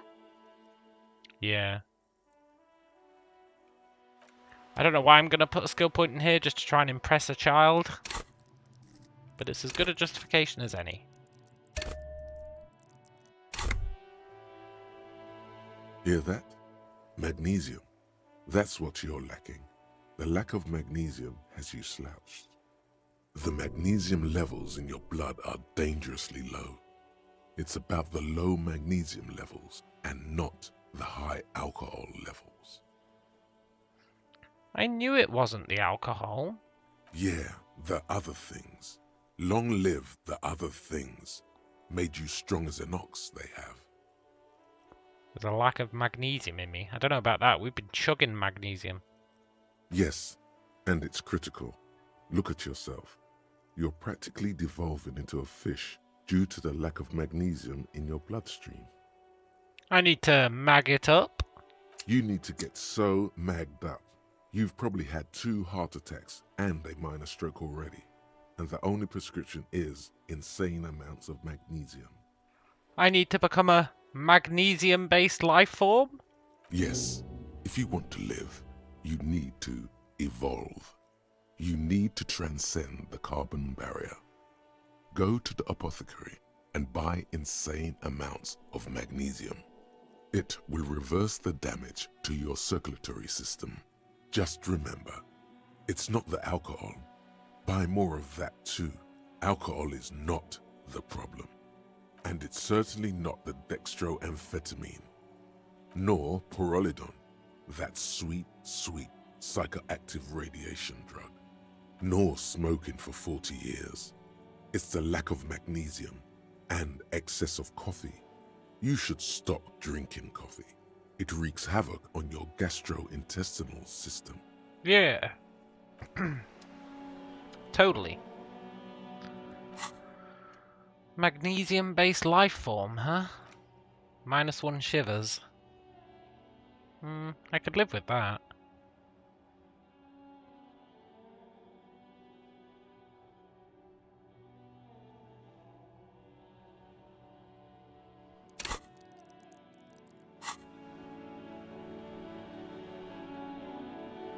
I might take magnesium-based life form when we live. It's appropriate. I am using a lot of magnesium.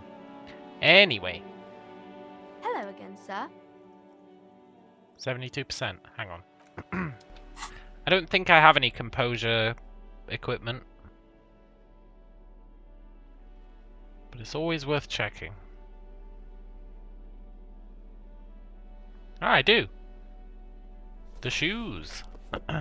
The pants.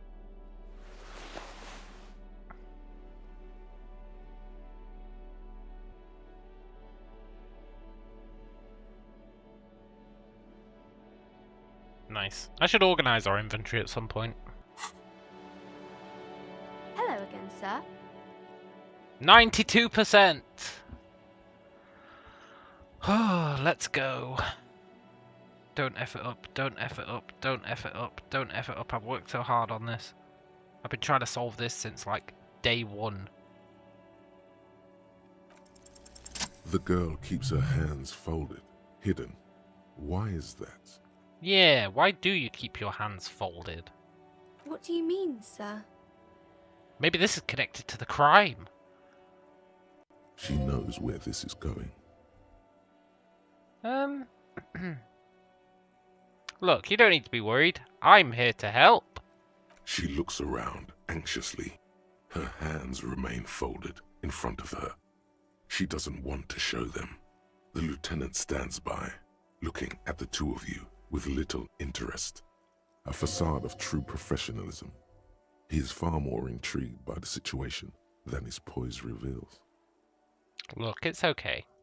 She brings out her reddened hands, her nails frayed, nearly chewed down to the flesh. Oh, you bite your nails. And you knew this from me keeping my hands folded? There were a few other hints. Well, that proves nothing. Anyone could do an easy deduction like that. I bet I can figure out why you bite your nails. She nods, half provocative, half enthusiastic.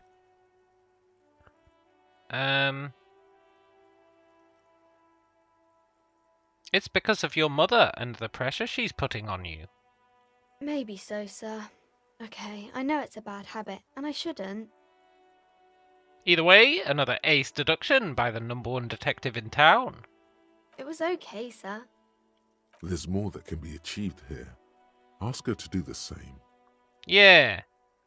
Do better. Deduce something about me, and don't just say I'm a drunk. You're quite sober. The lieutenant does not flinch at the comment. He does not flinch even a single bit. He is intensely not flinching. It takes effort. How do you know I'm usually not? Because you usually aren't.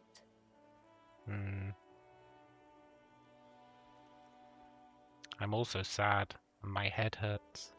I'm sorry, sir. I hope things get better soon. There she stands, swaying on her feet, assaulted by the early spring breeze.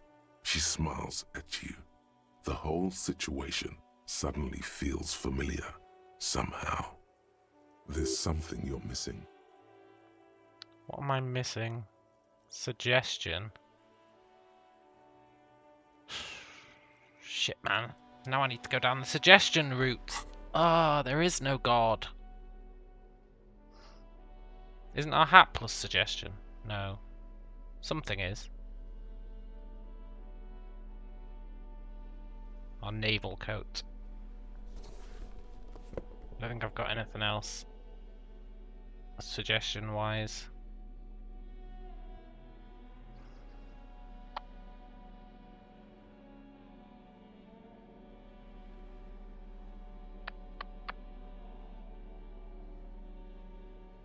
No. Hi, Ace Detective. Are you here for more books? 58%, 58%, 58%. I want to believe. What am I missing here? Because you know each other. She's been talking to you so openly because you've talked before. Really? You know me? Yes, I stand in this spot all the time. You've been running around all week without your shirt on, sir. Telling people the end of the world is coming. Well, I don't really understand what you mean by it. that's definitely true. Did I ever talk to you? Of course, you've stopped by a few times. You certainly look better than the last time I saw you. Thanks. I'm trying. Yeah, I can see. You don't have party eyes anymore. Party eyes. Yes, of course. That makes sense. I'm not surprised children have seen you running around with party eyes on, he thinks. Not at all. Party eyes? You know, like a cat in the dark, all big and wide-eyed. It certainly looks odd on a man. The swiveling eyes of a loony drug addict. That is what she meant. You were probably gurning too. Fuck yeah. You should get some party eyes right now. Snap those sequins on you, boy. Does that mean I've been partaking in narcotics? Oh, baby, that's not what you have to worry about. Worry about the important thing. Yeah, why didn't you tell me you knew me? I didn't know I had to do that. Yeah, that's fair.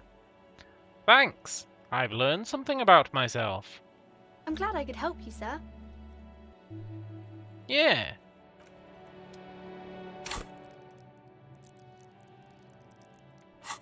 I'm gonna get that magnesium thing. Magnesium-based life form.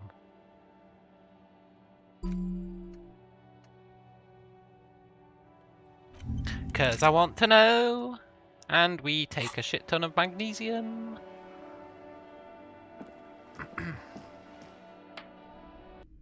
You. Enough is enough. The time has come. Hello again, esteemed officer, and welcome to Crime, Romance, and Biographies of Famous People. Yeah.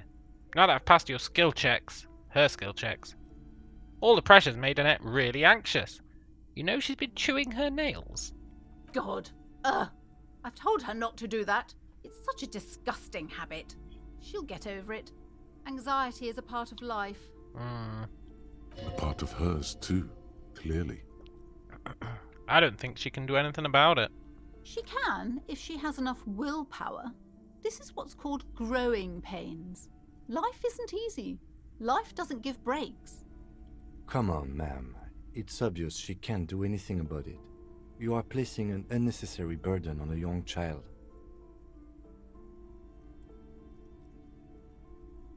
Yeah. What you're doing's wrong. Even I know that. And I usually don't know anything.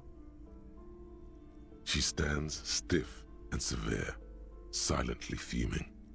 10 or so seconds pass without change. I dare you to hit me with a rhetoric check. I dare you. She's looking for one, but there simply aren't any good arguments for being an asshole. Oh no. Hold on.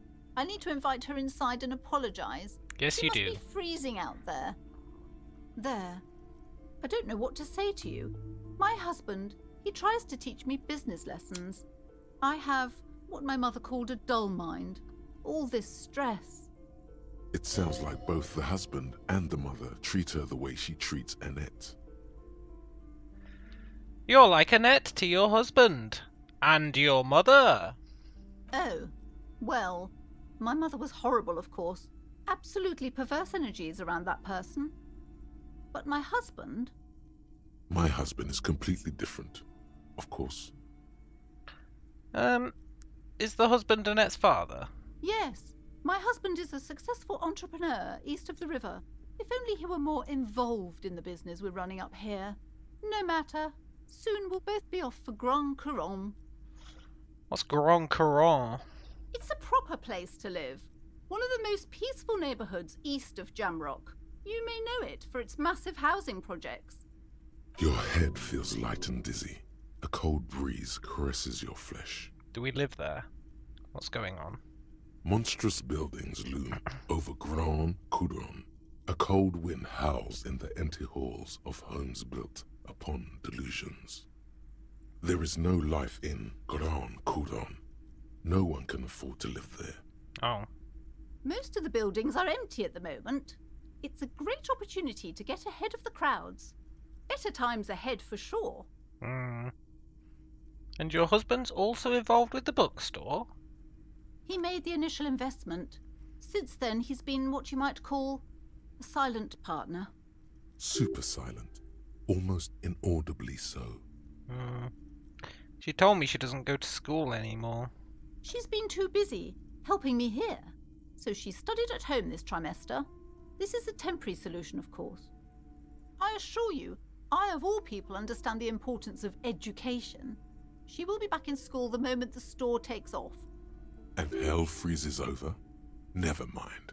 It's not a good topic to get into. Is she an only child? Yes, I'm afraid so. A real treat she is. It would be nice if she had... No, we couldn't have afforded more children, really. Not in this economy. A glimmer of sadness blinks through the well-crafted exterior. Why not? We're quite busy people, you know, my husband and I. Quite busy. Children are a lot of work. You don't look like a father, so I don't expect you to understand. Hey. I'm sorry. I'm sure you do understand. I could be a father, you don't know. Even I don't know. I had something else in mind. The woman looks aloof. Her features much softer. Occasionally she glances at her daughter's silhouette. Bye. Hello, child.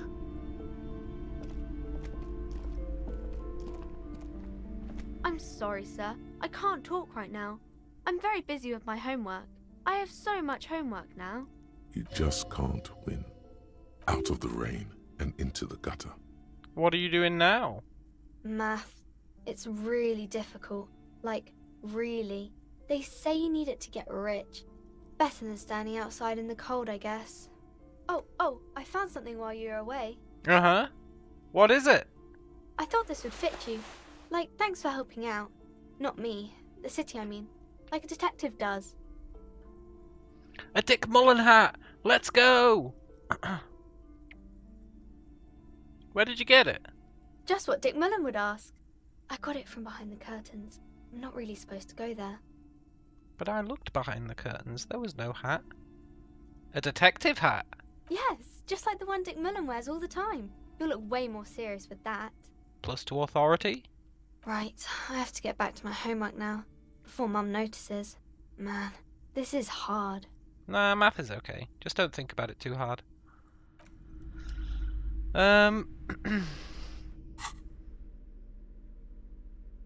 Plus encyclopedia. No negatives. Finally, we're not going to get ragged on for not wearing a hat. Let's go. Also, let's take off all our negatives. Goodbye, shoes. Goodbye, tie. Hello, other tie. Goodbye, glasses. We've got better pants. Hello, pants. Goodbye, shirt. The eternal question of which shirt do we put on? I'm organising this inventory. Pissing me off too much. Jackets. Jacket, jacket. Jacket. Jacket. I actually want to equip this one. Maybe. Yes. No more jackets? No. Shirt. Shirt. Shirt. Shirt. God, we've got so many shirts.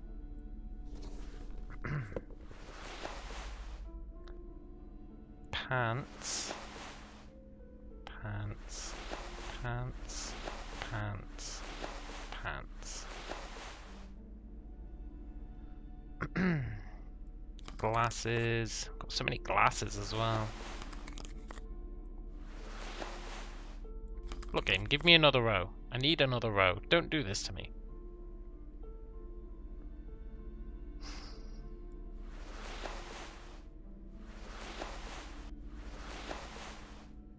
That's fine. Why did it just go ding? Why did it just go ding?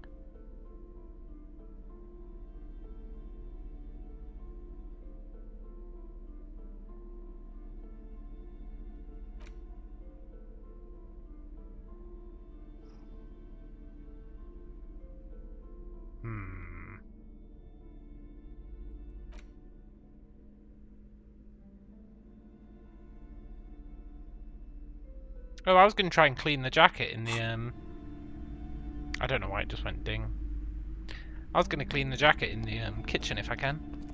I think the chef might still be there. Might have to wait for him to leave.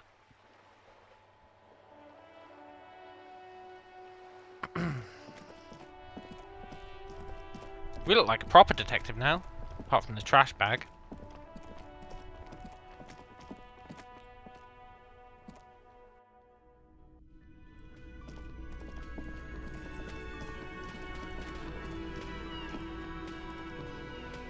The man ponders his cooking utensils and We'll wait for him to go. Hey, buddy! No, not you. Not Kim. Not Kim. Hey, buddy! It's you again. What is it? Well, well, well, what isn't it?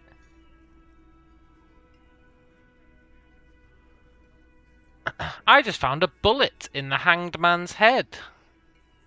A bullet, you say? That's mighty curious. Isn't it just? Indeed. Mighty. How did it get there? Well, there are so many bullets in the world, and so many heads. I guess it's only logical. At some point, one of them bullets had to end up in one of them heads.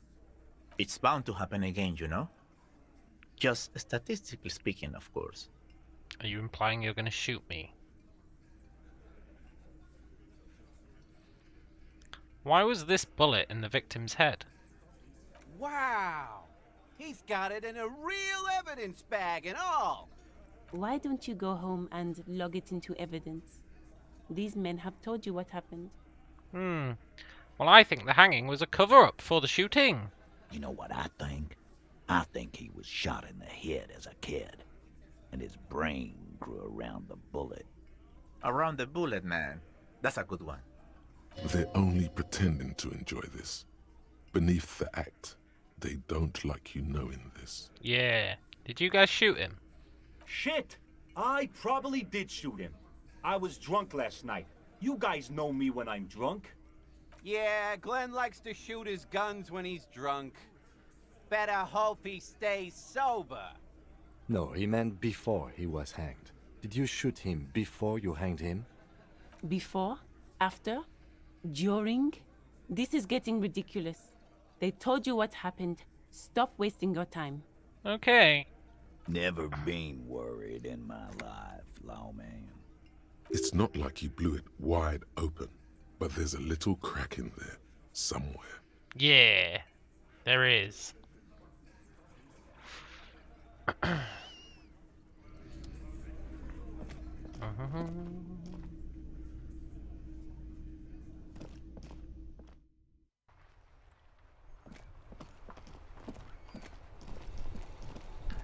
Da da da da.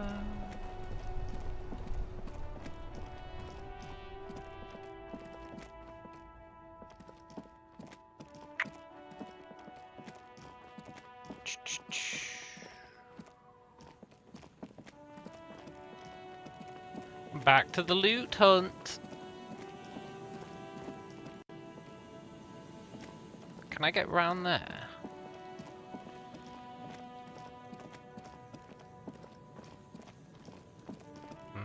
Hey, loot. What? The wind is corralled by the 4-story buildings. Yeah. A swing, but the swing is gone. Truly a sad tale. Some money! We can't afford somewhere to sleep tonight.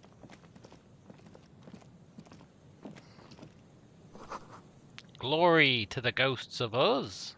Yeah!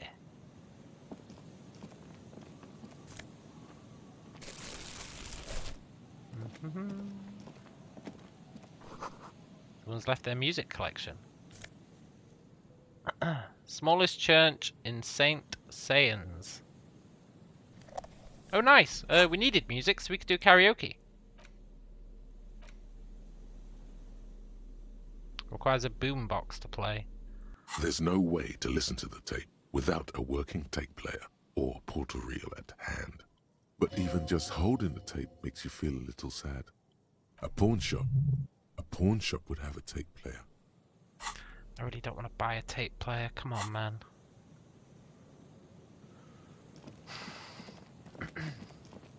Pawn shop's open all night. We can check it out later. Rust peels off the bent iron posts of the swing. The wind whistles through the skeleton of the small house behind you. There's desolation everywhere. Yet someone used to live here, laugh here. Thought it was a good idea to build a swing, even. Yeah, what happened here? In this yard? Yeah. He's assessing the situation. How long ago was it abandoned? Someone thought they could have a summer house in a bloc obscure, for cheap. It didn't work out. They abandoned it about a decade ago. What's a block obscure? A black bloc. A part of the city left unrenovated after the war. Or one that has fallen to gang violence. Or has become inhospitable in some other way. On aerial photos, block obscures look like dark squares, hence their name. So this part of the coast is a block obscure? Practically, it's not an official term in any way, but look around. No sewage, broken power lines, crime, drunks. Life is tough in the blocks. It's no place to build a summer house. Well, at least they left some old music behind. Yes, and you picked it up because you're a post-apocalyptic scavenger who collects trash and magnesium blisters. Correct. It's not meant as nagging, just an observation. We should move. I don't think we will solve the murder with forays into the urban hinterland, at least in this phase of the investigation. Look, Kim, you never think anything we do is going to work, and it always does. Maybe cut me some slack.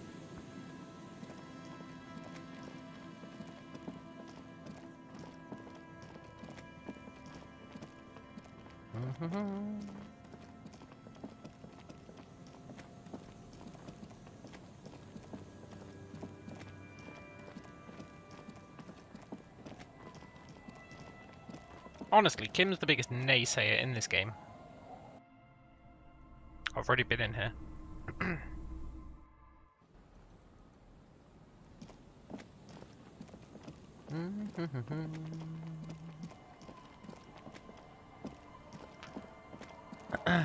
Let's see if it really is their jacket.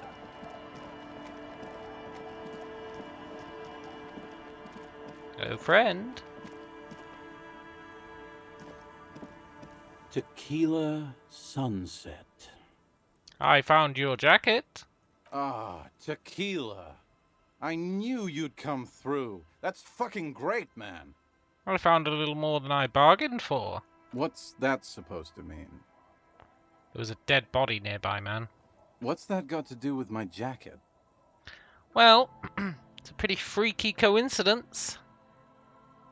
What do I care about some local stiff? You gonna give me the jacket or no?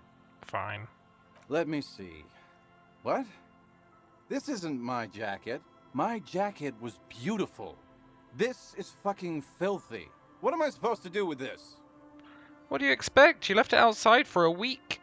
I'm not taking a disgusting pile of hobo rags. I may be in an irrecoverably decaying orbit, but I've still got standards. Either bring it back the way it was before, or find a dumpster to burn it in. You know, despite the guano, it looks like the jacket itself is stain resistant. It may just need a good scrubbing. Yeah. That's the plan.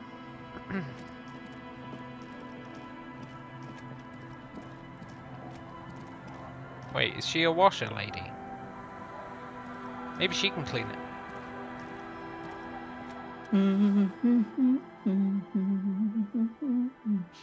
You're not sure about the melody, but it might be South Samaran, possibly Sigayan, also known as the apricot suzunti. Welcome to the fishing village. Please lean in closer. I have cataracts. I'm just asking for trouble asking this question. She's gonna say we smell of booze. But if you can't see, how did you know I was here? I still have a golden ear. Come, come. Oh, okay. Nice. Let's lean forward. Oh, welcome, police officer. We don't cause any trouble around here. And we don't want any trouble either. We are not here to cause any trouble, madame. Trouble? Say the second thing, Bratan. Shows you got style. Say the second thing. Yeah, okay. We're cops. We're hellraisers. Click, click. Bang, bang. No, you're not. I've seen you around here before. 12 years ago. You didn't raise any hell. You were quite helpful, actually. But still, in Martinez, you're considered an ill omen. What kind of an ill omen? Oh, the usual. Dark tidings. Black hound. That's you, all right. A black hound licking your own heels. I've been here before. No, not you personally. I meant the RCM. Some of the men got into a fight. One of them killed another, locked himself in that woodshed over there. He was brooding, needed some help opening the door. You got it open for him and took him to think about what he'd done in a more secluded place, somewhere more quiet. She says it as if he was on some kind of spiritual retreat. I'm totally an ill omen. It's what I've been telling everyone. The end is here. You're not. No one around here considers us an ill omen. People would have told us. Maybe they are afraid. Why? Because you're an ill omen. Yeah. But you're still welcome here. As long as men with guns aren't chasing you. And maybe even then. Because that's the kind of fishing village we've built. I'm sorry there's not a lot of room to park the motor carriage. And not a lot of houses. Or a lot of people. My kids are long gone. Searching for treasure. So are others.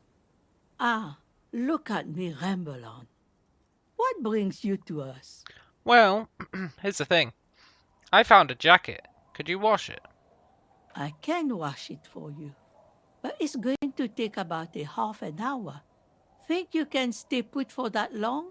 Totally. Although I don't know why I can't leave and do something else. No, we must run around ceaselessly. It would be torture to stay put. I could use a breather.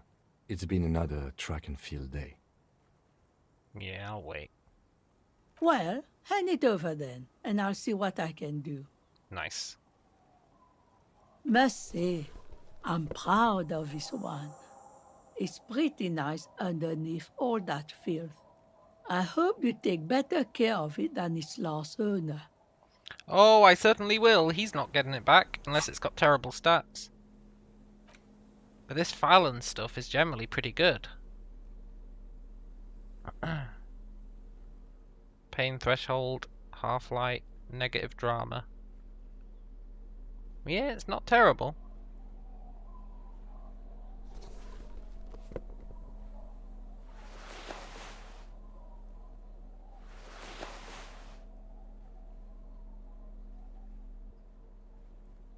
It's certainly not terrible.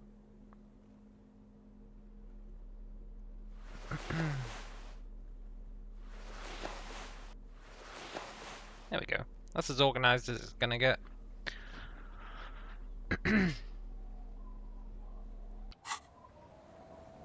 Thank you, lady.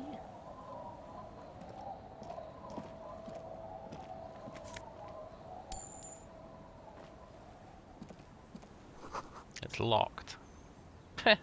Locked. Oh, it really is locked. Can't see into the house. Look, lady, tell me more about that house. The old woman still hums her unknown song. There's a gap where the name of that song should be. You should ask her about it right now. Where could someone stay around here? Oh, that's a good question. Stay? Most people here are trying to leave. That said, if lodgings is what you're looking for, I've got a free room in the shack. How much is it? I won't charge you for it. Take it as a gesture of goodwill from the village to the RCM. Nice. There's a guy Gart who makes me give him money every night, just so I don't die in the cold. That's exactly how we get ya.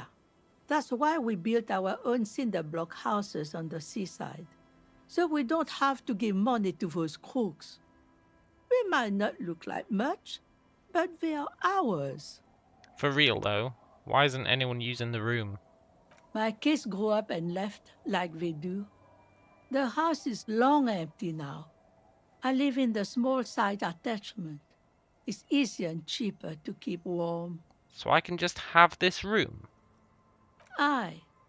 The room is pretty bare bones, but it's got a bed and roof over it.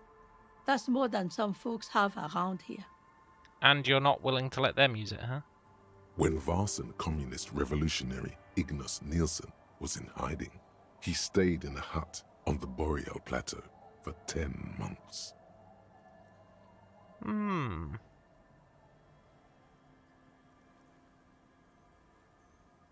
Oh god, I'm gonna do it again. Now this is real Revacholian hospitality. That guard must be half kipped or something. Go ahead. Call people rude things. We've heard worse here. Now, are you interested or not? She just has to go on about the end times. Yeah. You've got yourself a tenant! Don't make an old woman regret opening her house to the police. No more paying, 20 quid a night. Well, if you are not in the hostel in the morning, I'll know where to find you. Here, in a shack. Look man, it's free. He's a little relieved you're no longer in that room. Finally, you have those lame-os of Martinez off your back, Bratan. This looks like a great place to bring chicks. Yeah. Let's go check out the room. There might be loot in there. The door has seen better days. The layer of paint has started to peel off due to the salt and wind from the sea. Even the lock looks slightly rusted. Don't make me do a skill check to open this door. I'll wait outside to give you some time and privacy to check out your new living arrangements. But just so you know, after we are done with the day, I'll still be staying in the Whirling in Rags for the night. We'll meet in front of the shack in the morning. The key turns with a satisfying click. You can enter the shack now. Nice. Screw you, Kim. I don't need you anyway.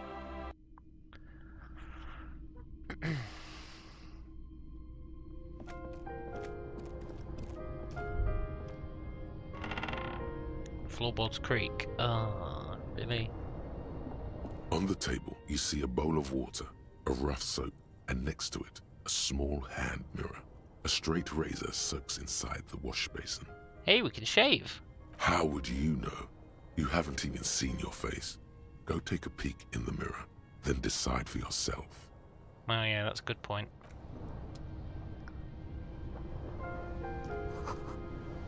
Old sci-fi magazines. A heat engine. A brisk coastal wind still howls against the window of the shack. Occasionally, the waves crawl in under the foundation, producing a low hum. Let's listen. The room feels muffled, like you pulled your hat over your ears. Outside, it is cold and windy, but you're inside, and it feels safe and warm. What is this place to you?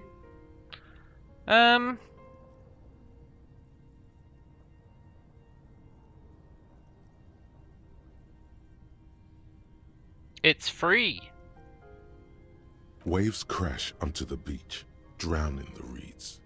Far to the south, a congregation gathers to a soup kitchen in a shelter for the homeless. An old woman gives out knitted scarves for free. Knitted scarves? For free? This could have been you. This could still be you. A down-on-his-luck nobody, trying to survive.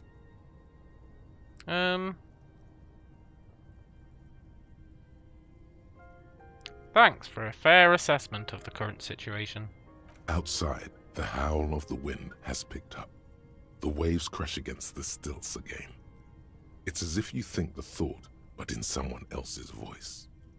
Look under the floorboards. I will! You better believe I will. If it lets me.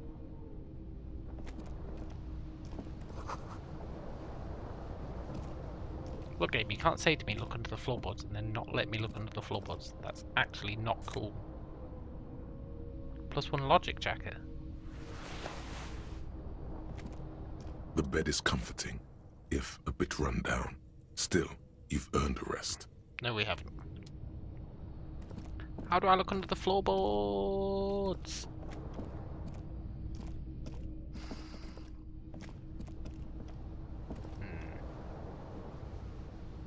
An old mirror hangs on the wall, half covered in shadows.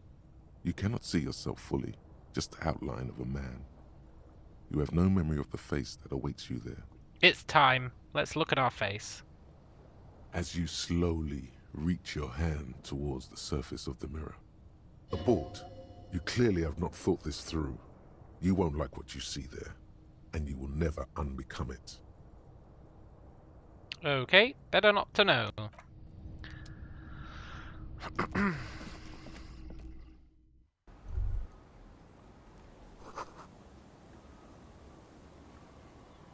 Hey, Kim. Under the floorboards. Look under the floorboards. Who's this?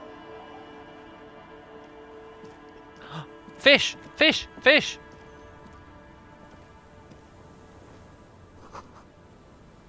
Cowboy boots in the fish? Oh, Shivers told us about this on day 1. Let's go! +1 perception! Some shoes without debuffs! Yes! I'm a big fan of perception. Ah, that's awesome. It's kinda nice seeing cops around. Yeah, give me all your trash. I'll be right back, I need a drink.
You know, things are really on the up and up.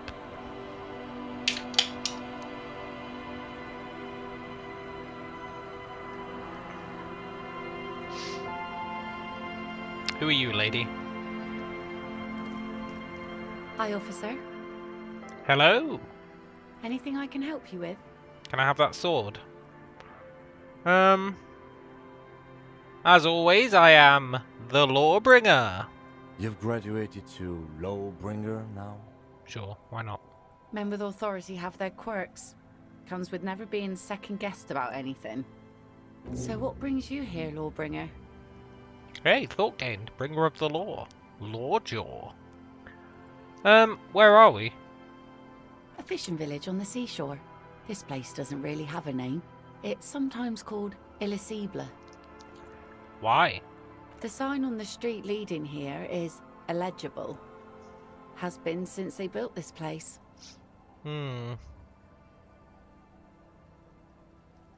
What's your name? Lillian. The name is Lillian. People call me Netpicker. I think I have time for questions, and that was actually the second one.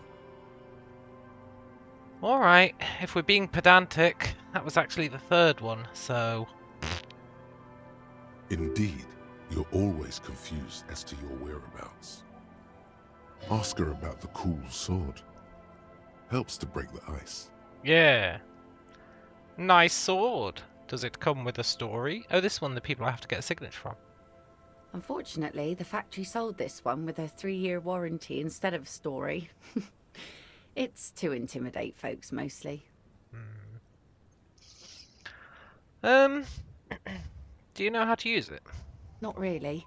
I know some basic moves, and I know it sure as hell beats a knife when you're in a tough spot. But not when you're in a tight spot. Well, it is imposing. It's a regular mass-produced sword, like a shovel or an axe. Nothing fancy, just for intimidation. Why do you need intimidation? From time to time, people need a lesson in respect. That's just the way it is. Back in the day, I caught the eyes of many men. And believe me, men need a lesson in manners from time to time. Can I borrow that sword? No, I'm afraid not. Tempting to confiscate the blade I used to keep these animals in check. You would put me in an early grave. Why don't more women arm themselves if it's so effective? What makes you think we haven't? The truth is that almost everyone in this life is scared and tired and stupid and too dull for that. That goes for men too. But they put on an act for us. Pretend like everything's good and living in shit doesn't bother them. Like anyone falls for that. Yeah. Behold, I have the same expression.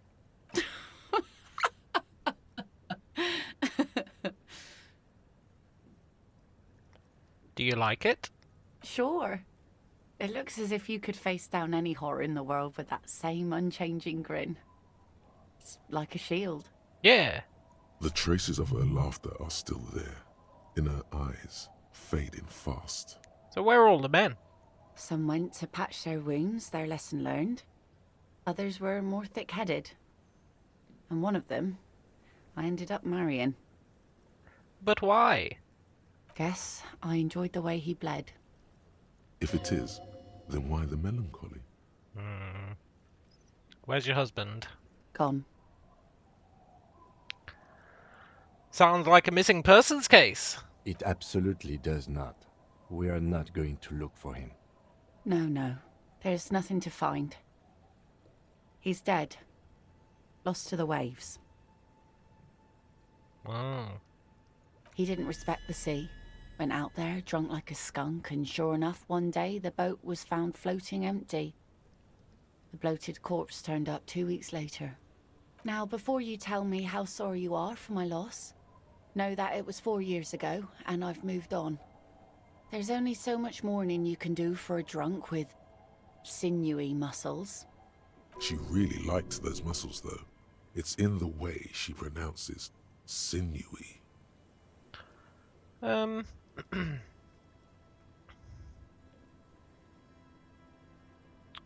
You should have thrown yourself in the waves after him.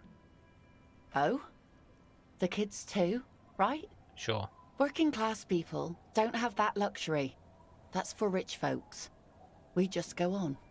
I buried my man, mourned for a month, and that was it. Life didn't really change that much for me and the kids. Not for the worst, at least. This is neither a touchy nor a very interesting topic for her. She looks like she's ready to go on a date with another, better, drunk. Ask her. Both of you could need some action. Look, electrochemistry. You always make me lose morale. Do it! Hit on the widow! It's the right thing to do! But... okay, we'll do it without Kim later.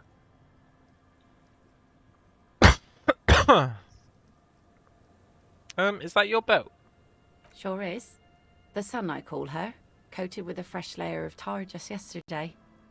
It'll take some time for it to dry, assuming the sunny days continue. And, I'm looking for someone. Am I? Yeah, I am actually. I'm looking for, the husband. I know I'm always looking for husbands, but I am actually looking for a husband. The zoologist. Let's see. Who are you looking for? Missing cryptozoologists. I don't think I know what these are. Care to elaborate? People who look for animals mainstream scientists deny exist. Aha! Like snowmen. Sure, like snowmen. 2 odd guys have been wandering around here, nose in sand, talking nonsense about snowmen and the like. The like? Right. Not only snowmen, also green men, monkey men burning rhinos. You get the picture. I do. Oh, you're getting it. And it is gorgeous. Where did they go? I don't really know. Further down the peninsula, I guess. I mean, that's where they were heading. Who else are you looking for besides snowmen? Nobody. I didn't realise I could be looking for someone else. Well, how can I assist you then, officer? What do you do around here? Like I said, fish mostly. Sail the waves, take care of the kids, pick nets. Right now I'm tarring a little skiff. What else? I sell the fish to people in the Delta to serve at their fancy restaurants. Authentic Insulindian cuisine. Insulindian, huh? No, wait, that's fine. We're Insulindian as well. Is that enough to make a living? Sometimes I also walk to the beach to see what the sea has given up. The sea is full of surprises. Keep it professional, man. Don't make it sound like you're hitting on her.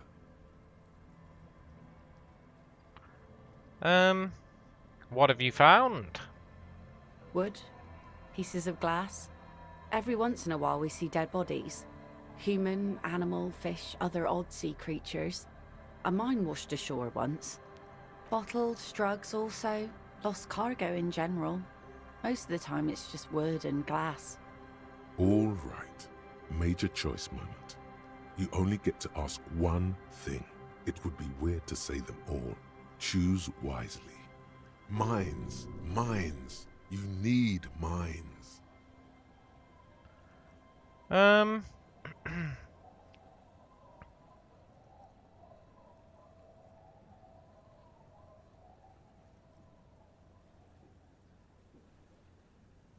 Mines. I don't really trust physical instrument. It always gives me bad advice. Like, it always gives me bad advice.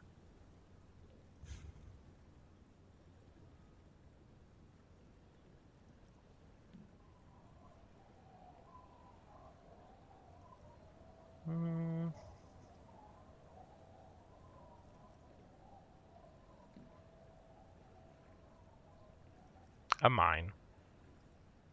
Well, the RCM has to wait for another one, because some army folks came by, took it in the middle of the bay and blew it up. The blast was surprisingly timid for such a huge spiky thing. Damn it. Spiky? Must have been a naval contact mine. Yeah, I guess so. Damn it, that didn't help us at all. Rhetoric was wrong. I was asked to get your signature. Maybe that's gonna lower our chance of getting on a date. Yeah, let's ask anyway. Are you? This says by signing, I agree to living with construction noise. What exactly is the Union building? A youth centre. What a nice idea. Wouldn't have thought that. She sounds incredulous about the niceness of the idea. Thought what? That Everard and the Union have nice plans for anything. I thought they only cared about themselves. Well, I guess Union members have children too. No, he probably is lying. And those members have a vote when electing the head of the local chapter. Will he sign it? Aye. Why not? Fine. Here you go. Why did you sign it? I shouldn't have. It's Everard. It's probably a mistake. Probably, but it is a youth centre and I have children. Got to give them something else to do. They're cute and small now, but they're growing up fast. I had my first drink when I was 11 because I was so bored. Anyhow, you also need Isabel's signature. If it's a bad idea, she won't sign. You'll find she's a tougher nut to crack than me. Sound logic. Division of labor. She leaves the skepticism to the skeptic. Nice.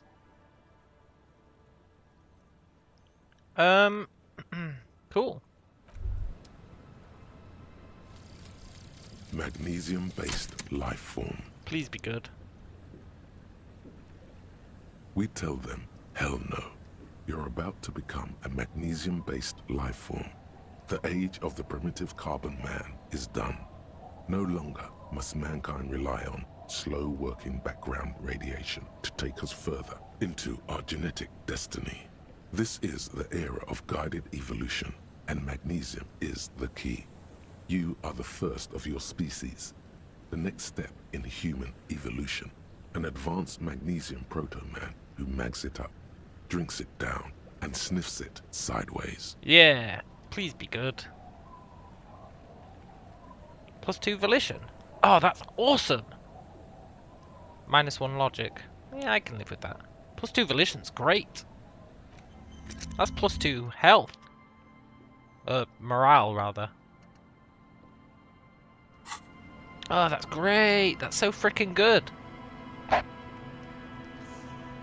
That's going to allow me to make way more racist comments.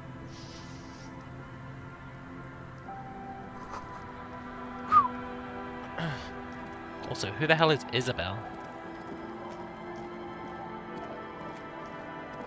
Is she Isabel? Our tenant, the policeman. I hope the waves don't keep you up at night. What can I help you with? What's the song you're humming? I need to butter her up. A lullaby my mother used to sing. I sang it to my kids too. It's an old Samaran children's song. What's it called? Surrender to the night. That's kind of grim for a children's song, even if it is a lullaby. Sounds nice. Yes, it does. What's in the fishing village, other than fish and villagers? Just us. It's barely a village anymore. We almost don't exist. What do you mean? Don't start talking about how people are building new buildings here. This is pretty much a non-place. A gap, a blank spot on the map, just a cluster of nameless shacks on a nameless street. The place is so pornographically poor, it's not even funny. This place is pornographically poor. The lack of wealth is the one thing we've got in abundance. It's a cold, cynical smile. Riddles fits with the general ambiance here. Aye. Sometimes it's as though I'm also gotten lost inside this nameless nothing. I'm lost too. Oh, it seems to be a common theme these days. I think I'm in the process of finding myself again now. Isn't that what people always think when they are lost? Something I can do for you to find your way, officer? Yeah. Is there a way to make a little money around here? Here? For you? No, officer. The only money we have here is some coins the drunks tried hiding from their women and then forgot about. I hate to break this to you, washerwoman, but you don't even have that money anymore. Under carts, boats, in little boxes. It's not hard to find. There's got to be something here. Over there, you can find more of the same. Shacks and trees growing wild. That's the pox. Between here and Jamrock, a dusty sea of old trees, all covered in industrial soot. Small houses under them, an overgrown park. What's the pox? An old military hospital and its surroundings. Or it used to be, during the time of the suzerain. After the war, it was turned into a goodwill hospital for shell-shock veterans and folks looking for some quiet in the old sanatorium gardens.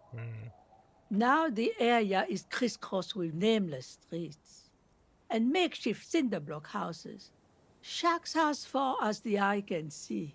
But what happened to the hospital? The goodwill ran out. The staff left and the place was shut down. It's long gone by now. Cool. Who else lives here? Well, there's Lillian and her kids. A few new folks live in the house to the east, but they're away right now. And then there's the drunks. Not a pretty sight, but there's little we can do about it. Home is home, even for them. Do you reckon the few new folks are the military guys? Could be, right? Definitely could be. The mercs.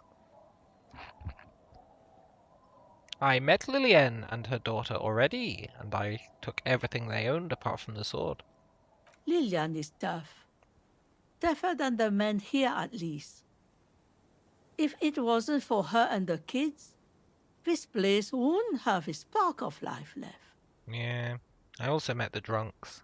I'm sure you did. Nature keeps them in rotation. A new face pops up every now and then an old one disappears and is forgotten. This is who we are. Okay. She nods, rinsing another piece of cloth. Who are you? Are you Isabella? Me? No one. Yes. Just an old washerwoman. Mother called me Isabel, if that's what you're asking. And my married name is Sadie. Now it's your turn, Mr. Lieutenant Double Efreuter Harry de Bois. Tequila Sunset. Why would I do that? That's a fool's name. Shit. Are you a fool? Don't ridicule yourself before an old woman, officer. It's undignified. Sorry, let's try that again. Me?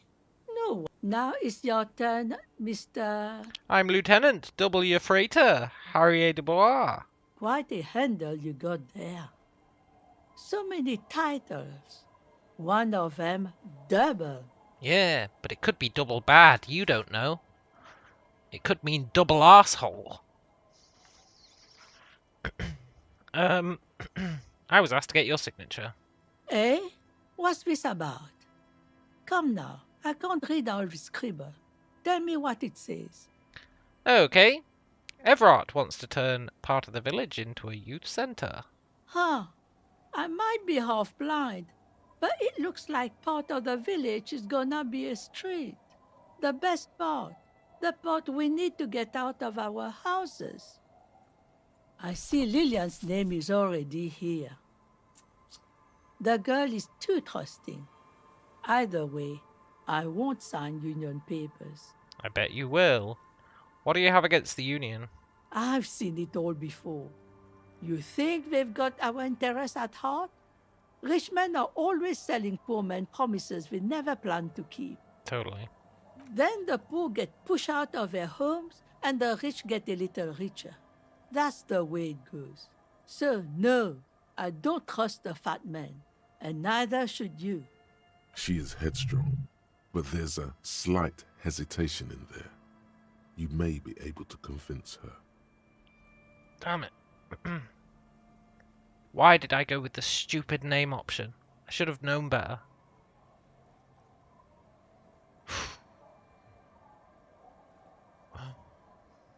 What's further down the coast? Not much. There's the abandoned church, the DeLorean Church of Humanity. It's been there since before my time, even. Why is it abandoned? Some things just don't fly, officer. Look around. Who'd go to church here? They built it 300 years ago. Must have been nicer then. So, they don't hold services there anymore? The Ecclesiastes? No, we've tried, but things just keep happening. Crime, accidents, other things. The place never stays open. It's a pity. It used to be such a nice church. Is it part of the doomed commercial area? She's not telling you all she knows. Keep her talking. You're leaving stuff out. What else is going on? Well, there's that music. Music from across the sea. Huh. It started a few days ago, and now it's blasting, even through the night. And now, suspicious-looking people are sneaking around the church. I don't like that. Okay, what else is down the coast? Before you get to the church, there's some ruins, an apartment complex, or some kind of electrical plant. Run-down bunch of houses, empty. Which is it then? I think it's both. I don't know exactly. A pre-war place. It used to be something. Before the war. I wasn't here then, you know. Was born in Samara. Anything else? Of note? The old fish market up on the boardwalk. But it's closed. Really? But who'd want to come to a fish market here? No one. That's why it's closed. It was once a bustling place, back when I was young, and so was everyone else. Now, what catch we do bring in goes straight into a lorry for the Delta or somewhere else. But there's got to be more. What? You're one of those real estate people with big plans? If you want a development opportunity, you can check out the abandoned building over at Land's End. Used to be a supply depot, we think, sending goods and ammo across the bay. It's jammed shut though. We tried to get in, see if there was anything to sell or scavenge, but it's impossible. No, it's not. It's just a 1 in 36 chance. Nothing is impossible, surely. Exactly. And now you know everything there is to know about this coast. Thanks, lady.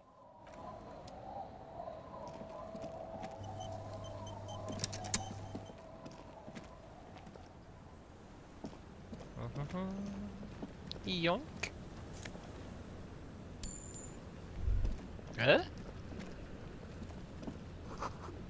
Planks Creek. Yeah. The lad leads to a school of fish. Ooh, can I loot them? No.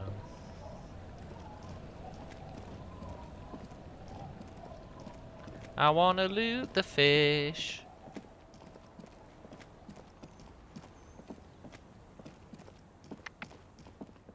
Hey kids, do you want to give me a sob story about how you really want a youth hostel, so I can tell the old lady about it?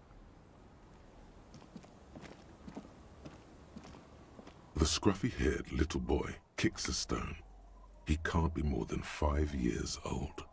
The other one looks indistinguishable from him. He watches his brother kick the stone with his tongue lolling out of his mouth. Is little Lily your sister? Yes. Okay. Yes. You guys look identical. The stone-kicking one becomes frantic all of a sudden, as if that's something to be scared of. The obvious fact that you just stated. He looks just like me. Yeah. The boy doesn't answer. His brother throws another rock. Both of their hair is covered in some kind of dirt. The rock kicker was just being shy, but now he's enthusiastic again. You're bad with kids. And what are you? The Kid Master General? Maybe I am. Now, how about some actual police work? We are not getting anything here. Yes, we are, Kim. It's very important. We're building a rapport with her kids. Then she'll be more likely to go on a date with us. It's very important, Kim. You must be Lily N's twins. This one doesn't say anything, kicking the concrete with his worn-out sneaker. Lily's our mum. I already said that. The stone kicker laughs suddenly. His head is too large for his shoulders. The other one laughs as well. The stone kicking isn't even of very high caliber. Anyone can do that. Children are stupid. You're stupid. Okay, how about the policeman asks you something else now? Okay. Bye. Damn it. Hey. Book, a primer for small kids. Go on. You hold in your hand the colorful primer. The title reads, A Primer for Small Kids. There's a bear involved. Just what I need. This book will show you the score. Get you oriented with those basic concepts you appear to be hazy on. The anthropomorphic bear will give you the lowdown of your life. Oh, I thought it was going to teach us how to talk to kids and then we could get some useful info out of them. On what? The alphabet. Just what I need. Let's flip through the pages. Every page has one word designating one letter of the alphabet with a faded illustration. Most of them are scientific and cultural principles. It goes as follows. Let's do this. A is for azimuth. B is for Boreas. C is for cosine. D is for diamite. E is for ellipse. F is for phlogiston. G is for gamete. H is for homeboy. I is for econ. J is for Eura. K is for collapse. L is for laudanum. M is for myriad. N is for nadir. O is for aureole. P is for perihelion. Let's nod stoically. Q is for quasar. R is for rhododendron. S is for sinus. T is for tricolor. U is for ultra. V is for vector. W is for Wahrheit. X is for xylophone. Y is for Ustava. Z is for zenith. X is always for xylophone. It's such a hard letter. That's it? That's it. You know the alphabet now. Nice. In what is called the IL, the international language developed by scientists from Grad in the 20s, sinus means sign. Hey Kim, I know the alphabet now. Good. I also know the alphabet. Show off. You can never just be happy for us. I also know the alphabet. I'm good with kids. Yeah, but you can't shoot a corpse, can you? Kim.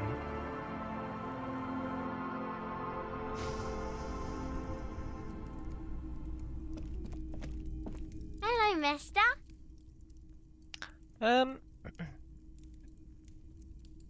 Let's show her the stuffed bird we took from the ceiling.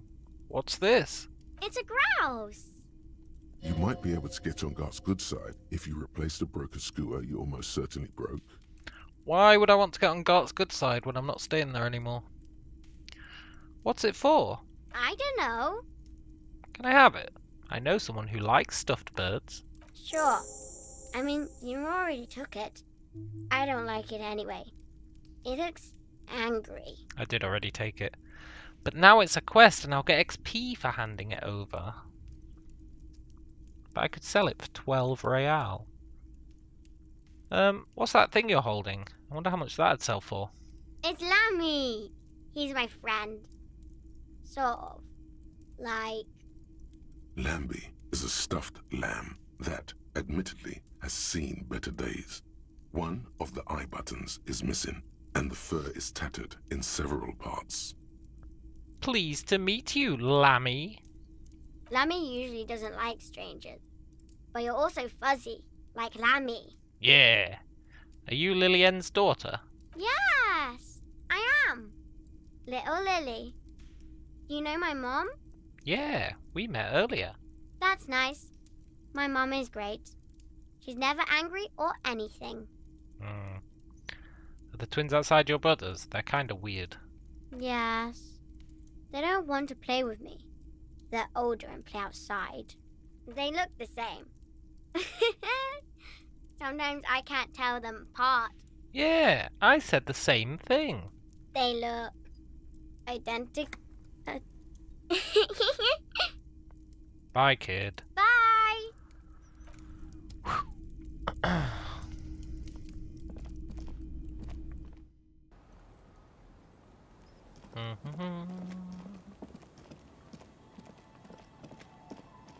We've almost explored everything apart from the church, I think.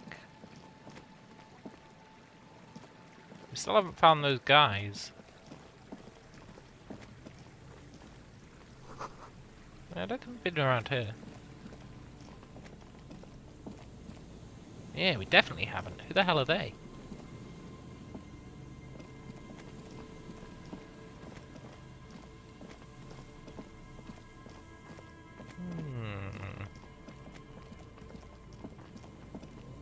Where's this lead? Oh, we've been here.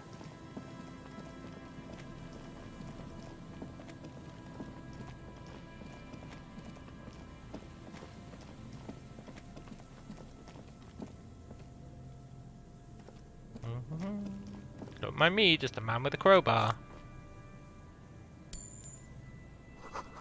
Another power box. An empty power box. But look. Yoink.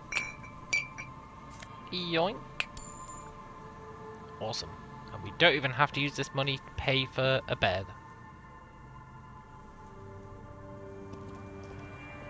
Truly, we're living the dream. And Mikhail noticed the windows, especially with how there are no windows on the south side. This was to deal with. You officers, come to investigate the historic subtext of West Martinez? No. I'm Khan Heilostam. You must be Kim Kitsuragi, right? I was just telling my son about this building. Not a lot of people realize the historic significance here. Very rich in hypertext. How do you know about Kim Kitsuragi? Nice to meet you.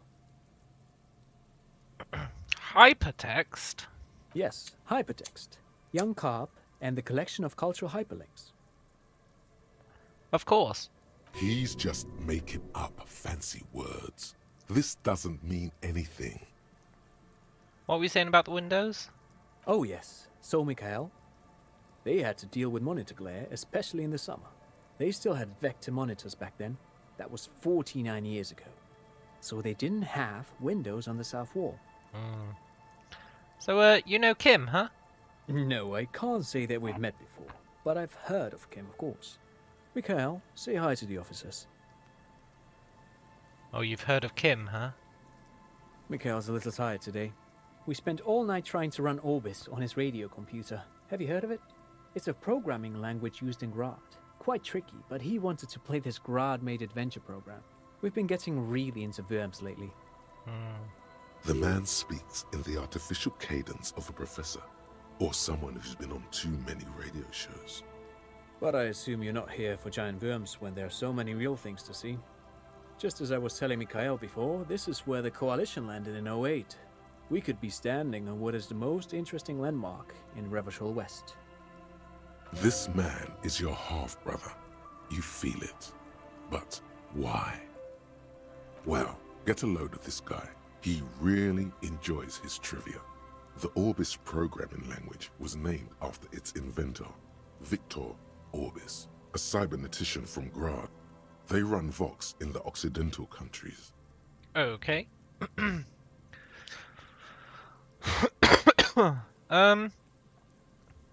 What's so fascinating about an empty building? Aha! But it's not just any empty old building. What not a lot of people know is this used to be the R&D department of Felt Electrical. And Felt, which now sells ink cartridges mostly, was once a top dog in the turn-of-the-century cybernetics boom. Hold on. What's R&D? Really? Okay. What's R&D? Apologies, it's an acronym for research and development. They don't use it anymore. You're probably more familiar with RTD, Research and Technological Development. Mea culpa. You are not familiar with that one either. This man is a bookhead. Yeah. Let's look at the building. It looks old and weathered, with seagulls picking apart its stone and metal carcass. Bushy undergrowth has taken hold of the collapsed rooftop.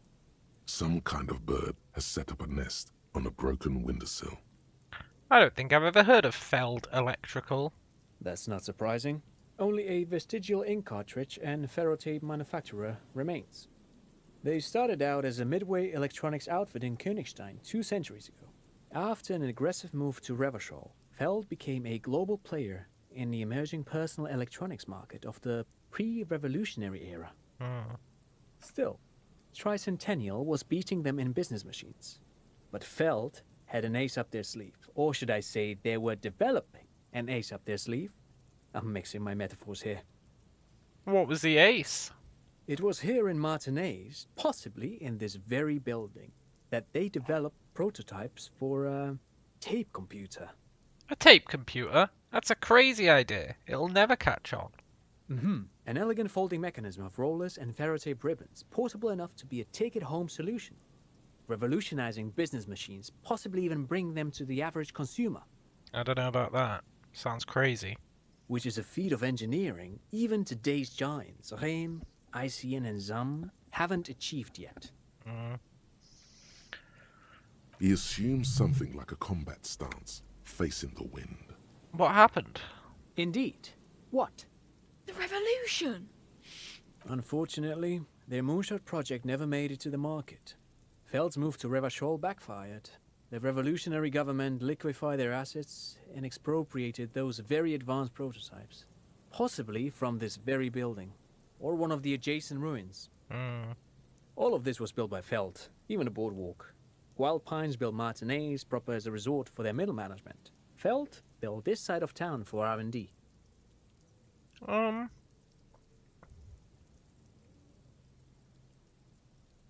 What happened to the engineers? Oh, I'm afraid it didn't end well for the boys. But this story is a bit too dark for little Mikhail here. Now, if you were to ask about tape computers...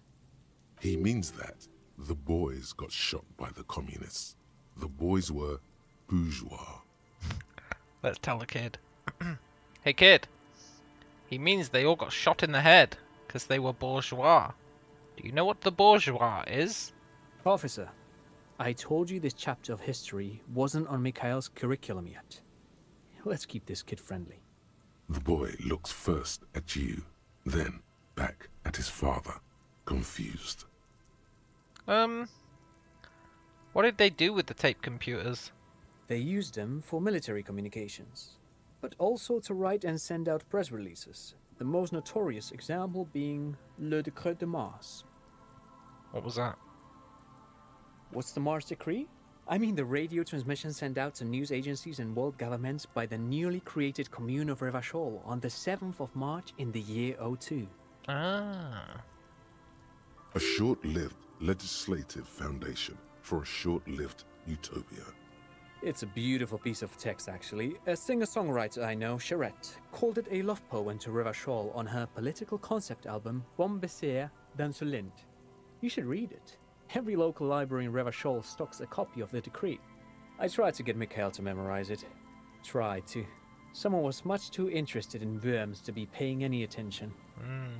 The kid takes a peek at the green and silver worm on the cover of the book, already forgetting about this part of the discussion. So Feld Electrical built the boardwalk, huh? Yes, they even built a pleasure wheel, but that got destroyed in the war. Damn it, a pleasure wheel would have been great. A pleasure wheel? Perhaps reminded of a childhood memory. It's clear he would prefer there were a big wheel lighting up the coast. Yes, to lure in their star engineers. This part of Martinez was nothing but reeds before Feld arrived. They had to make the prospect of living here attractive.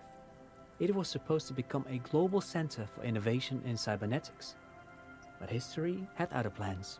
Yeah, I guess so. So, how did these tape computers work? Did they work like radio computers? Actually, no one knows. No one even knows what the alien-looking turn-of-the-century hardware. Buckle up. 10 years ago, I did a little freelancing, I guess you could say. I was a special consultant for an exhibition at the Womty Dumpty Dum Center in Vredefort, Oranje. It raised the same questions, and we had lengthy discussions with Paul Ockerman, who was head curator at the time. This was before the twins Keith and Guy Hughes joined the team, trying to... Wait, did he just say Wumpty Dumpty Dum Center? He definitely did. He did it. He said Wumpty Dumpty Dum Center, like it's the most natural thing in the world. What the hell is a Wumpty Dumpty Dom Center? And who the hell are Keith and Guy Juiced? Yeah. What are you talking about, man? The Wumpty Dumpty Dom Center for Contemporary Art. The exhibition itself drew on Lagerman's notion of memory, and so there were some parallels. That's why the head curator, Paul Ockerman, chose to... Kim, is he making this up? In fact, I'm not. The Wumpty Dumpty Dom Center is a place you can visit if you're ever in Vredefort and are ever in the market for an exhibition space / contemporary art research center. Doubtful. But perhaps I should return to the tape computers. As I was saying, the device itself was very elegant, fragile even. One could write directly on the tape using a special chemical solution. The machine would then analyze the handwriting, perform operations, and project output onto a white screen. It was a beautiful, delicate thing. Made of black film and folding tape structures. Cool. Very, very cool. Though I understand the socio-economic causes of the revolution, it pains me to imagine the revolutionaries setting fire to this precious device. But so they did. The Feld playback experiment vanished into the fires of '07. The Feld playback experiment. Yes, the official name of the prototype. Some sources report it as the Feld playback experience, but those are incorrect. Why did they destroy it? Who knows? Maybe it was an accident, or maybe they didn't want the technology to end up in the wrong hands. Either way, they're all gone now. All 3 versions of the prototype. Nothing but debris and ashes remain inside that building. But of course, what else? Do you have any money? I do have some money, yes, but that's not what's really important here. No, I mean, come on. You need the money. If it's not a thing, he can give you some. Yeah. Can I have some of that unimportant money then? Oh no, I don't have it on me, officer. I was talking in more general terms. I'm just spending time with my kid here, showing him around the lesser-known parts of our hometown. It wouldn't be wise to carry huge amounts of cash on such expeditions. I don't want huge amounts. I want just a regular amount. Not that he would have to worry about being robbed. He looks surprisingly buff. Does he work out? Sure. By the way, do you work out? I do some Lomantang stick fighting now and then. Lo Mantang stick fighting is a form of martial arts originating from the island of Lo Mantang. It uses slender wooden sticks for confronting the opponent. Nice. A form of martial arts from the Isle of Lo Mantang, right? Actually, a great many cultures have their own version of stick fighting, such as the sacred Mabolo tradition of the Harli people, a name deriving from the butterfruit tree traditionally used for crafting the long, slender sticks, whereas the sticks used in other cultures... Yes, I know, man, but you did specifically call it Lo Mantang stick fighting, so when I say it's martial arts from the Isle of Lo Mantang, you could just say, yes. But go on. You doze off as he paints you a comprehensive picture of the history of stick fighting among mankind, seasoning it with unexpected pop culture references. Great. Man, he's good at speaking. People must love him. But anyway, I'm boring you with details again. You were saying? I want to know how often you work out. Lomantang stick fighting is a little like a Berolidin addiction. I've been practicing it for nearly 20 years now, so you could say that my doses have grown a little peculiar. Wait, what does this man know about Pyrrolidon addiction? Yeah. What an interesting metaphor. Or maybe not a metaphor at all. You got me, detective. But my history should hardly come as a surprise. Dad's fighting with sticks every night after dinner for 4 hours. He has a special room for that and a special costume. That's right, Mikhail. It also has a meditative quality. Helps to clear my head. But anyway.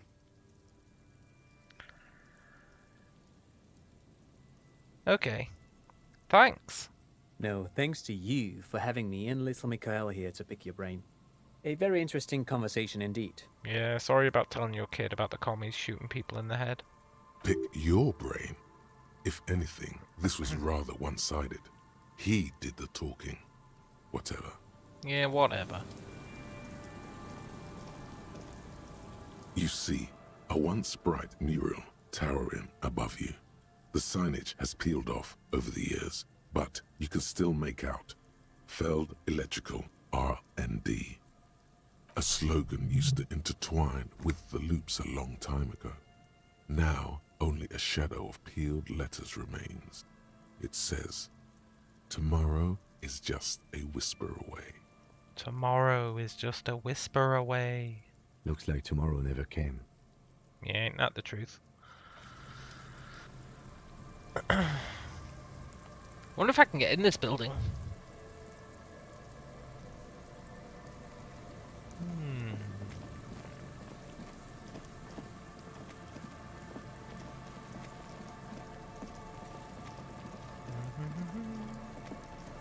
Ah! Two guys with cages.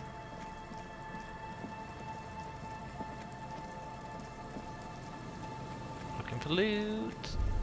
That patch of reeds over there, it's a great place to hide something. Kind of out of the way, being so close to the water. What's this about? Nothing. Just a hunch.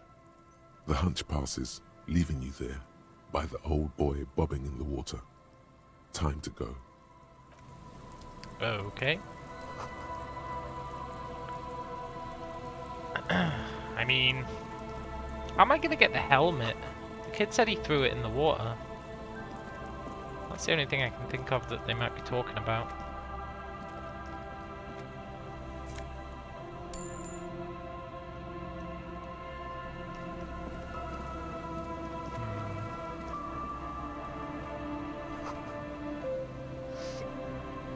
Hello, friend. Hello, I'm Gary. How do you do, officer? Gary the crypto-fascist. Okay. Yellow man. I mean, officer. The lieutenant raises his eyebrows slightly and takes out his notebook. Yellow man. That sounds awfully familiar. Something to keep in mind for later. Okay. I'm just waiting for my friend Morel to finish up with his insect traps so we can return to civilization. Not a lover of the great outdoors? I like nature, just not this bloody coast. It's mostly drunks and degenerates that come here.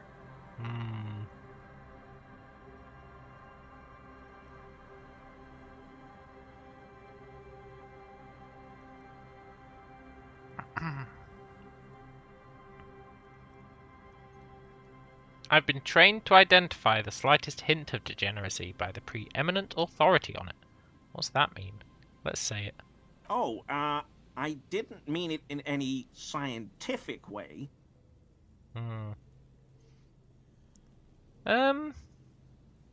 Is this your mug? My mug?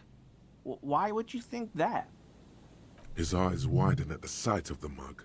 He's seen it before, all right. Yeah.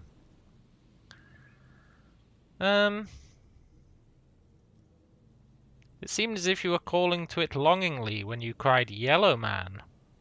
Oh, no, that's not... Why would I be calling to a broken mug? Look, just admit it, man. You did it. Maybe. Okay. Yes, I did. I know I shouldn't have, and I am very sorry, officer. You're not going to find me, are you? Look, buddy. I hate to break it to you, but I am 100% going to find you. Oh, God. 250? How am I gonna pay that? Okay. I'll work harder. I'll pay it off. I promise.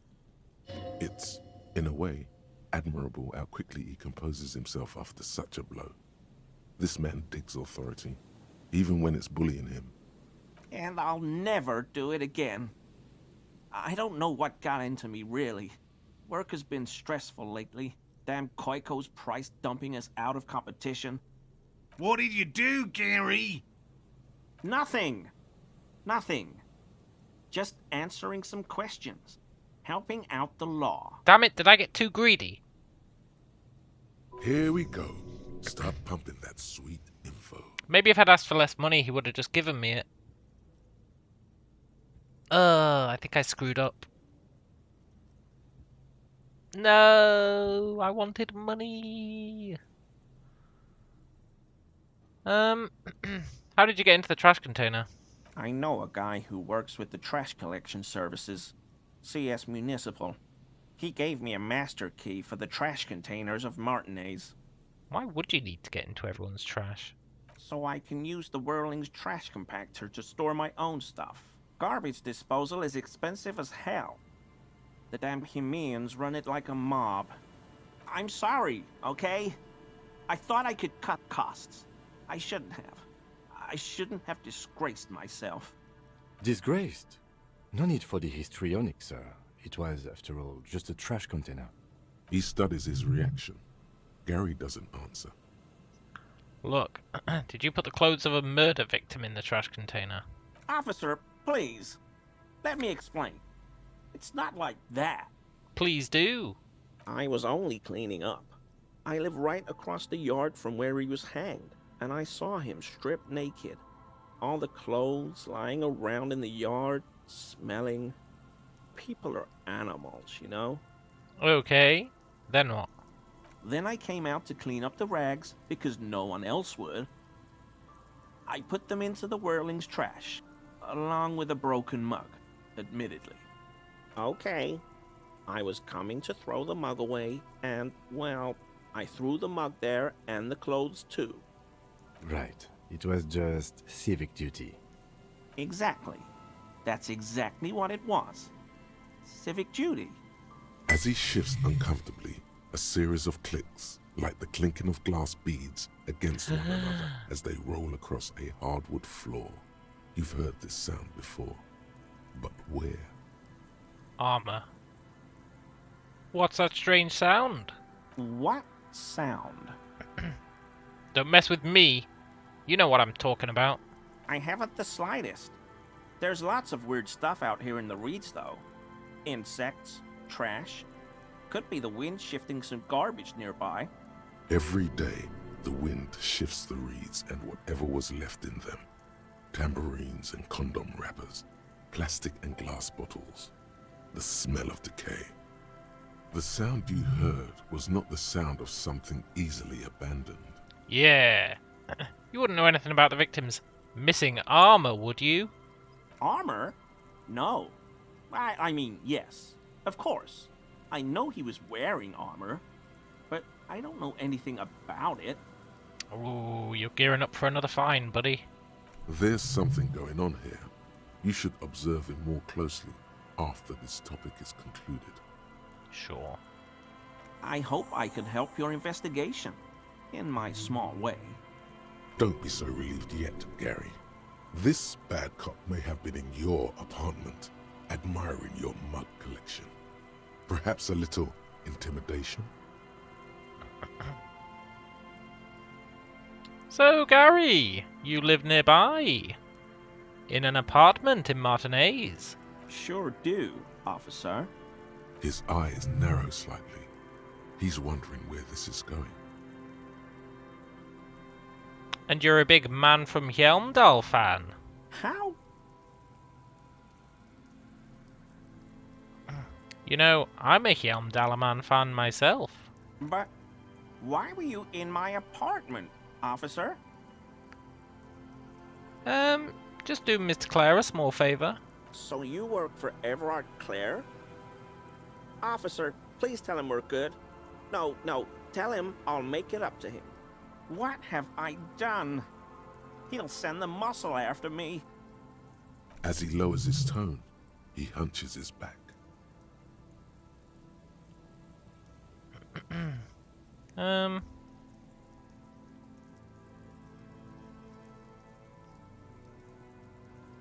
He doesn't like you, man. Actually, let's just nod grimly and say our discussion on the topic's over.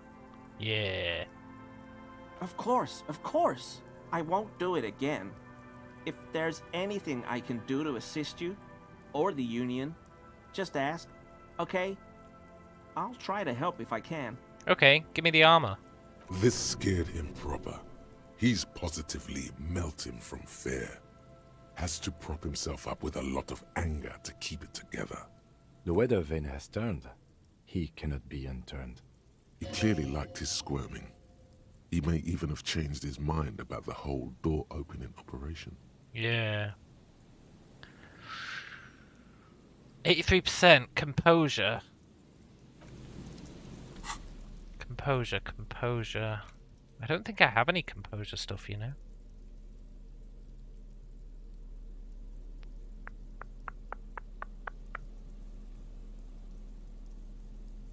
Oh no, I do. I don't think I have anything else.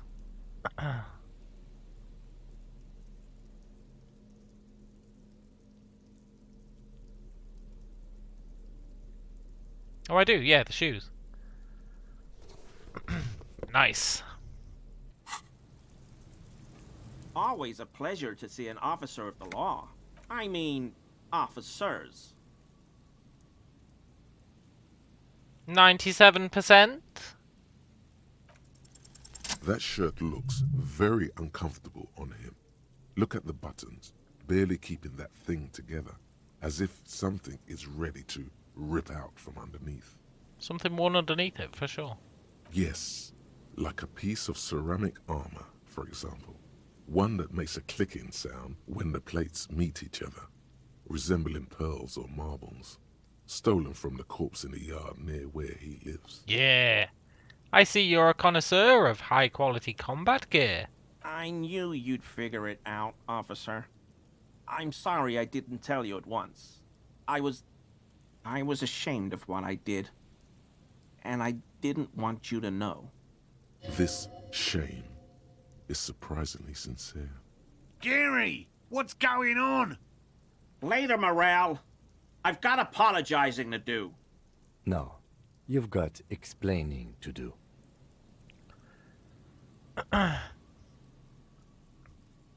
Give me the armor now.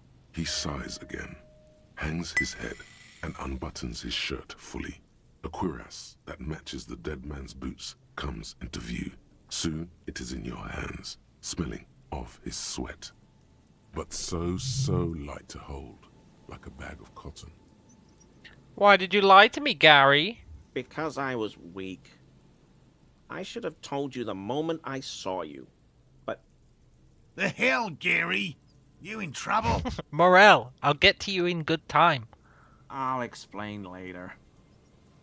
No, you'll explain now. Why did you put the clothes in the trash? Everyone was picking those pieces off him, and I was watching them do it. And they'd scattered his clothes all over the yard. Everything was smelling. So I went there to take out the trash and started cleaning up. All those rags on the ground, him swinging up there, and I had a lapse of honor, sir. I thought, he's a foreigner.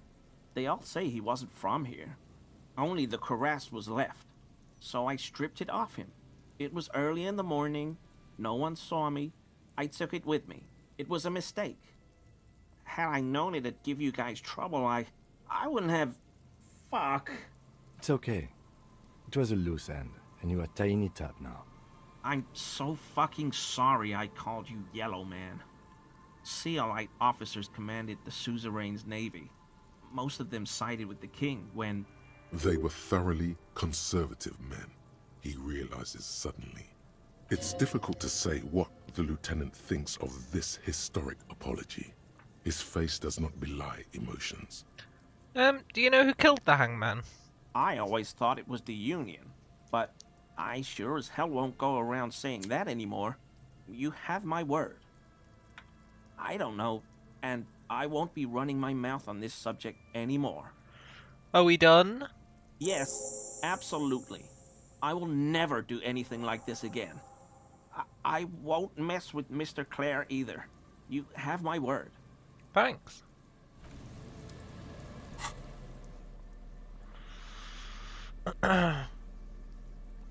+1 pain threshold, +1 volition, -1 empathy. We're almost there, we just need the hat.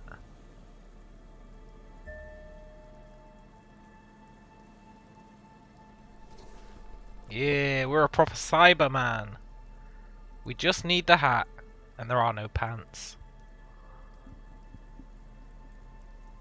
Nice! Very cool!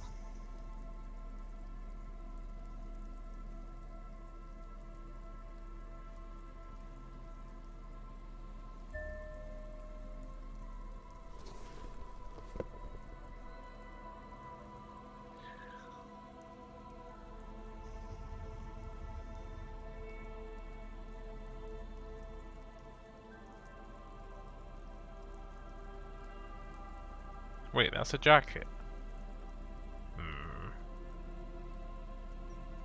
Actually, that's quite good that it's a jacket.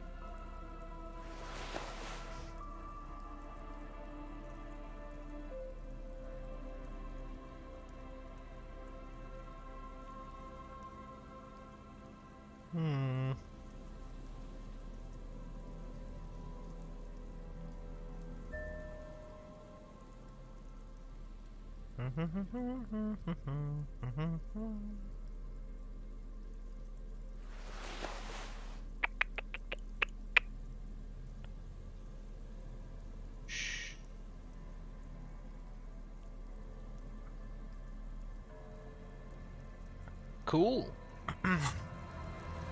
This is going swimmingly.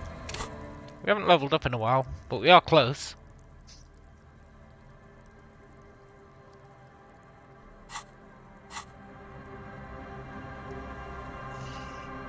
Don't you ever wish Hjelmdal was a real place? Yeah, all the time.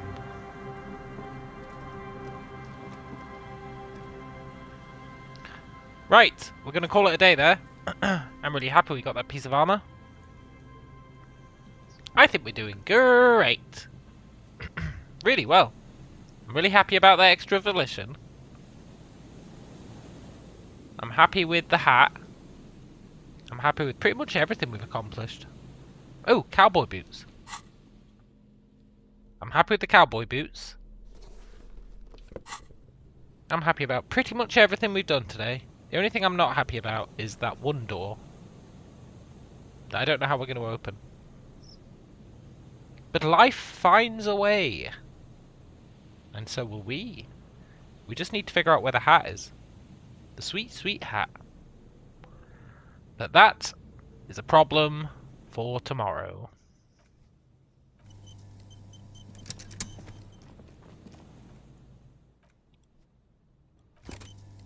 For now, I'm going to head off, relax for a bit before bed. It has been a pleasure, as always. Enjoy the rest of your nights, and I'll catch you later. Adios.